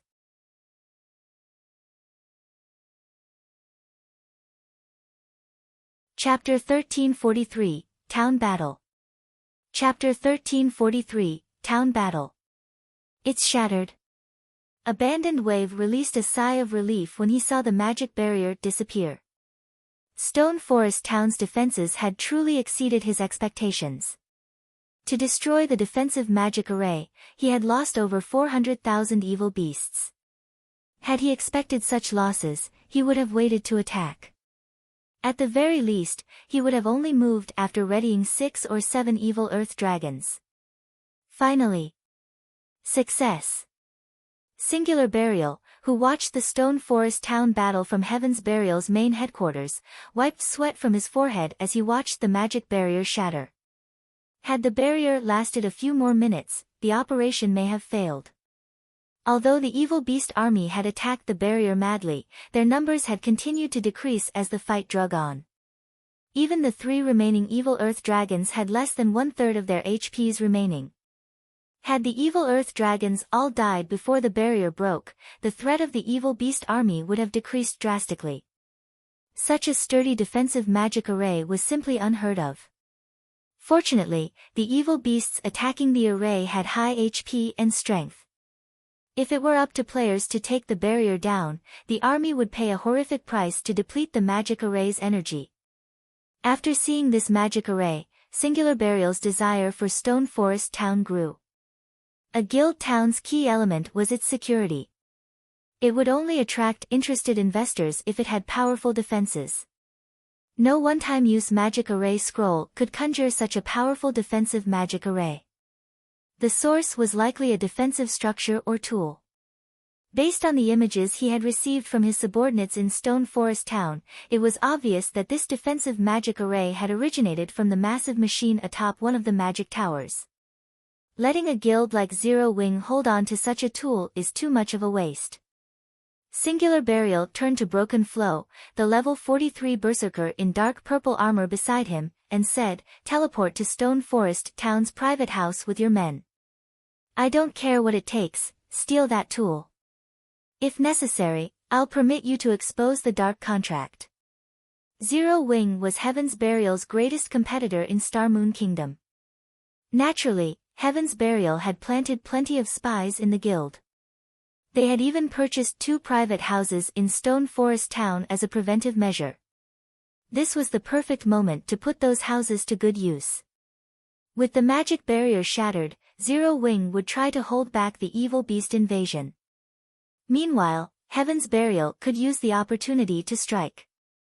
The evil beasts might be a threat to other players, but Heaven's Burial had special tools that prevented evil beasts and evil demons from actively attacking them. I can use the dark contract. Excitement flashed in Broken Flow's eyes. He glanced at the movement-type defensive magic array atop the magic tower and said, "Guild leader, destroying that magic tower shouldn't be a problem, right? If it's necessary, then fine. But only as a last resort." Singular Burial nodded. "Understood. Guild leader, wait for my good news." Broken Flow chuckled before leaving the guild leader's office. Meanwhile, every Zero Wing player on the ramparts wore a solemn expression. In the end, they had failed to kill all the evil beasts before the magic array had run out of energy. Although there were less than 100,000 evil beasts remaining, the leftover monsters were mainly the stronger ones. Weaker monsters such as the elite evil beasts had long since been wiped out. The weakest remaining were special elite rank, while over 70 great lords and nearly half of the grand lords remained. There were plenty of high lords left as well.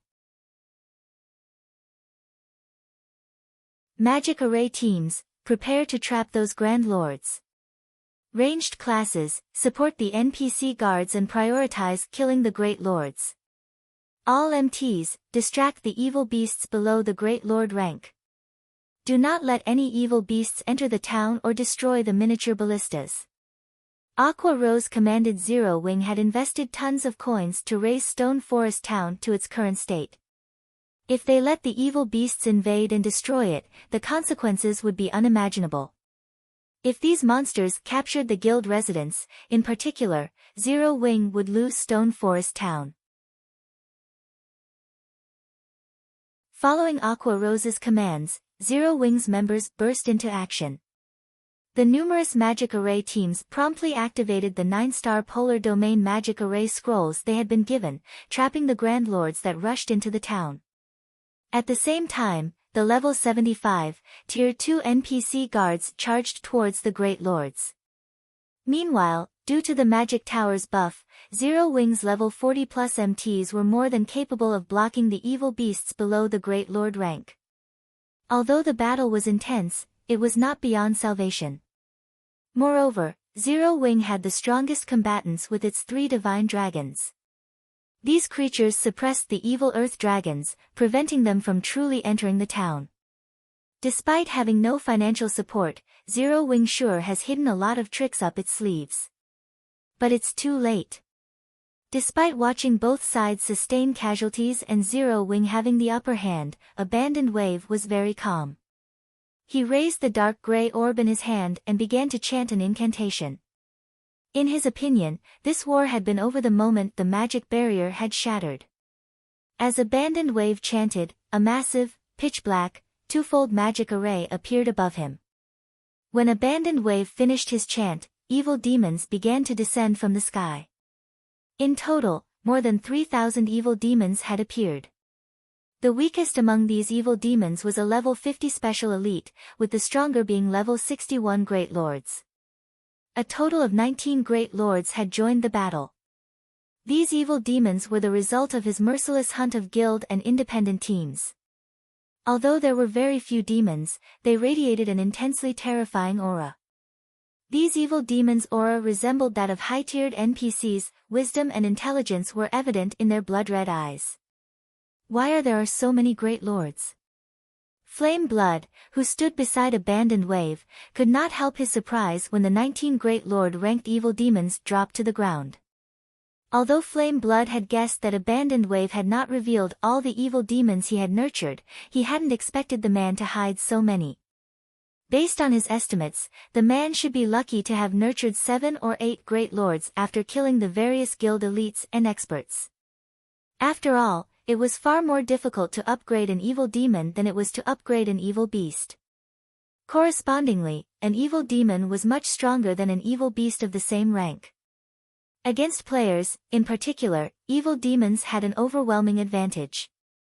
A chieftain-ranked evil demon would have no problem slaughtering even an expert player with an active berserk skill. There was no need to mention the lords and great lords. They were practically living nightmares. My servants, it is time to devour some souls. Abandoned Wave sneered as he pointed to the distant stone forest town. Your target is the town before you. Gorge to your heart's content. He hadn't dared risk his evil demons while the magic barrier had been in place, each one was just too precious. They could only be created from the corpses of powerful players. Nurturing them was even more difficult. In addition, they had much lower HP than their evil beast counterparts. Even the Great Lord-ranked evil demons would likely die if they received an attack from the intermediate mana pulse cannons. However, the situation had changed. Without the magic barrier, the evil demons could easily hide in the player crowd and infiltrate the town. Due to their small stature and high reaction speed, Zero Wing would not casually target them with its AoE war weapons. Without this issue, slaughtering the Zero Wing members in Stone Forest Town would be a piece of cake. Following Abandoned Wave's command, the highly intelligent evil demons left afterimages as they dashed towards Stone Forest Town.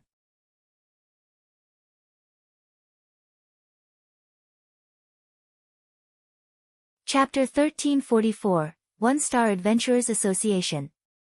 Chapter 1344, 1-Star Adventurers Association. As the large group of evil demons descended, they attracted the attention of Stone Forest Town's players. Why are there still monsters? There doesn't seem to be a lot of time. Stopping them shouldn't be a problem. Why do these monsters feel even more dangerous than the evil beasts? When the Zero Wing members, who were busy fending off the evil beast army, noticed another group of monsters approaching the town, they promptly turned to look at the new arrivals. Although fear gripped their hearts for a moment, they relaxed and returned their attention to the evil beasts before them when they realized how small the approaching group was. However, Aqua Rose's expression darkened when she noticed the approaching evil demons. Hurriedly, she commanded, "Miniature ballistas, prioritize the approaching monsters. Do not let them get close to the town." They had seen evil demons during the previous siege war as well. Although there had been very few, their combat power had been incredibly frightening. They had also been far more intelligent than ordinary monsters. There were more of these monsters this time. If these evil demons infiltrated Stone Forest Town, the consequences would be unimaginable. Although the players controlling the miniature ballistas did not understand, they followed Aqua Rose's command. Fortunately, these evil demons were within range. Immediately, dozens of arrows flew towards the approaching evil demons. Boom! Boom! Boom! A series of explosions shook the battlefield. What? The players controlling the miniature ballistas were stupefied by the results of their assault. The evil demons had dodged the dozens of exploding arrows they had fired. Although they were firing at near maximum range, not even elite players could dodge the arrows at that distance. In addition, the exploding arrows were AoE attacks. The Zero Wing members manning the miniature ballistas weren't the only ones stunned. Many of Stone Forest Town's players were also astonished. A meaningless struggle. Abandoned Wave wasn't surprised in the last. Even the special elite evil demons had a higher reaction speed than elite players. Furthermore, these demons' attributes were much higher than players of the same level. Dodging the small AoE attacks was a piece of cake for these monsters. The evil demons would only be at risk against large AoE attacks like those from the magic tower. Moreover, these evil demons possessed considerably high intellect. After learning about the town's defensive and offensive capabilities, they spread out as they advanced. Even if the magic towers attacked, the damage would be minimal. They're sending so many evil demons at is. The evil god's temple sure is determined. Shi Feng was also astonished when he saw the evil demons surge towards Stone Forest Town. Although he did not know much about the evil god's temple, he knew that these evil demons weren't easy to create. Every evil demon required blood and sweat from evil god players. Whoever was attacking Stone Forest Town must be very determined to send over 3,000 evil demons against the town. Guild leader, those evil demons are extraordinarily strong. If they enter the town, the situation will take a turn for the worst. Should we have Snow send 20,000 elites from headquarters? Aqua Rose suggested anxiously as she watched the evil demons grow closer to the town. Have everyone retreat to the town, and let as many of those evil beasts and evil demons enter, Shi Feng instructed. Let them enter the town. Aqua Rose's jaws dropped. She had no idea of what Shi Feng was thinking. Guild leader, if we let these monsters in, they'll destroy the town. Moreover, the magic towers will also have trouble targeting them. We'll be at a massive disadvantage. We can't hold them back, so it doesn't matter. We'll see who is truly at a disadvantage, Shi Feng said, chuckling. Just get it done. Let me deal with the rest. If the enemy had attacked before the Adventurers Association had occupied Stone Forest Town, Shi Feng would have even mobilized the entire guild to keep these monsters out. However, the situation was different now. In God's domain, a monster army besieging a town wasn't like that carried out by players. When players sieged a town or city, neutral NPCs would not participate in the war. However, it was a different story against monsters. After all, neutral, human NPCs and monsters were enemies. A neutral organization like the Adventurers Association wouldn't occupy a large plot of land in a player town for free. When monsters attacked the town, the Adventurers Association would lend a hand to defend it. Shi Feng hadn't resorted to this option simply because he wanted to keep it secret. Moreover, the town's popularity would decrease significantly if the Adventurers Association took action, which was a steep price as town popularity was crucial to promoting a town. Unfortunately, since they couldn't stop the monsters approaching the town, they didn't need to continue to exhaust the guild's strength. Although Shi Feng's decision confused Aqua Rose, she had no choice but to organize a retreat into the town. Due to the town's various buildings, the massive evil beasts would struggle to maneuver through it. As a result, they would become easier to deal with. Some players even used the buildings as cover. Unfortunately, although more players survived, their prowess had decreased as well. Has Zero Wing lost its mind? Why are they retreating just because of an extra 3,000 plus monsters? What is Zero Wing thinking? Aren't they afraid that these monsters will destroy the town's buildings? For a time, the spectating independent players and major powers were dumbfounded. By letting these monsters invade the town itself would take a lot of damage and its war weapons would be less effective. For example, if the magic tower attacked a target inside the city, not only would it damage the monsters, but it would also damage nearby buildings. What quick reactions! But so what if you switch to guerrilla tactics? Do you think this will change anything? Abandoned Wave sneered. What foolishness! Nobody in Star Moon Kingdom can stop my evil demon army. This will only lead to a quicker death. Following which, Zero Wing's members retreated to the town's center, taking out far fewer evil beasts as they did so. If not for the 3 divine dragons pinning down the 3 evil earth dragons outside of Stone Forest Town, the streets of the town would have been devastated. Upon entering the town, the evil demons dashed through the streets, rushing to the town's core.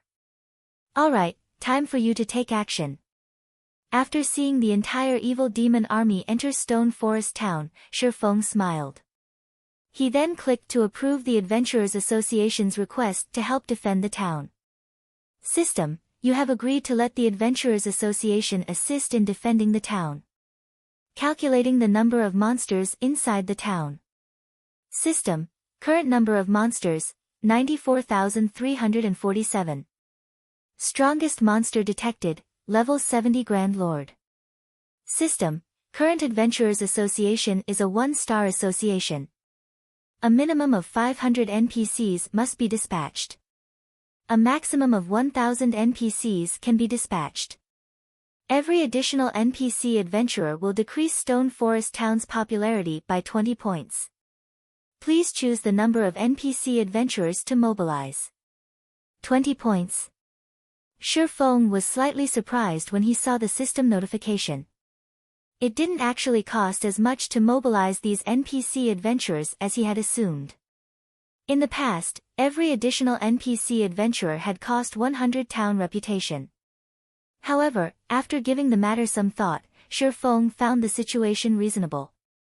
After all, Shadow's towns had been Tier 4, level 100 plus monsters. Naturally, that guild had been forced to dispatch more powerful NPC adventurers. As a result, they had cost more. Let's mobilize 1,000 NPCs. Shifeng then chose to mobilize the maximum number of NPCs.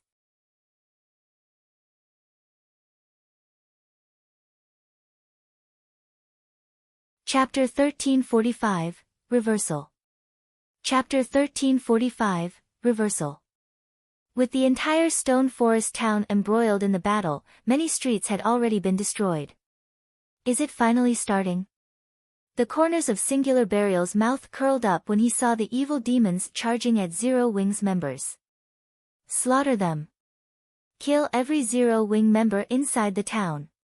Evil demons were different from evil beasts. The players killed by evil beasts would suffer only the normal death penalty.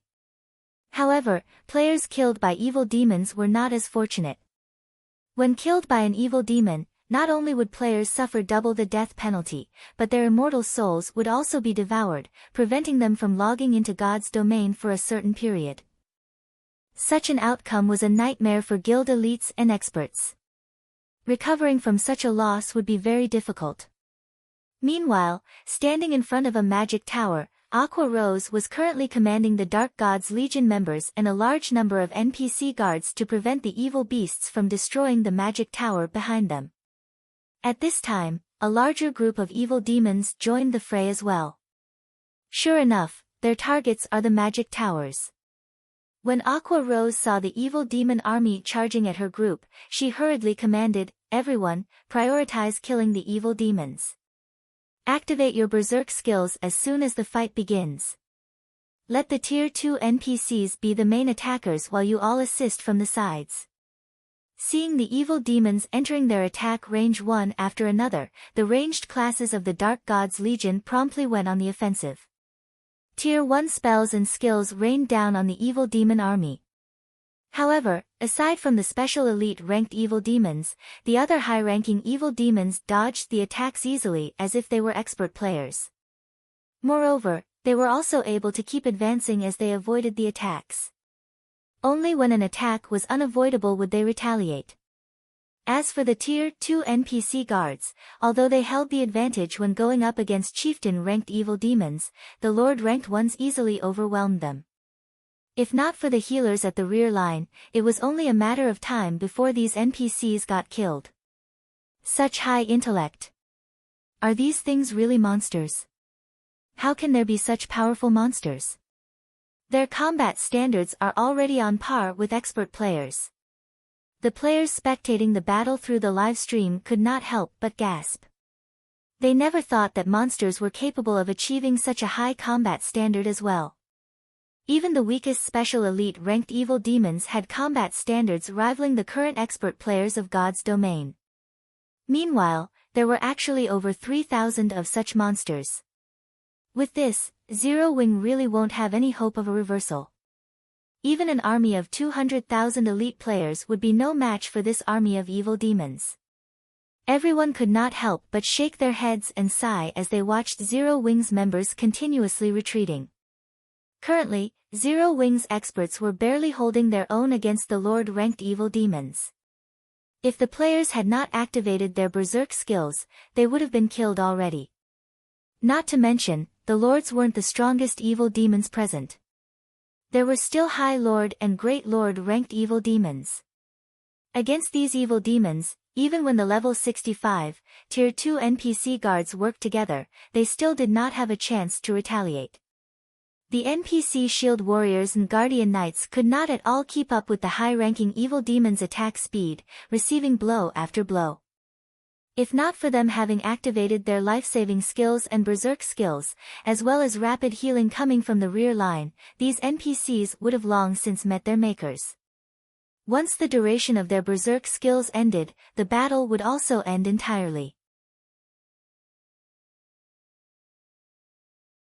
Meanwhile, hidden at a corner a short distance away from the magic tower was a party of 6 cloaked players.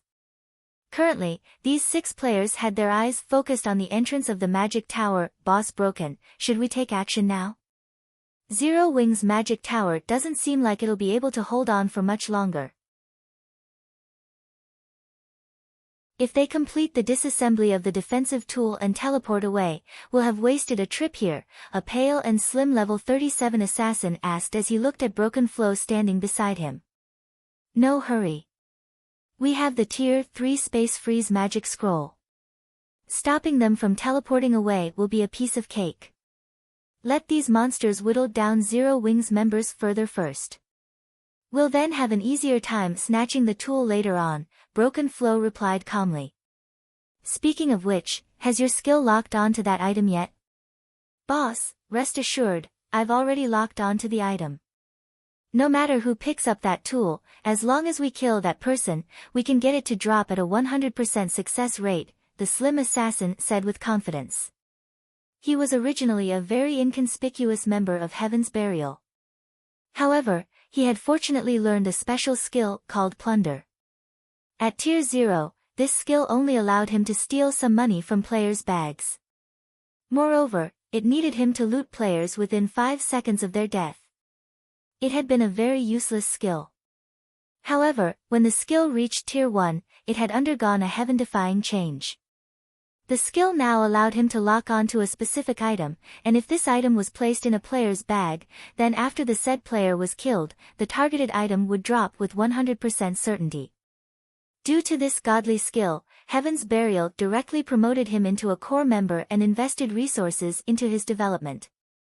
Excellent. Broken Flow nodded. Listen to my commands later on. During the time Broken Flow was speaking, the Zero Wing members defending the magic tower kept retreating towards the defensive structure, the battle becoming increasingly disadvantageous for them.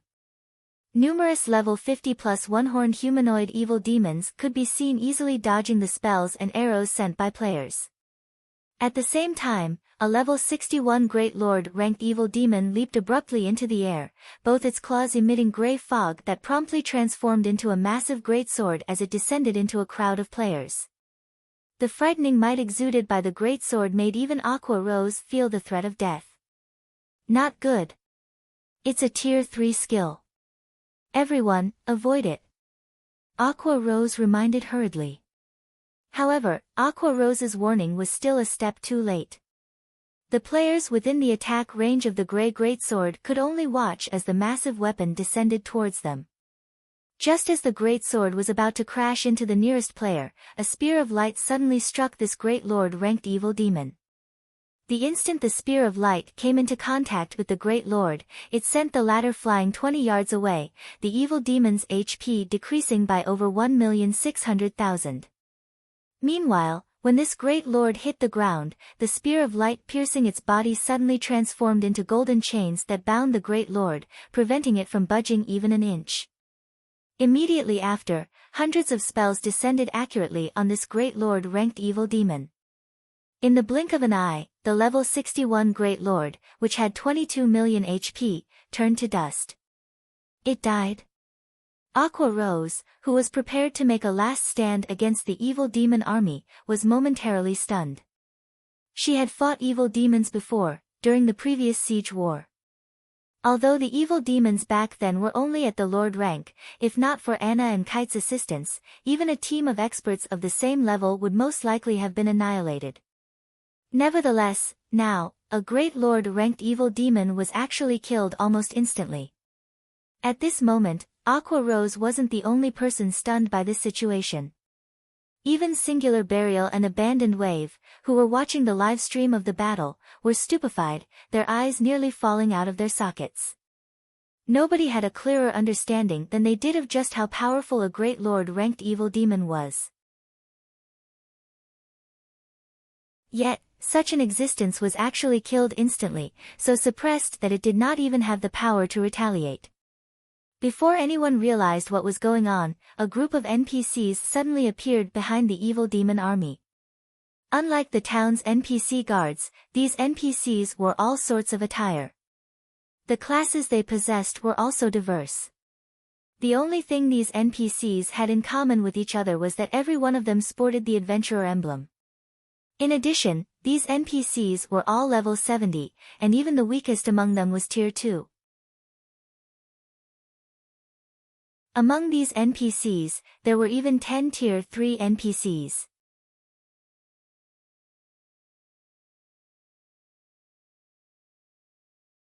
Chapter 1346, The Horror of Tier 3 NPCs. Chapter 1346, The Horror of Tier 3 NPCs. NPCs? Why are there so many NPCs here? Zero Wings members, who had been fending off the monster army, grew confused when they saw so many powerful NPCs appearing one after another. However, compared to the surprise Zero Wings members felt, the players and various major powers watching this scene through the live stream were even more shocked. What? There are actually Tier 3 classes among these NPCs. Tier 3 NPCs. How is this possible? Tier 3 NPCs are already considered overlords in minor NPC cities. Just how did Zero Wing manage to get these 10 Tier 3 NPCs to defend Stone Forest Town? The players on the forums were momentarily dumbfounded by the appearance of the 10 level 70, Tier 3 NPCs. As for the various major powers, they felt both confused and afraid when they saw this scene. Ordinary players might not understand how strong Tier 3 NPCs were, but they had a clear appreciation of this. Although only one tier separated Tier 3 and Tier 2 NPCs, this was a massive gap. Not only was there a huge disparity in basic attributes, but there was also a massive difference in combat standards. Even in a situation where both sides had equal basic attributes, a Tier 3 NPC could easily beat up a group of Tier 2 NPCs. This difference was the reason Tier 3 NPCs were usually tasked with ruling and safeguarding minor NPC cities. Yet, now, Stone Forest Town actually had 10 Tier 3 NPCs guarding it.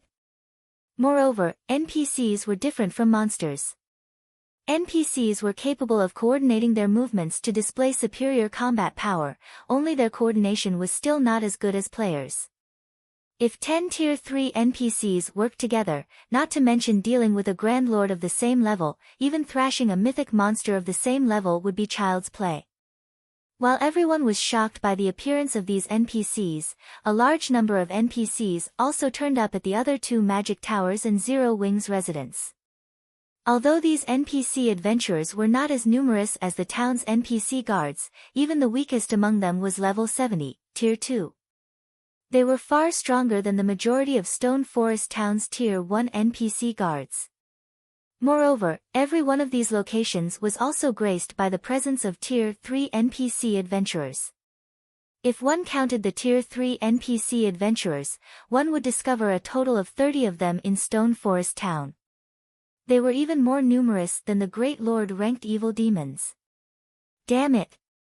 Just where did Zero Wing find so many Tier 2 and Tier 3 NPCs from? Abandoned Wave felt his heart bleeding out when he saw the NPC adventurers assaulting his evil demons. These NPC adventurers were ridiculously strong. Their fights with Lord-ranked evil demons were no different from child's play. Although Lord-ranked evil demons could overwhelm Tier 2 NPCs in a one-on-one, there were simply too many Tier 2 NPCs. Moreover, the NPCs were skillfully cooperating with each other. As a result, a single Tier 2 party could easily finish off a Lord in just a few moves. However, this was still not the worst part. When those Tier 3 NPCs faced off against evil demons and evil beasts below Lord rank, they would almost always eliminate their opponents in a single move. Whenever the NPCs used a Tier 3 skill, the death of a large group of monsters would follow. The Tier 3 great mages were killing monsters below Lord rank as quickly as the magic towers were. One could practically hear explosions echoing throughout Stone Forest Town at every passing moment. As for the great Lord-ranked evil demons, which were practically invincible, they were rendered utterly helpless under the coordination of just 2 or 3 Tier 3 NPCs. Meanwhile, whenever a great lord got pinned down, the other Tier 3 NPCs would use the opportunity to attack it together, bombarding it with Tier 3 skills and spells, one after another, and killing it in the blink of an eye. Seeing the evil beast armies and evil demon armies' numbers plummet, Abandoned Wave immediately commanded all the monsters to give up on attacking the magic towers and shift their focus towards Zero Wing's residence. Previously, Abandoned Wave had commanded his monsters to attack the magic towers merely to kill more Zero Wing members. However, the current situation no longer permitted such an action. If the battle continued, although he could inflict more losses on Zero Wing, the monster army he built up with great difficulty would also suffer annihilation. Now, the only thing he could do was destroy Zero Wing's residence. This way, he would have at least achieved his main goal. In the next moment, the evil beasts and evil demons inside Stone Forest Town began surging towards Zero Wing's residence in a frenzy. Black Flame, I admit that your guild's strength and foundations have greatly exceeded my expectations. Unfortunately, you are fated to lose Stone Forest Town in this war. Abandoned Wave smiled faintly when he saw his monster army surrounding Zero Wing's residence. His losses this time had indeed exceeded his initial estimates. However, with the destruction of Stone Forest Town, Zero Wing would lose its foundations. Meanwhile, he could still obtain more evil beasts and evil demons. At most, he would have to spend a little more time doing so. They really are nuts. Do they plan on attacking the guild residence's magic array at all costs? When Shifeng saw the monster army focused on assaulting Zero Wing's residence, he immediately had everyone gather back at the residence. At this moment, aside from attacking the guild residence's defensive magic array, these evil beasts and evil demons were doing nothing else. They did not even bother defending against or avoiding the attack sent at them. However, Shifeng also could not help but admit that these monsters' plan was working, as the guild residence's defensive magic array was rapidly weakening. Most likely, the magic array would shatter in less than a minute. At that time, these monsters would be able to charge into the guild hall and destroy the guild flag. A town siege carried out by monsters was different from that of players. Players needed to obtain the town token in order to capture the town. Meanwhile, monsters only needed to destroy the guild flag to do so. As long as the guild flag was destroyed, Stone Forest Town would be finished, becoming a town controlled by monsters. If that happened, all players within the town would be forcibly expelled from Stone Forest Town's vicinity. Meanwhile, Shifeng would also lose his authority over Stone Forest Town, and for the following 1 month, his guild would be barred from raiding Stone Forest Town. However, it would be a different story for other guilds. Instead of a month, they would only need to wait 15 days before they could start raiding Stone Forest Town. During this 15-day grace period, most likely, every guild in Star Moon Kingdom would attempt to raid Stone Forest Town. After all, as long as they succeeded, they would get a ready-made intermediate town. Kill. Go ahead and kill as many as you can. I want to see just how many of my monsters you all can kill. Abandoned Wave laughed involuntarily when he saw the cracks on the residence's magic barrier. At this moment, there were still 50,000 evil beasts and evil demons, more than enough to last until the monsters invaded Zero Wing's residence and destroyed its guild flag. Meanwhile, Zero Wing's members were desperately trying to stop the monsters' attacks. Boom! When a level 70 Grand Lord bombarded the magic barrier with a Tier 3 skill, the guild residence's defensive magic array finally gave, crumbling upon itself. Everyone, move forward and block those monsters. Do not let them set foot in the guild hall no matter what. Aqua Rose shouted urgently. Zero Wing's members understood the severity of this matter. Immediately, all the MTs charged forward to block the advance of the monsters. At the same time, the magic array teams also activated one magic array after another to trap the approaching monsters. Very quickly, chaos fell upon the entire guild residence. Idiots! Do you think the entrance is the only way to enter? Abandoned Wave sneered in the next moment. A Lord-ranked evil demon leaped high in the air and landed at the side of the guild hall. It then sent a fierce punch at the wall and opened a huge hole in it. Immediately after, over a dozen small, chieftain-ranked evil demons dashed into the breach. Not good. Aqua Rose also noticed this situation from the corners of her eyes. Although they were blocking the larger evil beasts, they couldn't stop the nimble and smaller evil demons. Not to mention, Zero Wing's guild hall was also very large. It was simply impossible to defend all the sides completely. At this moment, Zero Wing's members also felt a deep sense of powerlessness and despair. Ha ha ha. Everything's over. Abandoned Wave could not help laughing madly when he saw the evil demons surging into the guild hall. There might be a lot of players and NPC guards inside the guild hall, but the dozen or so evil demons were both agile and skillful. Their target, the guild flag, was also prominently displayed inside the guild hall. Destroying it would be a piece of cake for them. However, in the next moment, boom! Boom!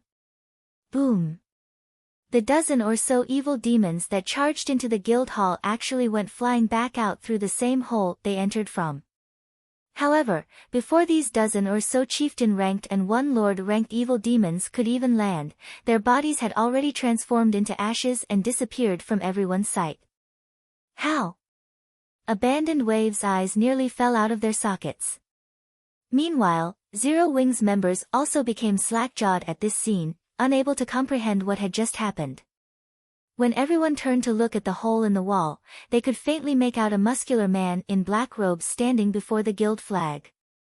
With both hands, the man gripped a blood-red greatsword that was stabbed into the ground before him. Even when just looking at this man from afar, everyone could clearly feel their souls shuddering in fear.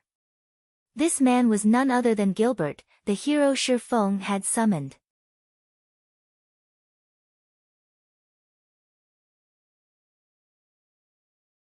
Chapter 1347, Hero Time. Chapter 1347, Hero Time. Currently, Gilbert stood quietly inside the guild hall with both his eyes shut. His 3-meter-tall body was unmatched by the other NPCs. As he stood before the guild flag, he looked just like a god of war preventing all enemies from approaching the guild flag. Is this the hero the guild leader was talking about? Aqua Rose was somewhat astonished as she looked at Gilbert. What a powerful aura! Although the Tier 3 NPCs she encountered before were terrifyingly strong, she had not felt suffocating pressure from them. As for Gilbert, rather than calling him an NPC, he was more like a prehistoric beast. Damn it! Why does Zero Wing still possess a Tier 3 NPC? Abandoned Wave's expression darkened considerably when he spotted Gilbert standing inside the guild hall. In order to prevent the Tier 3 adventurer NPCs from coming to assist in the defense, he had mobilized all the surviving Grand Lord-ranked evil beasts in a desperate effort to pin down those NPCs. He had even stationed several Great Lord-ranked evil demons nearby to find an opportunity to attack. Only with this did he manage to block all 30 Tier 3 NPC adventurers from reaching Zero Wing's residence. He never imagined that Zero Wing would still be hiding a trump card even at such a crucial moment, allowing Stone Forest Town to gain a moment of reprieve. One hit. He needed his monsters to land only one hit to destroy the guild flag. Once the guild flag was destroyed, Stone Forest Town would become a monster town. If it were 30 Tier 3 NPCs working together to defend the guild flag, I might really need to put in some more effort. However, Black Flame, you are overestimating yourself if you think one Tier 3 NPC is enough to defend the guild flag. Abandoned Wave sneered. He then manipulated the gray orb in his hand and started chanting an incantation. Suddenly, over a dozen figures hidden in the monster army leaped forward, leaving afterimages trailing behind them. By the time Zero Wing's members noticed these figures, the latter had already broken through the blockade and appeared in the guild residence's surroundings. They then smashed through its walls and dashed straight towards the guild hall. The true identity of these figures were evil demons. However, unlike the evil demons that attempted to assault the guild flag before, this group of evil demons was much stronger. Not good. There are great lord-ranked evil demons mixed in among them. We need to stop them. Aqua Rose, who was defending inside the guild hall, hurriedly activated the power of darkness and used the Tier 1 spell Shadow Vines. Suddenly, hundreds of blue vines emerged from around Aqua Rose's feet and slithered rapidly towards the approaching evil demons. A futile struggle. Abandoned Wave sneered upon seeing this. The 16 evil demons were the strongest force he had remaining, 11 High Lords and 5 Great Lords. Even a party of Tier 3 NPCs would have a hard time facing such a force, not to mention a measly Tier 1 cursemancer like Aqua Rose. In the next moment, the evil demons could be seen dodging all the oncoming shadow vines. What quick reaction speeds! Aqua Rose was surprised. She had aimed all her shadow vines at the blind spots of these evil demons. Yet, as if they had long since sensed her attack, not only did the evil demons perfectly avoid being bound, but they had even managed to close the distance between them and the guild flag even further. Finish it! Through the eyes of one of the evil demons, Abandoned Wave could see the guild flag that was just 30 yards away. In the next moment, the 16 evil demons charged at the guild flag from various directions. With this, even if 2 or 3 Tier 3 melee NPCs worked together, they wouldn't be able to stop every one of the evil demons. Are we going to lose, just like this? Aqua Rose's eyes were filled with frustration as she looked at the evil demons approaching the guild flag. The town they had invested plenty of resources into was going to disappear, just like that. The 16 evil demons could be seen rapidly closing in on the guild flag. 20 yards. 15 yards. At this moment, the evil demons had even stopped evading the attack sent at them by the players inside the hall, focused solely on reaching and destroying the guild flag. Just when the evil demons were only 10 yards away from the guild flag, Gilbert, who had his eyes shut all this time, opened them and let loose a deafening roar. Even the people outside the guild hall heard his roar very clearly.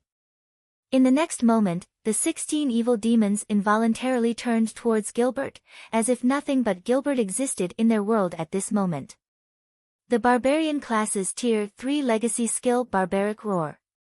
The skill immediately enveloped a radius of 50 yards. Unlike other taunt skills, Barbaric Roar was more of a domain skill. All enemies caught within the range of the domain would find their minds filled with only Gilbert's existence. At the same time, due to the deterrent effect of Gilbert's voice, all enemies within range would have their movement speed, attack speed, and reaction speed reduced by 50%. Following the activation of Barbaric Roar, Gilbert pulled out his blood-red greatsword, which he had stabbed into the ground, and lightly swung it at the approaching evil demons. If one was watching from afar, one would think that Gilbert's attack speed at this moment was very slow. However, if one paid close attention, they would realize that Gilbert's attack speed was not slow at all. Instead, the extreme speed and fluidity of his attack had merely given rise to a misconception. Although the 16 evil demons tried to block the approaching crimson streak of light, they suddenly found their bodies unable to move. The only thing they could do was watch as the streak of light landed on their bodies. Tier 3 Legacy Skill Barbaric Blade. Although the skill executed an extremely normal slash, it rendered all the surrounding enemies immobile. Meanwhile, pitch-black spatial tears would appear one after another wherever the crimson light passed. The might of the attack was so powerful that it even sliced space itself. After the greatsword passed through the evil demons, all 16 evil demons left behind afterimages as they went flying out of the guild hall like cannonballs. The High Lord ranked evil demons lost over 1/3 of their HPs on the spot. The destructive power of the attack made everyone present gasp. So strong. The power of this attack should be practically Tier 4 standard. Aqua Rose wore an incredulous look on her face as she stared at Gilbert. Even Tier 3 NPCs were just barely able to cope with a Great Lord-ranked evil demon in a one-on-one. At least 2 of such NPCs were needed to suppress a Great Lord. Yet, now, Gilbert had managed to send 5 Great Lord-ranked evil demons flying with a single blow. This was simply unbelievable. He stopped them. How is this possible? How can there be such a powerful Tier 3 NPC in existence? Abandoned Wave nearly fainted when he saw this scene. He had been watching through the eyes of one of the 16 evil demons, so he had clearly seen the speed and power of Gilbert's attack. Not to mention dodging the attack, even blocking it was utterly impossible. Gilbert was far stronger than the Tier 3 NPCs from before. They were on entirely different levels. Before Abandoned Wave could react, Gilbert took a step forward. In the next moment, he disappeared from where he stood. Immediately after, he appeared in front of one of the Great Lord-ranked evil demons. Before anyone realized it, Gilbert had already thrust his greatsword through the Great Lord's body. Meanwhile, only after its body was stabbed did the evil demon realize it had been attacked. Gilbert's strength was simply overwhelming. As for the other evil demons, due to the effects of Barbaric Roar, they couldn't approach the guild flag at all without killing Gilbert first. As time passed, although many more monsters entered the guild hall, due to the effects of Barbaric Roar, these monsters had no choice but to fight Gilbert. However, not only was Gilbert himself frighteningly strong, but there was also a Tier 2 NPC cleric healing him from the side. The monsters failed to pose any threat to Gilbert whatsoever in regard to this situation. Sherfong did not feel particularly surprised. There naturally was a reason why the various large guilds had coveted heroes in the past. Back then, towns and cities under a hero's protection had rarely fallen to enemy invasion.